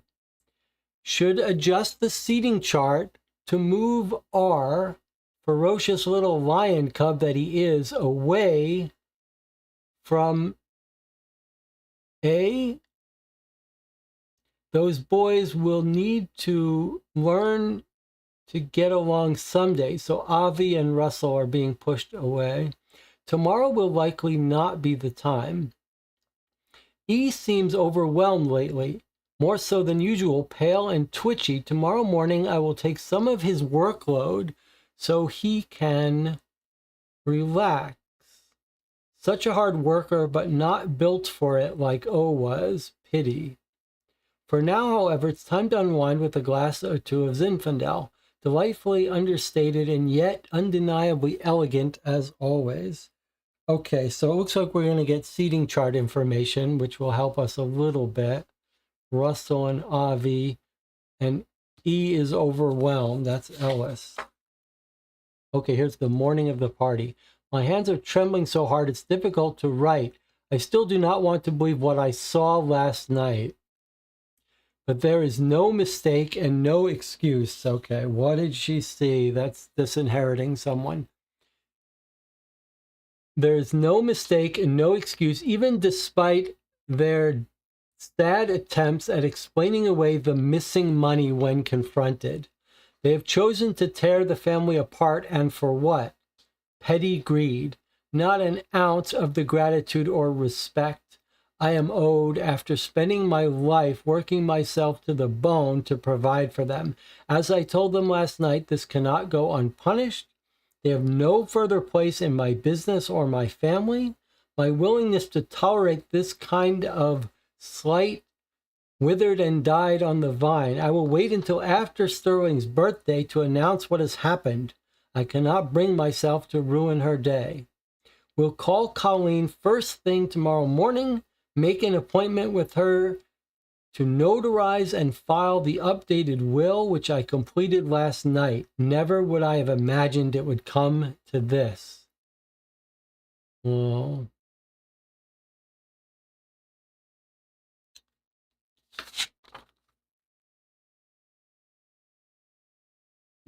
Isaris, the DJ says, sounds like the thing next to the key phrase grid. What sounds like the thing? Oh, this. Aged with love. Aged with love could be the key phrase. If that's what you're saying. If not, please be clear. I don't know why DJs... Oh, it looks like the thing next to the key phrase good. You're quite right. You are quite right. That's a very good catch. On the key phrase grid was a little triangle. And there's our triangle. Good catch. All right. Now let's look at the will. Who is being removed from the will? It's Ellis and Jamie, right?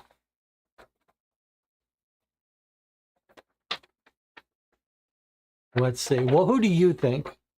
While I look on the table for the key phrase, who does the chat think the will is going to get rid of?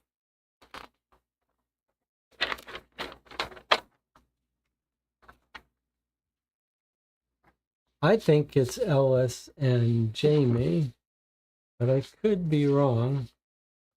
I'm open to being convinced, but I'd like to have the channel's public get on the record with it before I reveal it.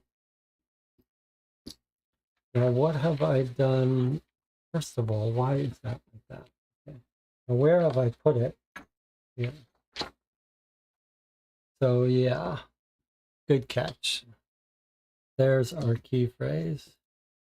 So I'm going to fill this out while I'm waiting for the audience to write down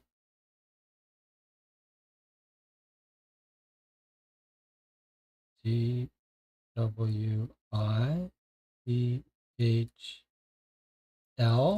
aged with LOV.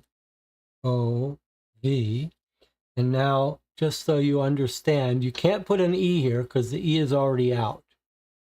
AGEDWITHLOV. Okay, it has to be all unique. And now you start doing alphabet. So B hasn't been used yet. C hasn't been used. D has been used. E has been used. F hasn't come out. See if we put an F. G has come out, so we don't use it again.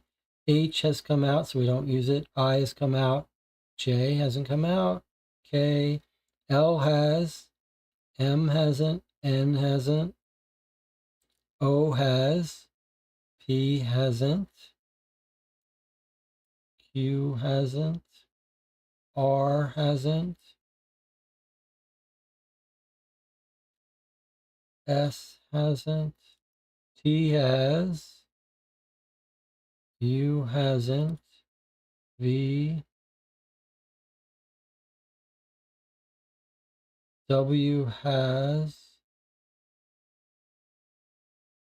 X hasn't.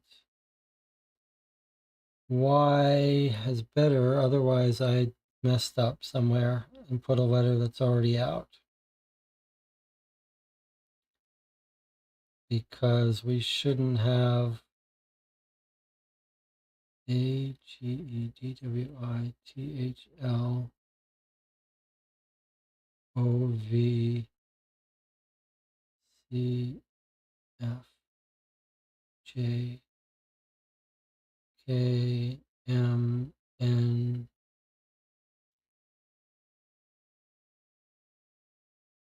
V already came out. So that's X,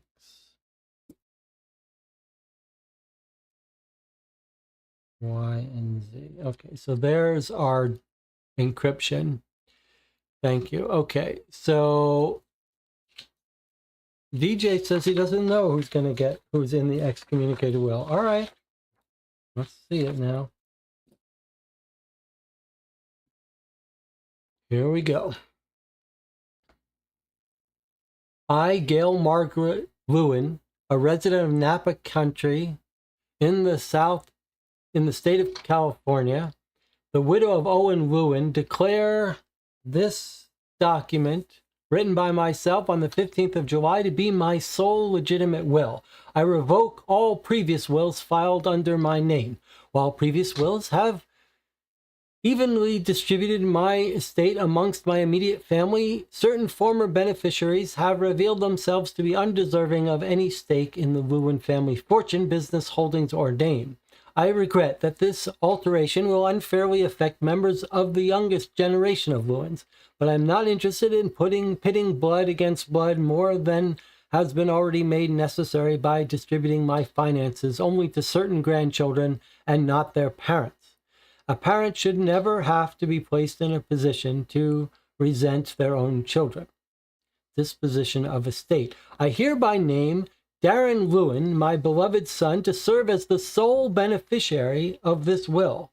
Darren is to receive all of my properties and financial holdings, both personal and related to the Lewin Vineyard and Winery. I address the following to Darren directly.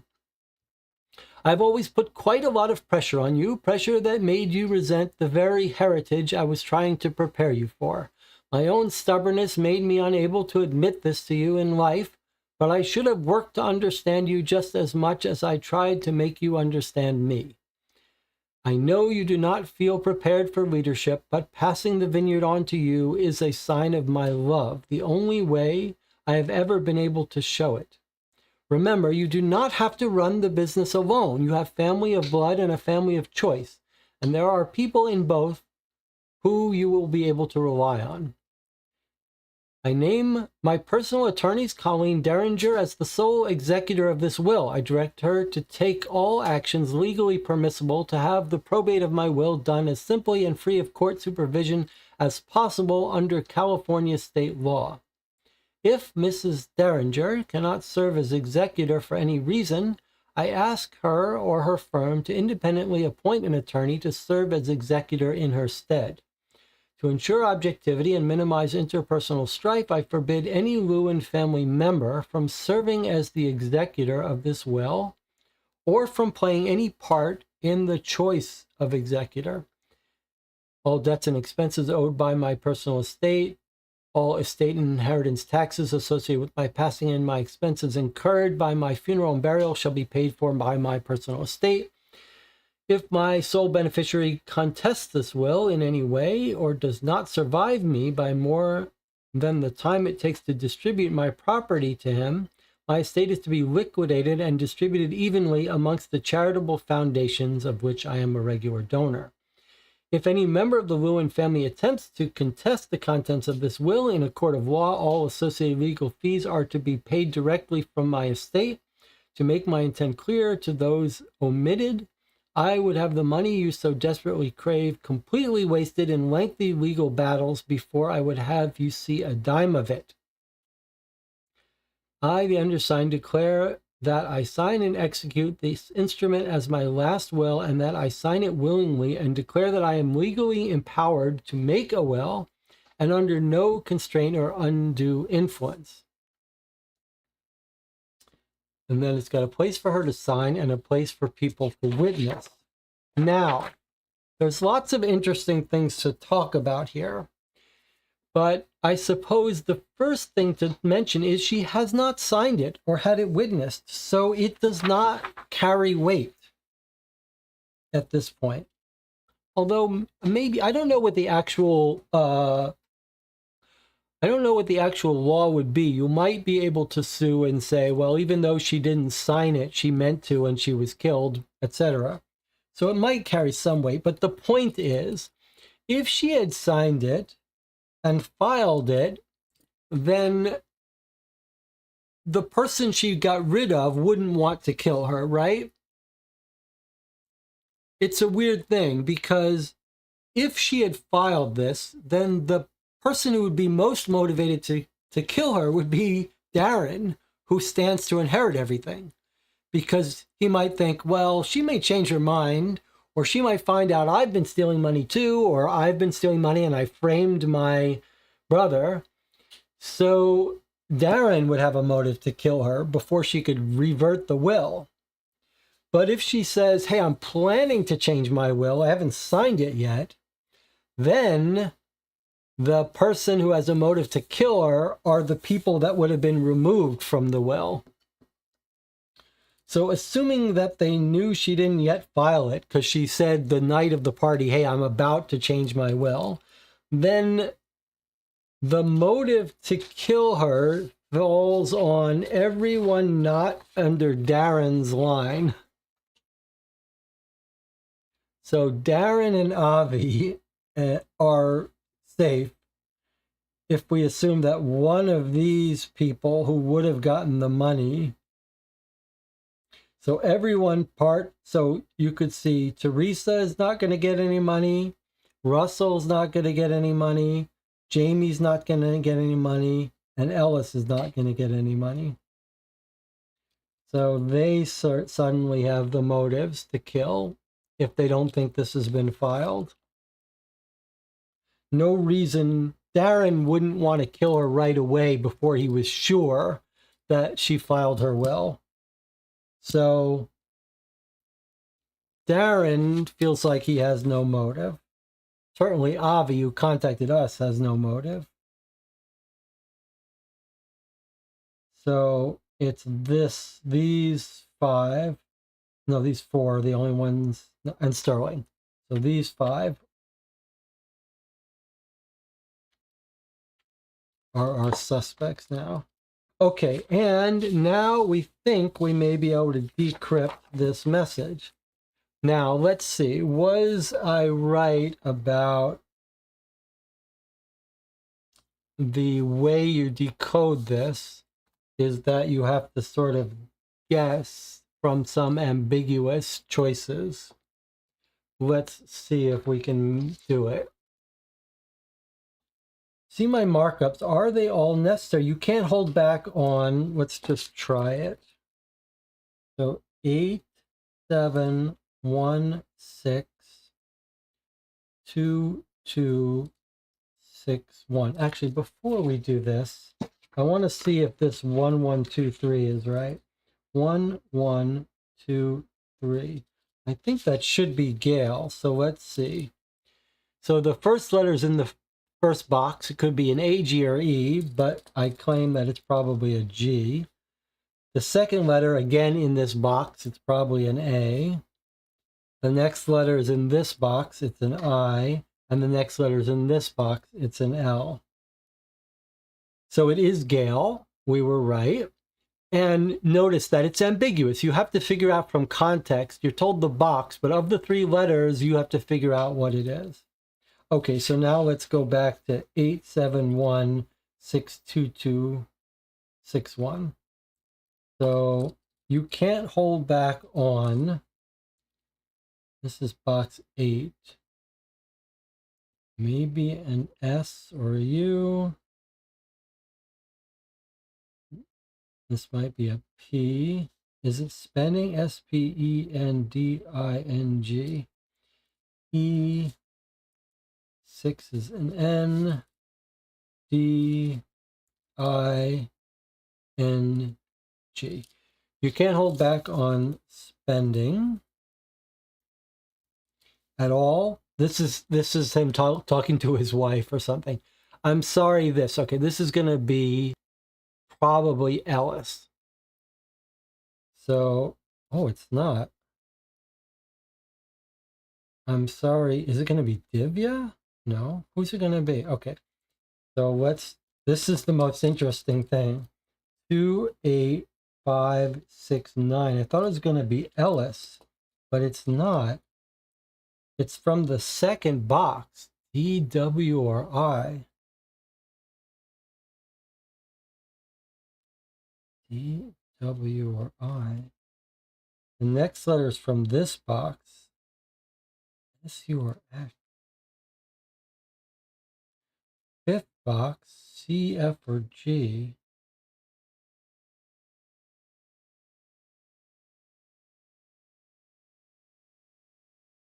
Sixth box is K, M, or N. Ninth box is Y or Z. Oh, it's Ducky. Ducky. Ducky is Ellis, right? So it was Ellis. It's the wife using the nickname of the husband, right? You remember that when we interviewed Jamie,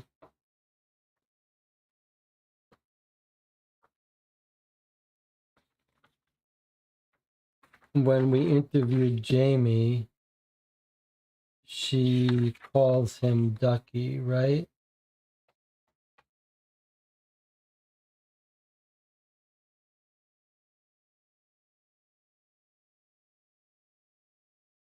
Ducky. Sorry, my husband, he stayed behind. All right, so we were right. It is all about the husband and wife, Ellis, Ducky, and Jamie. I think it's going to be Jamie, his wife, are stealing money. Okay, but we still need to 4477426471. Let's see. 44 is OVB. OVB. And then PQR, PQR, OVB, BWI. 447742. What does this say? BORROW, borrow. We still need to borrow 6471 KMN OVB PQRAGE. This is going to be more. We still need to borrow more for now. We quote unquote need to borrow more for now. But I talked to Gail. Seems like she's in a good mood, looking forward to the new vintage. You keep saying for now. Can we talk in person before we proceed, or at least wait until after the dinner? 643371 could something if we're reckless. DARREN is what this is going to. No, not quite. Okay, let's try again. 643317. I thought it was going to be Darren, but it's not. It's KMN OVB DWI DWI AGE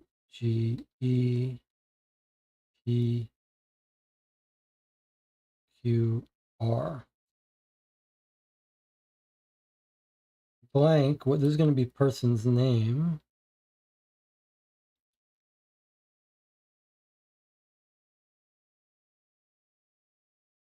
O M O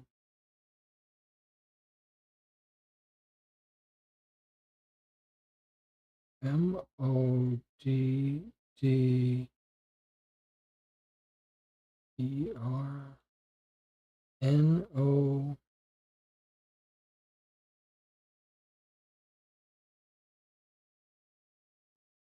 Nothing could blank if we're reckless. Someone's name. But what name is it?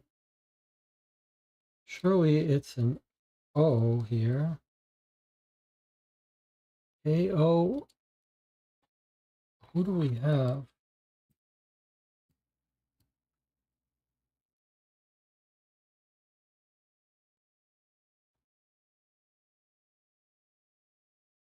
Is it?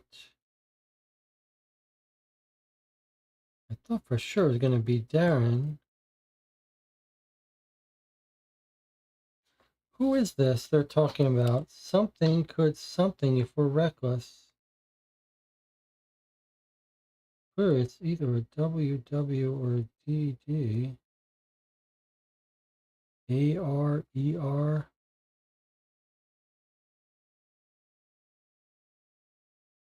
Is it someone's nickname that I'm not remembering?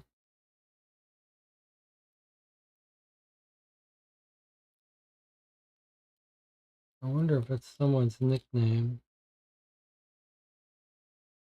All right, I'm going to skip this. I don't know why. 583 88 483.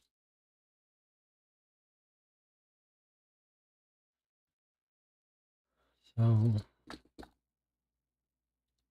EFG SUX BHL.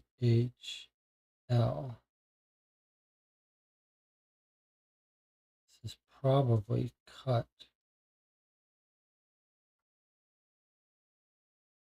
us out. Cut us out. This is going to be mother. This is going to be mother. Ah, I see. I did this wrong. These should be THL. THL. So mother could cut us out if we're reckless. Okay. Mother could cut us out if we're reckless. We agreed to avoid that at all costs. She would never do anything to... This is going to be something like Sterling. Trust me, we'll be fine. All right, well, I'm curious what the message says, so I'm going to go through the whole things of decoding it. 87331516 239. So we've got OVB, PQR, AGE, AGE, KMN. She would never do anything to BREAK. This is going to be break up her family. Okay, so that's going to say family, break up her family. I could just quickly confirm it. F is 5, yes. Okay, trust me, we'll be fine. We've already 316168468532441. This is going to be something like we've already stolen a lot or something. Okay, so we've got DHL, AGE, KMN, AGE, KMN. This is taken. 84 is SUXOBB. We've taken, so this is going to be much. 241 is DWI, OVB, OVB, AGE. We've taken so much.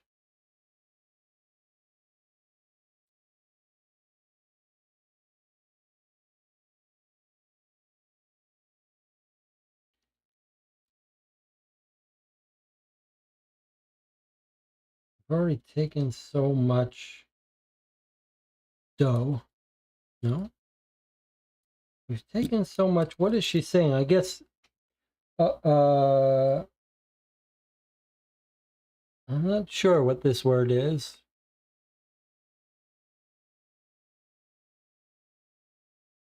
Maybe no, I got this right. We've taken so much. It doesn't matter. It's clearly they're saying how much they've taken of our money. It's kind of nice to know what it is, though. Taken so much.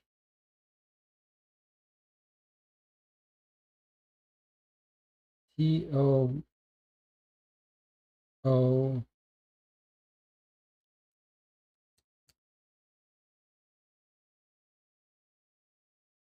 Okay, doesn't matter. Listen to me, you're a wonderful man, a loving husband, a hardworking father.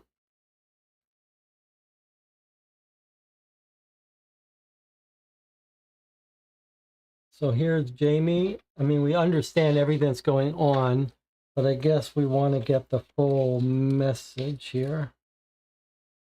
This is taken so much,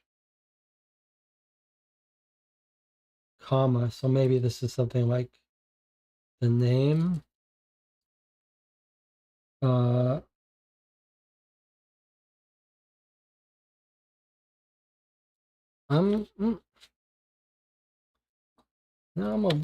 Maybe it's worth trying to figure out what this is.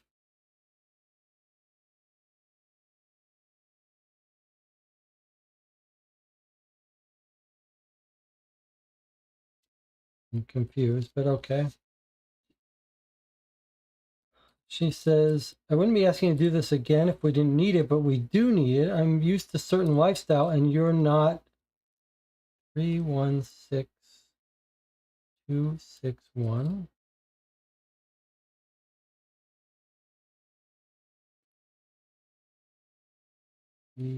EHLAGEAMNTWIAMNAG.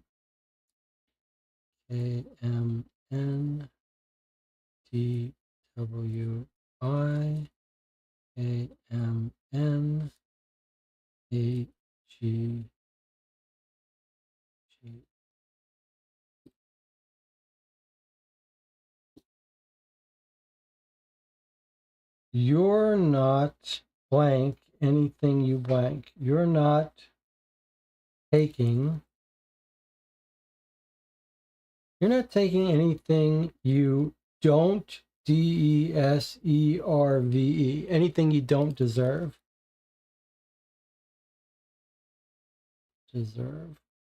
Consider it a loan before you INHERIT. This is going to be inherit.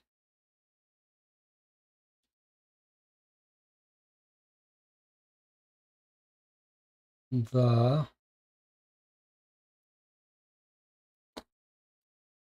4261917 before you inherit the, I'm guessing this is vineyard, VINYA, VINYARD.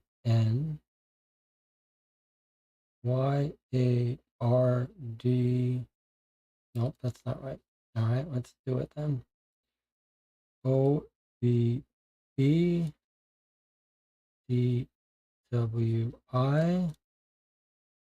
KMN. Certainly looks like it's going to be vineyard. AGE VINYZ.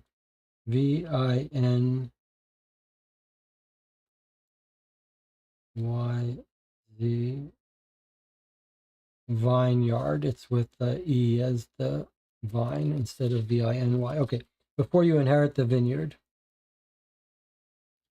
You and I both know you're more than good for it. If everything goes to plan, it will, I promise. And if anything happens, I'll handle Gail.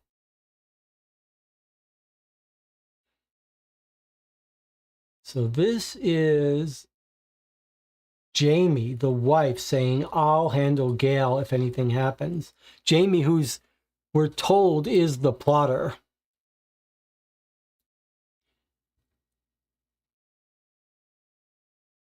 DJ Moneycut thinks it might be Dove, that one word we can't decode. It's the husband, so let's see. Does he refer to her as Dove?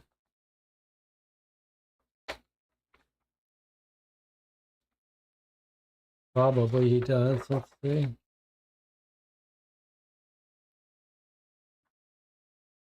Let's see if he mentions his wife.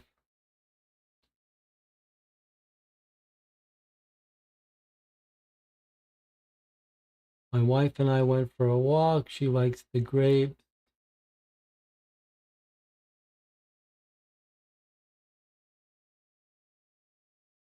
He doesn't mention her. Doesn't matter. We know who she is. We're sure, right? We kind of have to be sure. We have to be sure it's the wife, because this is the person who's saying they're going to handle Gail. It certainly seems like it's the wife. She says you're a wonderful father, but that could be someone she's having the affair with. All right, let's just make a note.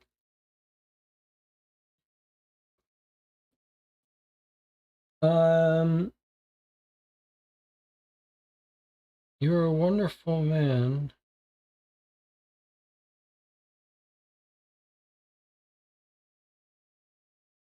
That's E writing. And yeah. All right, let's continue. I know you don't like going. This is the last piece of it. 1 1 1 2 6 8 3 3 1 7. Okay, A G E A G E A G E E W I A M N S U X T H L. I know you don't like going against. I know you don't like going against her. You won't have to. Just keep an eye on your brother. All right, so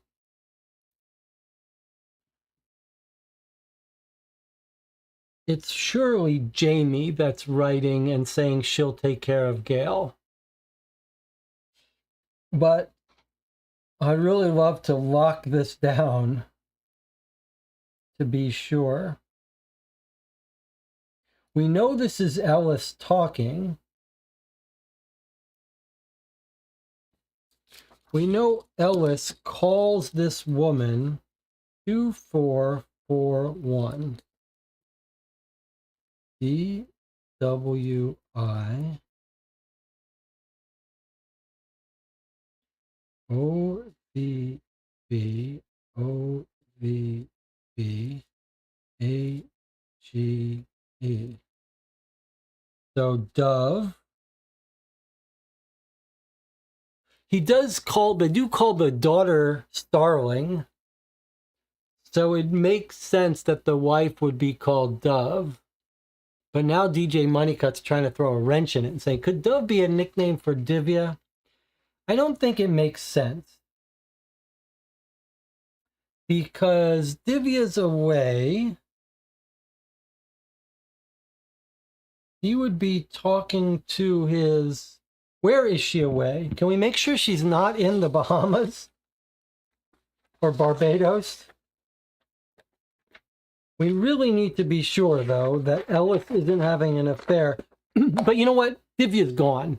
Only Jamie is here. So it has to be Jamie.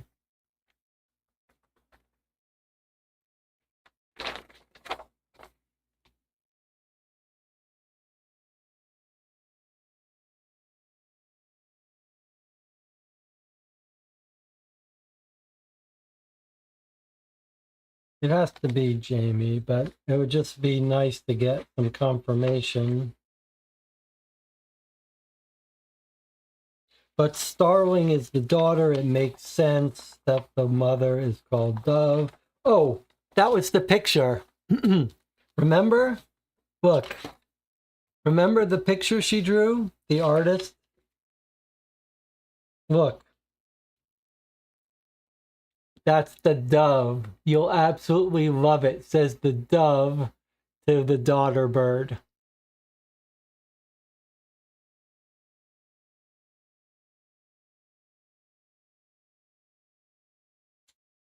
Look, that's the duck, the father, ducky. There's the mother, the dove, and talking to her daughter, the starling. So the mother, the dove, says, you'll love it. And the father, the duck, says, listen to your mother. And she's the starling. Okay. Done and done.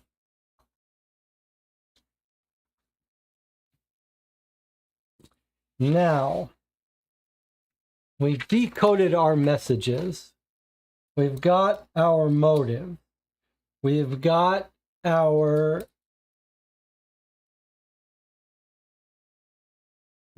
motive. We've convinced ourselves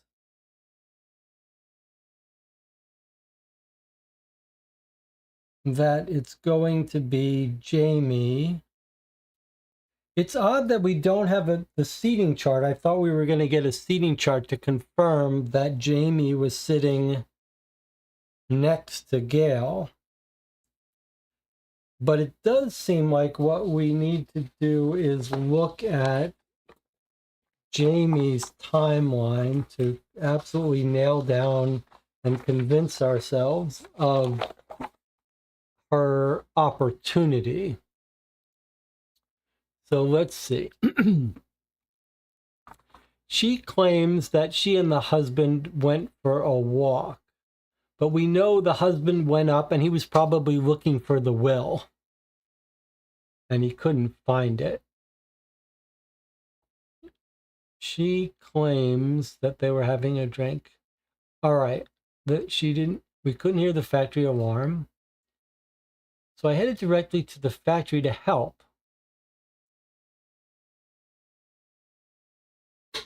So she's in the factory where she can get the glycol. Now let's see, when does she leave? When was Gail at the factory? She had already left by then.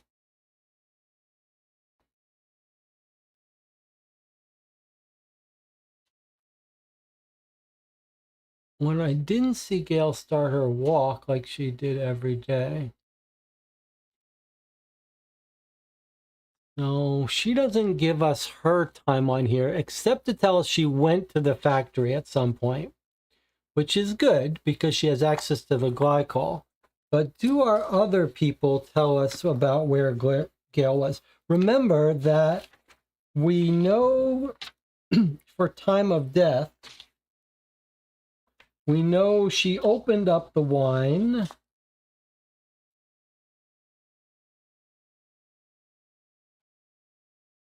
And she must have, and then was gone for a half hour. And she must have drunk the wine between 9:45 and 10:45. So we need Jamie to have been able to get into her room by that time. We've got that whole time of the security doors opening that we haven't really examined. Let's see if we took any notes about when when Jamie showed up. He overheard.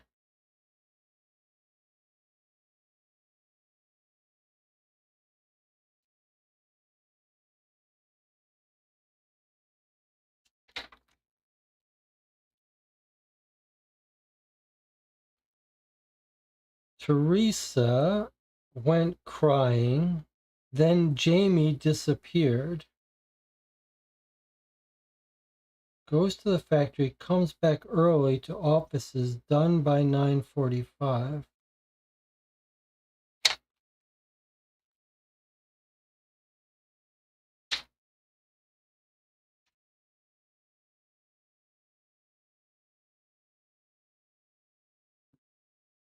Is it Teresa's statement that told us that? Let's see. I think we know everything. I just like to knock down the timeline cleanly. She goes to dinner. Teresa, we know, tried to have an affair with the bartender.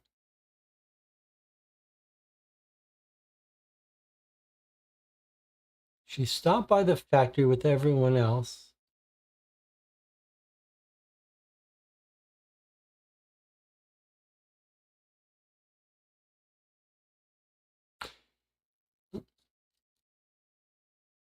Does Gail act strange?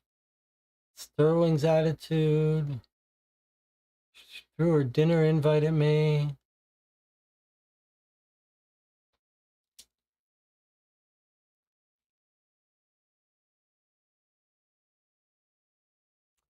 Doesn't really tell us about Ellis and Jamie.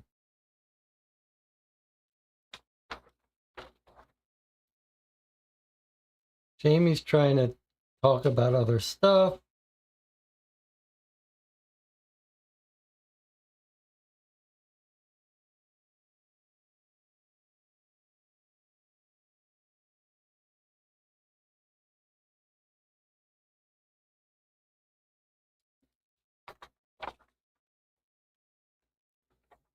See what Sterling says. Well, Sterling left.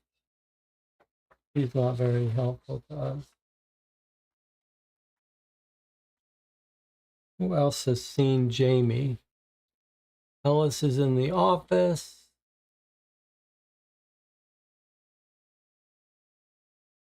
Very helpful. How about Russell? Can Russell tell us where his mother was?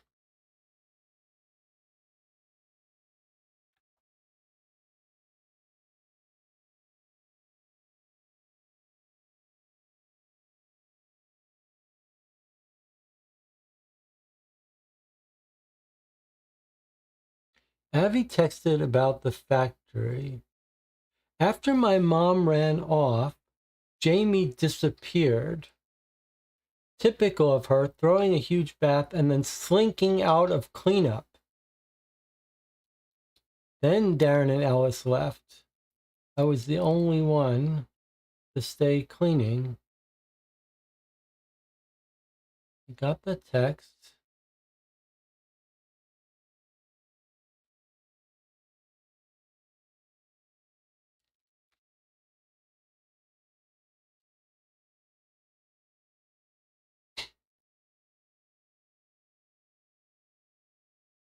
She was already into the bottle. 9:45. I was done by 9:45. I had to talk to her. So I went up to her room.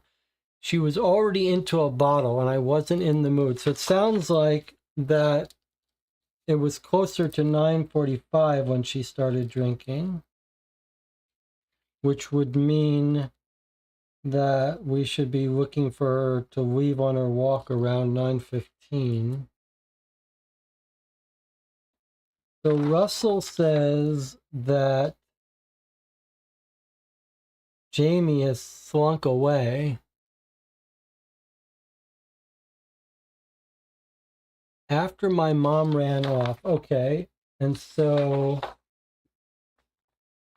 Jamie slinking away, if we can confirm when Teresa went into, she threw it away.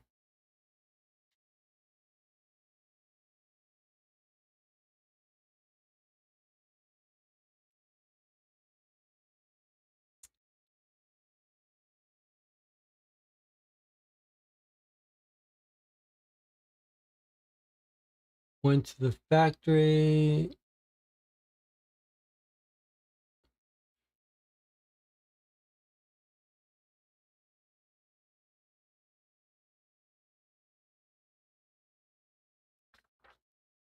It's weird that we haven't really had to use the security time logs, but maybe it's just to help us make a little sense of it. We don't really need it. Front gate doesn't seem relevant. Wine cellar. Okay, so here is,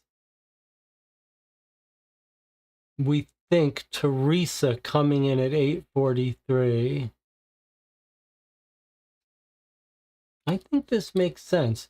Here's Teresa coming in at 8:43, meeting up with her bartender, saying, do you love me?" Trying to have the affair. And she's there until maybe 9:50, if I'm reading that right, which makes Jamie disappearing around 8:45, which makes sense because we think she must have poisoned the wine at 9:15. So I think this is consistent. But don't we think Jamie must have sabotaged this place? Sabotaged, yeah, there we, yeah, 9:15. Okay, so then she sabotaged it. She's going into the glycol, grabbed it, sabotaged it, and then when everyone rushes to the factory, Jamie heads over and poisons the wine, right? And DJ says, look at Avi's timeline. All right, let's look at Avi's timeline, but I think we've got it now.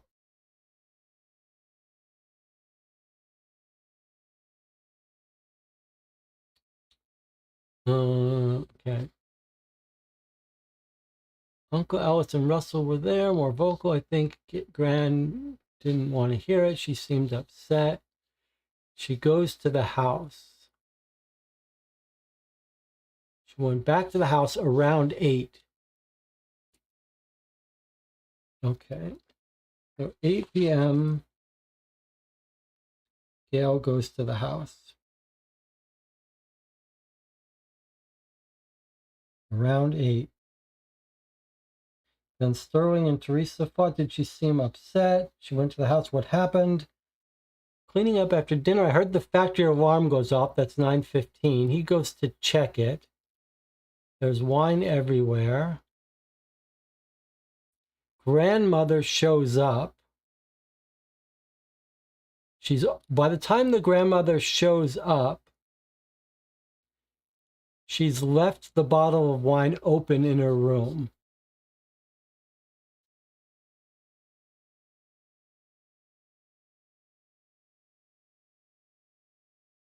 "9:35, she's back in her room." Okay, I think that's about it. I didn't see Gran for the rest of the night. Aunt Jamie came to help at 9:50. So there you go. So Jamie poisons it and then she comes back. So I think, and Aunt Teresa comes at almost 10. So here we go. Let's just do the timeline. Teresa shows up at the cellar door at 8:43 to have her little affair. The factory alarm goes off at 9:15. And then Teresa leaves at 9:50 after the affair and sees the alarm has gone off, gets the message, goes and helps. Meanwhile, Jamie has left sometime early, like 8 p.m. or so, 8:30, and Gail has figured out she has to go poison. Sorry, not Gail. Jamie is going to poison Gail. So she goes to the factory here, and she steals the glycol and unplugs the wine so that it triggers the alarm. Meanwhile, Gail is home here somewhere at 8 p.m. That's Gail in her house. So the alarm goes off, And then Jamie leaves, comes to the front door here, poisons the wine and leaves. Meanwhile, the whole crew has arrived and is fixing things. Then Jamie, after she does the poison, she leaves and comes back and helps them here. Meanwhile, Gail has opened the wine, left it for Jamie to poison, and Gail eventually walks over to the factory at 10, whatever time it is, helps them out a little bit, and then continues to walk home, gets back home 9:44, and drinks her wine, and then she's dead. That's it. I think we've got it. But what we'll do is we'll take a break for 8 minutes since we've been playing for an hour. We'll come back and we'll talk about it. I'll answer DJ Moneycut's question when I come back. We don't know what the solution is. Not questions, right? We're not given explicit question. We're just told, find out which of the 6 people present could have done this and why they would have wanted to poison my grandmother on the night of Starling's birthday. All right, we're going to take an 8-minute break. When we come back, we'll have a little bit more discussion, and then we'll open the solution and read it. Almost 6 hours in, good long case. I'll see you in 8 minutes.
Okay, we're back.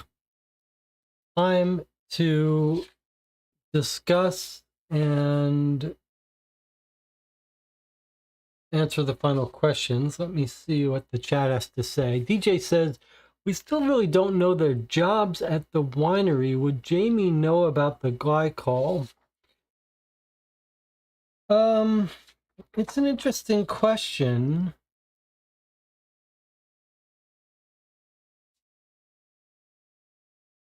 I mean, they're all involved at the winery, but we're not really told what their jobs are.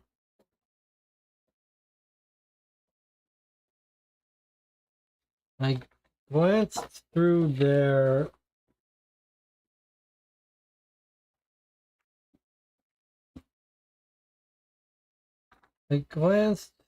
their stuff, but I didn't see anything.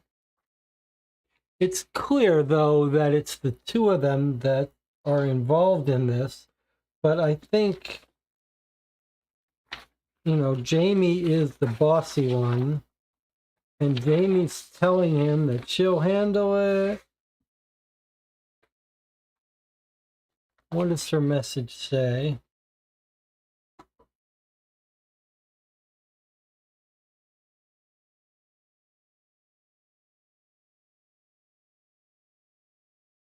So here's Jamie is all cautious. He's like, you've got to stop borrowing so much money. He's talking to his wife, Jamie. Can we talk in person before you proceed, or at least wait until after the dinner? She could cut us out. We agreed to avoid that. She says, trust me, it's fine. She's never going to cut us out. You're a wonderful man, a loving husband, a hardworking father. You know I appreciate you. You know I wouldn't be asking you to do this again if we didn't need it, but we do need it. I'm used to a certain lifestyle, and you're not anything you consider it a loan before you inherit the vineyard. You and I both know you're more than good for it. He says everything goes to plan, and she says it will. If anything happens, I'll handle Gail. I know you don't like going against her. You won't have to. Just keep an eye on your brother. By this time next year, you'll have everything you ever wanted. So it's clear. And in the diary, the mother says that Gail is she thought she was empty-headed, but she's really not. She's really controlling, and not in the way she would do it, not in her calculating. She's proven herself worthy of my family, though she employs it in a way I would not.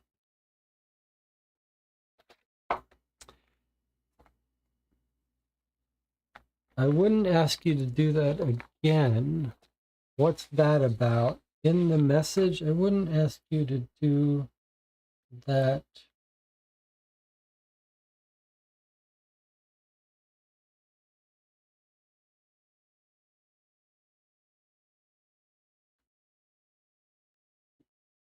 It's about stealing money, but where do we see...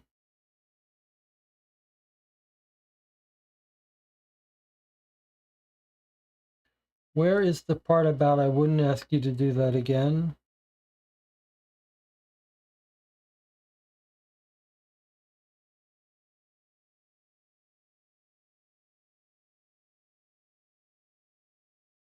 Oh. Where does she say I wouldn't ask? Where does someone say I wouldn't ask you to do that again? On what document are you talking about?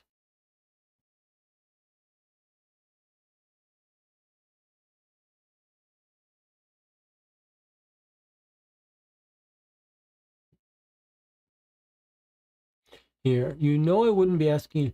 Okay, you're a wonderful one. You know I wouldn't be asking you to do this again if we didn't need it, but we do need it. She's telling him to transfer more money. She's telling him to transfer more money illegally to their bank account. You can see they've only got $120 in it. She needs more money. She's accustomed to a certain lifestyle. All right, I think we're ready. Everyone in the channel should now get on record and vote for who we think poisoned her.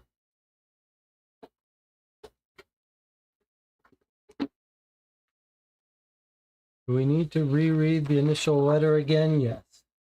Find out which of the 6 people present at the dinner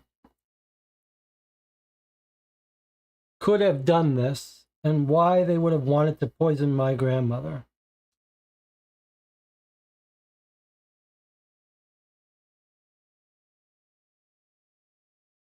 We probably can rule out Ellis by the timeline that he showed up at Darren's office as well. Remember, he's up talking to Darren while the winery is being sabotaged. 8:50, he was in there for an hour. At some point, Ellis busts in. He's been eavesdropping on me for some time. Then he goes into the office. So basically, Ellis is on the property in the office, which remember is not at the home.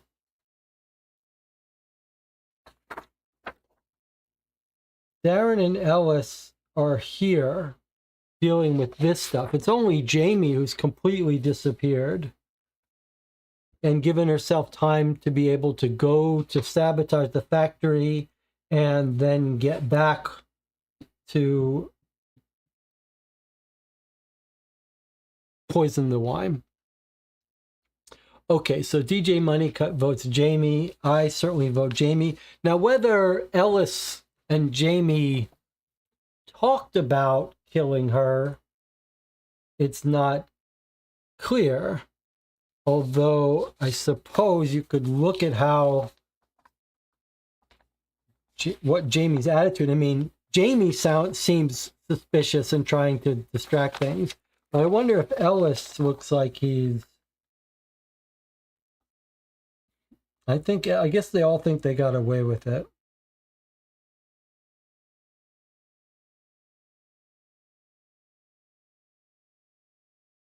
And then we all think Teresa smashed up the bottles because of her having her affair.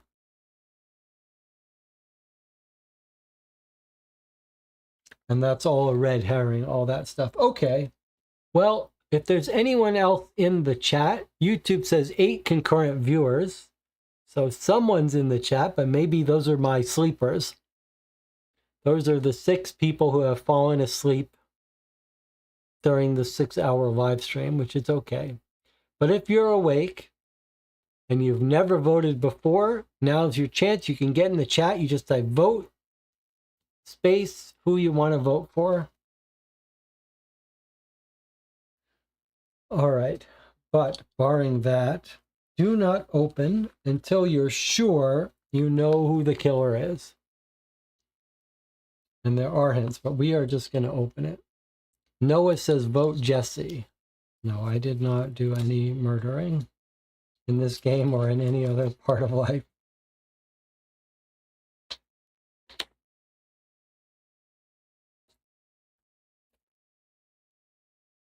All right, here we go. Everyone's on the record. We can stop the vote. How do I stop the vote there? All right, here we go. Surely we are correct here.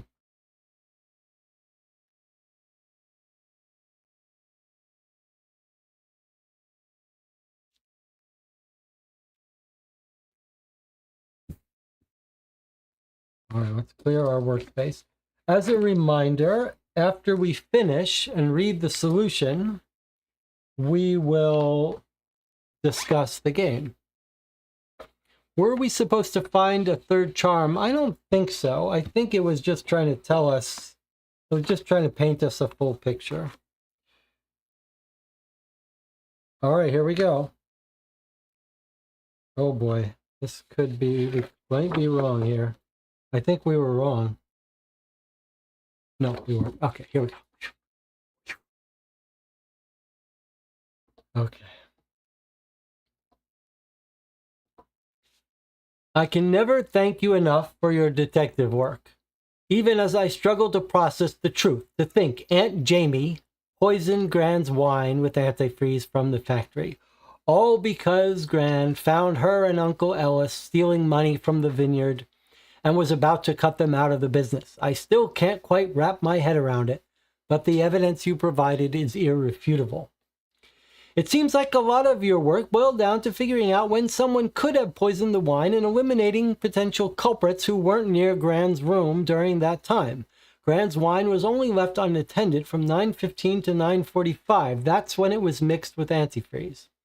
Uncle Ellis lied about being with Aunt Jamie after dinner, but his movements can be tracked via the witness statements and security logs.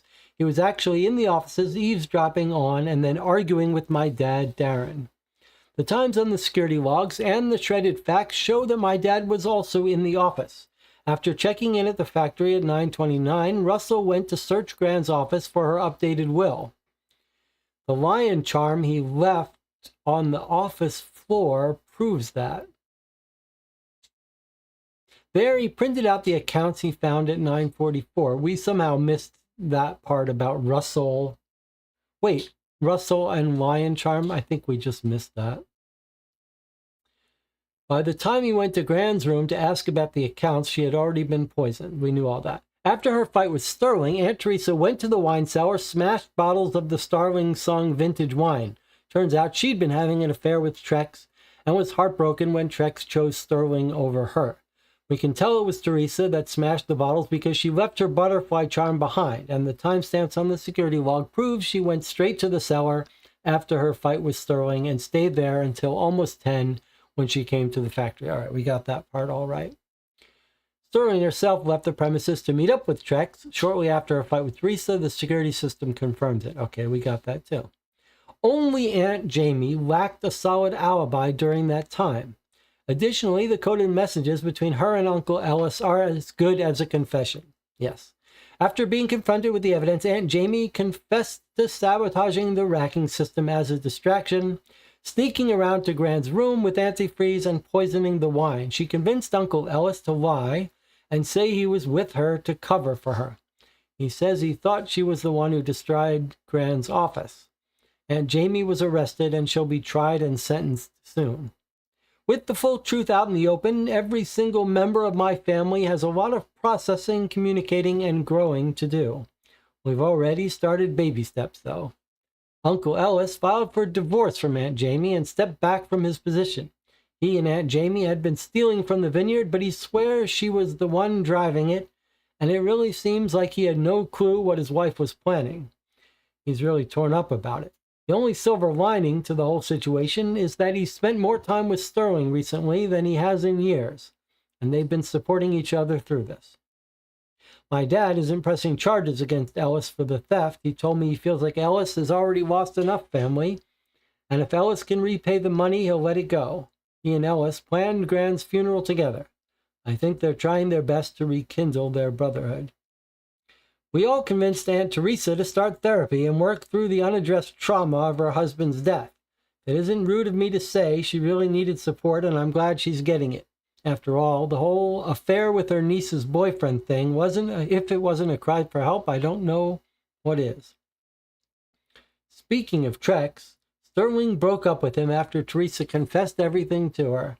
Sterling's understandably angry at the both of them, but nowadays she's sometimes willing to be in the same room as Teresa, so there's a kind of shaky peace in place.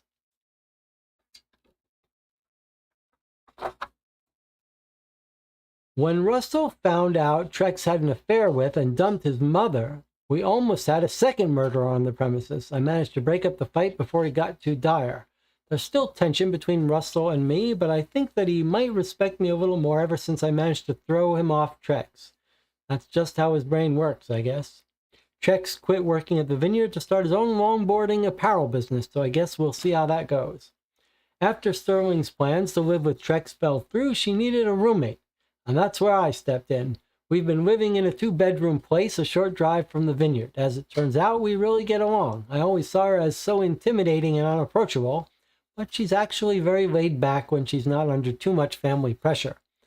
Funnily enough, turns out she thought the exact same thing about me. As for me, I've been working with my father to take over Ellis's duties together. I've been learning a lot about how to run a vineyard, and it's fascinating stuff. I'm still very green, but I'm starting to hope that one day I'll be trusted to run this place. I know I could do a good job. And I still miss Gran every day. But it's impossible to say she's really gone because she's still in everything she built. The vineyard, her family, my family, that is. We're all going to work hard to hold on to what Gran gave us, and that means first taking comfort in the justice and closure you've brought us. Once again, thank you. Ari Chauhan. Okay. So we're going to talk about this game in a minute, but DJ says, Noah says, can you check the hints page, see how we're supposed to know about the charms? Let's see. So we're told there's part of a matching set of 3, one in the kitchen where it should be. The butterfly was in the wine cellar, and the last one is still missing. And I think we might have heard about someone, the lion charm. Maybe someone found it and we just overlooked that. But I don't remember knowing who had it. We do know that someone calls him a little lion cub. Oh, wait, look, there's one more thing. What's this? California woman pleads guilty murder of mother-in-law. Local small-time socialite Jamie Lewin, 47, pled guilty to the first-degree murder of Gail Lewin, 76, owner of Lewin Vineyard and Winery, this Sunday. In a small Napa Valley courthouse, the Lewin family finally began to pick up the pieces of their lives after the loss of their beloved matriarch. While Gail Lewin's death first appeared to be the result of natural causes, an autopsy and toxicology report later revealed she had consumed a lethal amount of concentrated ethylene glycol, chemical commonly found in antifreeze. Something the morning before death, Gail informed them that she intended to cut them out of any inheritance. According to police, once found, the will confirmed Jamie and Alice Lewin were to be removed as beneficiaries. Oh, I see. It goes on a little bit more. The discovery of antifreeze in Lewin's system led her grandson, Avi Chauhan, to seek the aid of a private investigator. Together, they learned of Jamie's involvement and informed the police, resulting in her arrest and ultimately guilty plea. Private investigators' work on the case revealed that after gathering her family to celebrate her daughter's 21st birthday, Jamie caused a factory malfunction, distracted guests long enough for her to poison her mother-in-law's wine. Her husband, Ellis Lewin, found the body the following morning. The culprit chose to use antifreeze because it was both available and sweet. She must have known it would be practically undetectable in a dessert wine, Deputy Jason Fenn told reporters. From the evidence given to us, we believe Miss Jamie Lewin did have financial motivation for her actions that night. Once arrested, Jamie confessed to plotting her mother-in-law's murder. Once Gail discovered the couple had been stealing large sums of money from the family business. Once found, the will confirmed Jamie and Alice Lewin were there to be removed as beneficiaries. Despite the will not being officially notarized, family has chosen to respect Gail's wishes and divide the estate as written. Gail Lewin's youngest son, Darren Lewin, has become the majority shareholder and has taken a more active role in the vineyard management. He has recently named his stepson, Avi Chauhan, as his apprentice and successor. Many community members and regular patrons of the family-managed winery have shared their support for the vineyard's continued success. I've been making yearly trips here for as long as I can remember. I'm sure they'll come back even stronger under new leadership. They always have, said Olivia Garcia, self-proclaimed wine aficionado and family friend. In honor of Gail Lewin's life and legacy, the vineyard has erected a memorial at the same gazebo where she and her husband, Owen Lewin, planted the family-owned vineyard very first grape seed. The family also asks for privacy and respect during this transitional time. And then this is the Trex, the bartender, opened his skateboard shop, apparel shop. Who needs long arms when you got a long board? Drift on down to TZ Threads and try out our growing collection today. A little funny little thing. Okay, and then you want to know about that last lion charm, huh? I mean, I do know she calls him a cub, so maybe that would have been a hint. But I don't remember if we saw the charm. Let's see if there is a hint about it. Family photos. So here we've got some photos. So the game didn't show us these. These look like extras that were used to build the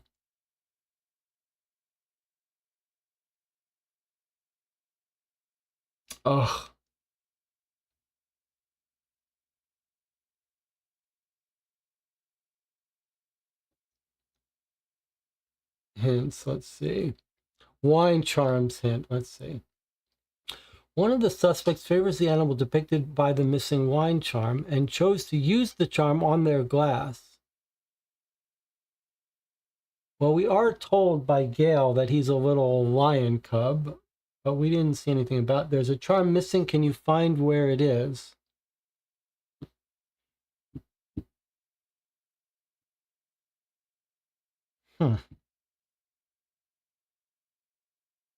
I don't know where we were supposed to see that.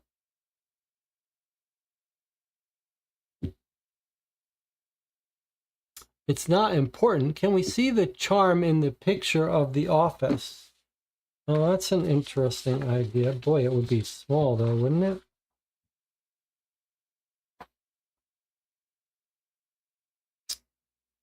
That's a good question though. Do you see it in the picture of the office? We're told that he dropped it on the floor or something.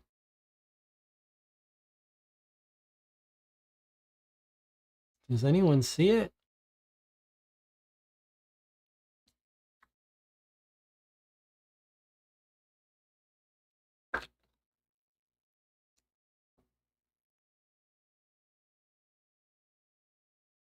Is it there? Oh, look, there it is. Boy, that's tiny. I don't know. And that's with the good close-up camera. I don't know how you were supposed to notice that or identify it. You might notice it, but I don't see how you could identify it. But it wasn't important for us, right? All right, so here's what we'll do. We'll take a 3-minute break and we'll come back and discuss the game. I want to hear your thoughts. And I'll give you my thoughts. I'll see you in 3 minutes.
Well, we are back. You're watching Call Up for Two. We've just finished playing Dead on the Vine and succeeding, winning, getting the right answer. And now we're going to talk about the experience. Let's check in with the chat, see what the chat has to say. Noah says, Hunted Killer never has the aha moment in regards to figuring out the solution. It's always a cipher to crack, a coded message about the killer. The message is pretty obvious to understand. Or it's just you have to open a locked box and the proof is in there and there's no way to be wrong. I find it not as engaging or exciting as the other publishers. That all being said, I think the storytelling is good. There's always some sort of relationship to dive into that may be outside of the murder, but still is a red herring and fun to discuss. DJ Moneycut says, very nice production, more believable than many other cases. The menu puzzle was new and cool. Cases that are mainly based around timelines are not my favorite. That's just a preference.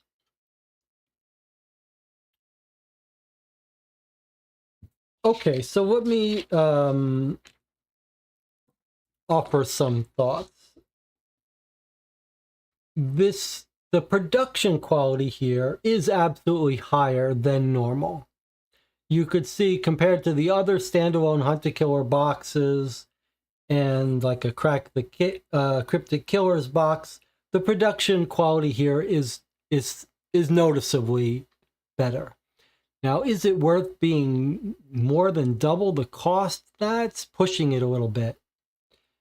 If this is $60 to buy with this nice magnetic label box here, for that cost, you could buy 3 Cryptic Killers. So it's hard to justify for the cost, maybe, but on the other hand, maybe that's not a fair way to compare. Sometimes you have a group, you want to get together, and you just want a deluxe experience. But this was a very polished experience too. I mean, some of these items were very fun to work with, like this very high production quality brochure from the Vineyard. I would say in this map, what it did succeed in doing is it did feel real to me. A diary is always a wonderful thing to have in a game like this. It offers the ability to hide and sprinkle little clues, but also gives you a narrative feeling of caring about these people. So I guess what I'm trying to say is that often when we played the Hunted Killer games, I look at the props and I say, this is completely wasted money. It did nothing for me. But I do feel like here, they've been clever enough about the use of the props and the quality. It's like in that bag, there was just this and the will. I feel like it was much more cleverly structured to feel like the extra money added to the experience. And all of the little details really did make me feel like we were dealing with a real family. And the storytelling was sort of believable. It was a small family affair. We got to know all of the family members from different angles. We got the matriarch, the victim. We always talk about in these games, did they flesh out the victim enough so you care? And in this game, they really did. I mean, that woman was the focus of so much storytelling and background of her history and her diary that it really felt like I wanted to get to the bottom of this and figure it out. And it was fun figuring out who left all these little unsigned messages. We had like 4 or 5 of them that it became obvious who wrote them eventually, but it was fun to be playing with that information. And everyone felt kind of fleshed out. We saw the text messages, there was some sense of humor, everyone had a different personality. I was very engaged in this box. Let's just sum it up that way. I was very engaged in this box, in the materials and in solving it. And the narrative was very well done. And that made going through some of the cipher stuff more enjoyable. And I would say of the Hunt the Killer ciphers we've done, these were the more enjoyable. Like assembling the shredded document was fun puzzle. And the cipher was this multi-part thing where we first figured out one part of it, then we had to figure out how to get the code, and we hypothesized that the code might be in the bag, and it was, but it took a group effort to realize, okay, there's the key phrase.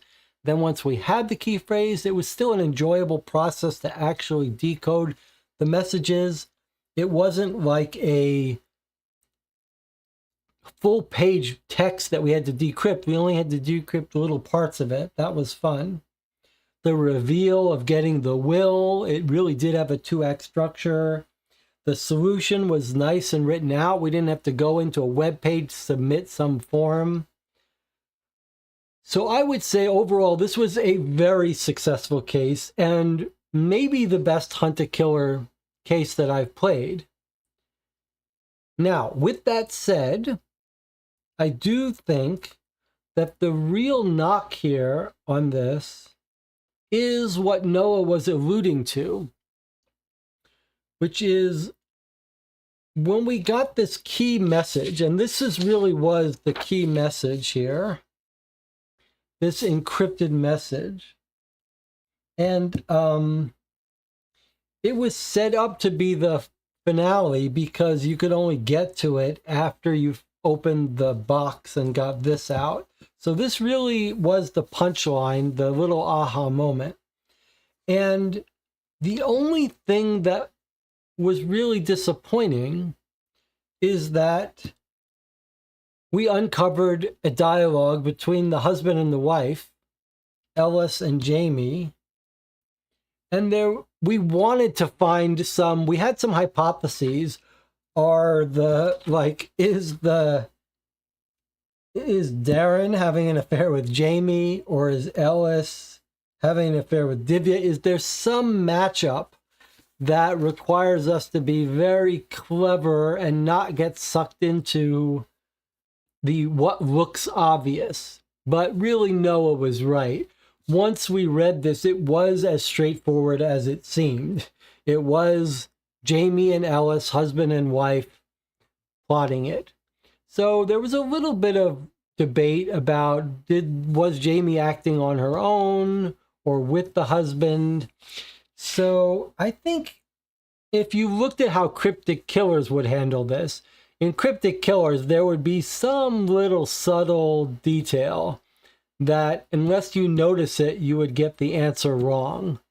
Like a great example was this very beautiful clue about where he calls her Dove. She calls him Ducky, he calls her Dove. And we sat with that for a while. Took a while to figure out that the word was Dove. DJ Moneycut suggested that. Then we sat for that for a while. Like, did anyone call anyone Dove? Is that a clue that's supposed to tell us who this really is? And we actually figured it out, and it was actually beautifully clever that this drawing by the artist Sterling about her parents she's drawn her father's nickname of Ducky and her mother's nickname of Dove. This picture of the dove is the only reference to the word dove. Very clever, very subtle, very satisfying. But the only drawback is that we didn't need it because it was fairly clear for other reasons that it was just Jamie and Ellis. But how much more enjoyable would it have been if this letter itself wouldn't tell us who the woman is he's talking to, and only the dove clue would reveal it? So that's the only real knock on this game that I have. Otherwise, a very fun 6.5 hour experience here. Won't take you 6.5 hours. If you play at home, probably take you 2 or 3.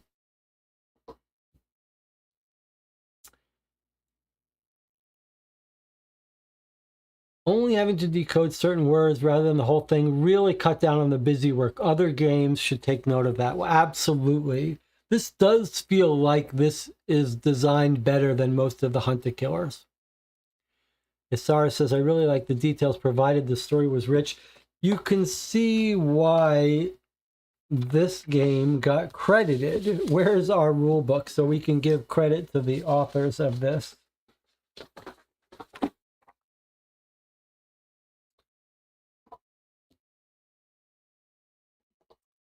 Aaron Kwong, written by Aaron Kwong, Eleanor Haney, and Ariana Goodman. Game design, Casey Cheney. Edited, art director, producers. I wonder if any of them are related to Trex.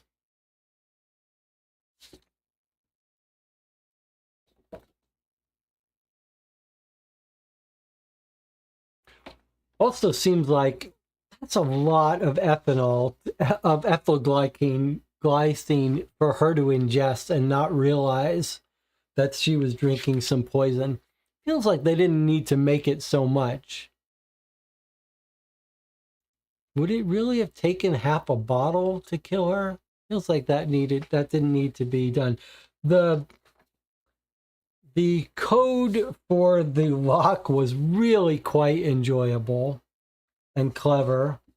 Made use of several different things. Much better than sometimes I remember in some Hunt-A-Killers. It's like, what's the code? And then it's like all like in one page. She's like, I ate 4 apples and 3 peaches and 2 strawberries. So 4, 3, 2. This one required us to go to some interviews and read the details here and use the map here. I mean, that's how you want it done. And let's not forget, here was another thing that was actually, and we had this clue that also was needed for that. But here was another great moment where we saw this photo and we were able to figure some things out from it, that it wasn't, that there was the butterfly charm. It wasn't on Gail's glass. It was on the person sitting next to her. The only unfortunate thing was we didn't really need that. And that was a little bit sad.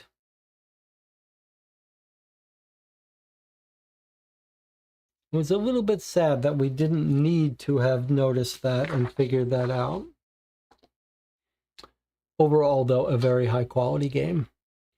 All right, well, thank you for joining me for another game. YouTube says still 9 concurrent viewers after 6.5 hours, but maybe these are just the sleepers. I will see you all on Friday for a fan-made case by Martin Vetter based on Sherlock Holmes Consulting Detective, but really its own thing. This is an out-of-print game. Only a handful of people ever played it in the world. Was available to download in 2010. We will be playing it on Friday. I'm sure I can use your help. I think maybe some more Hunt-A-Killers are in our future after this. All right, I'll see you all next time.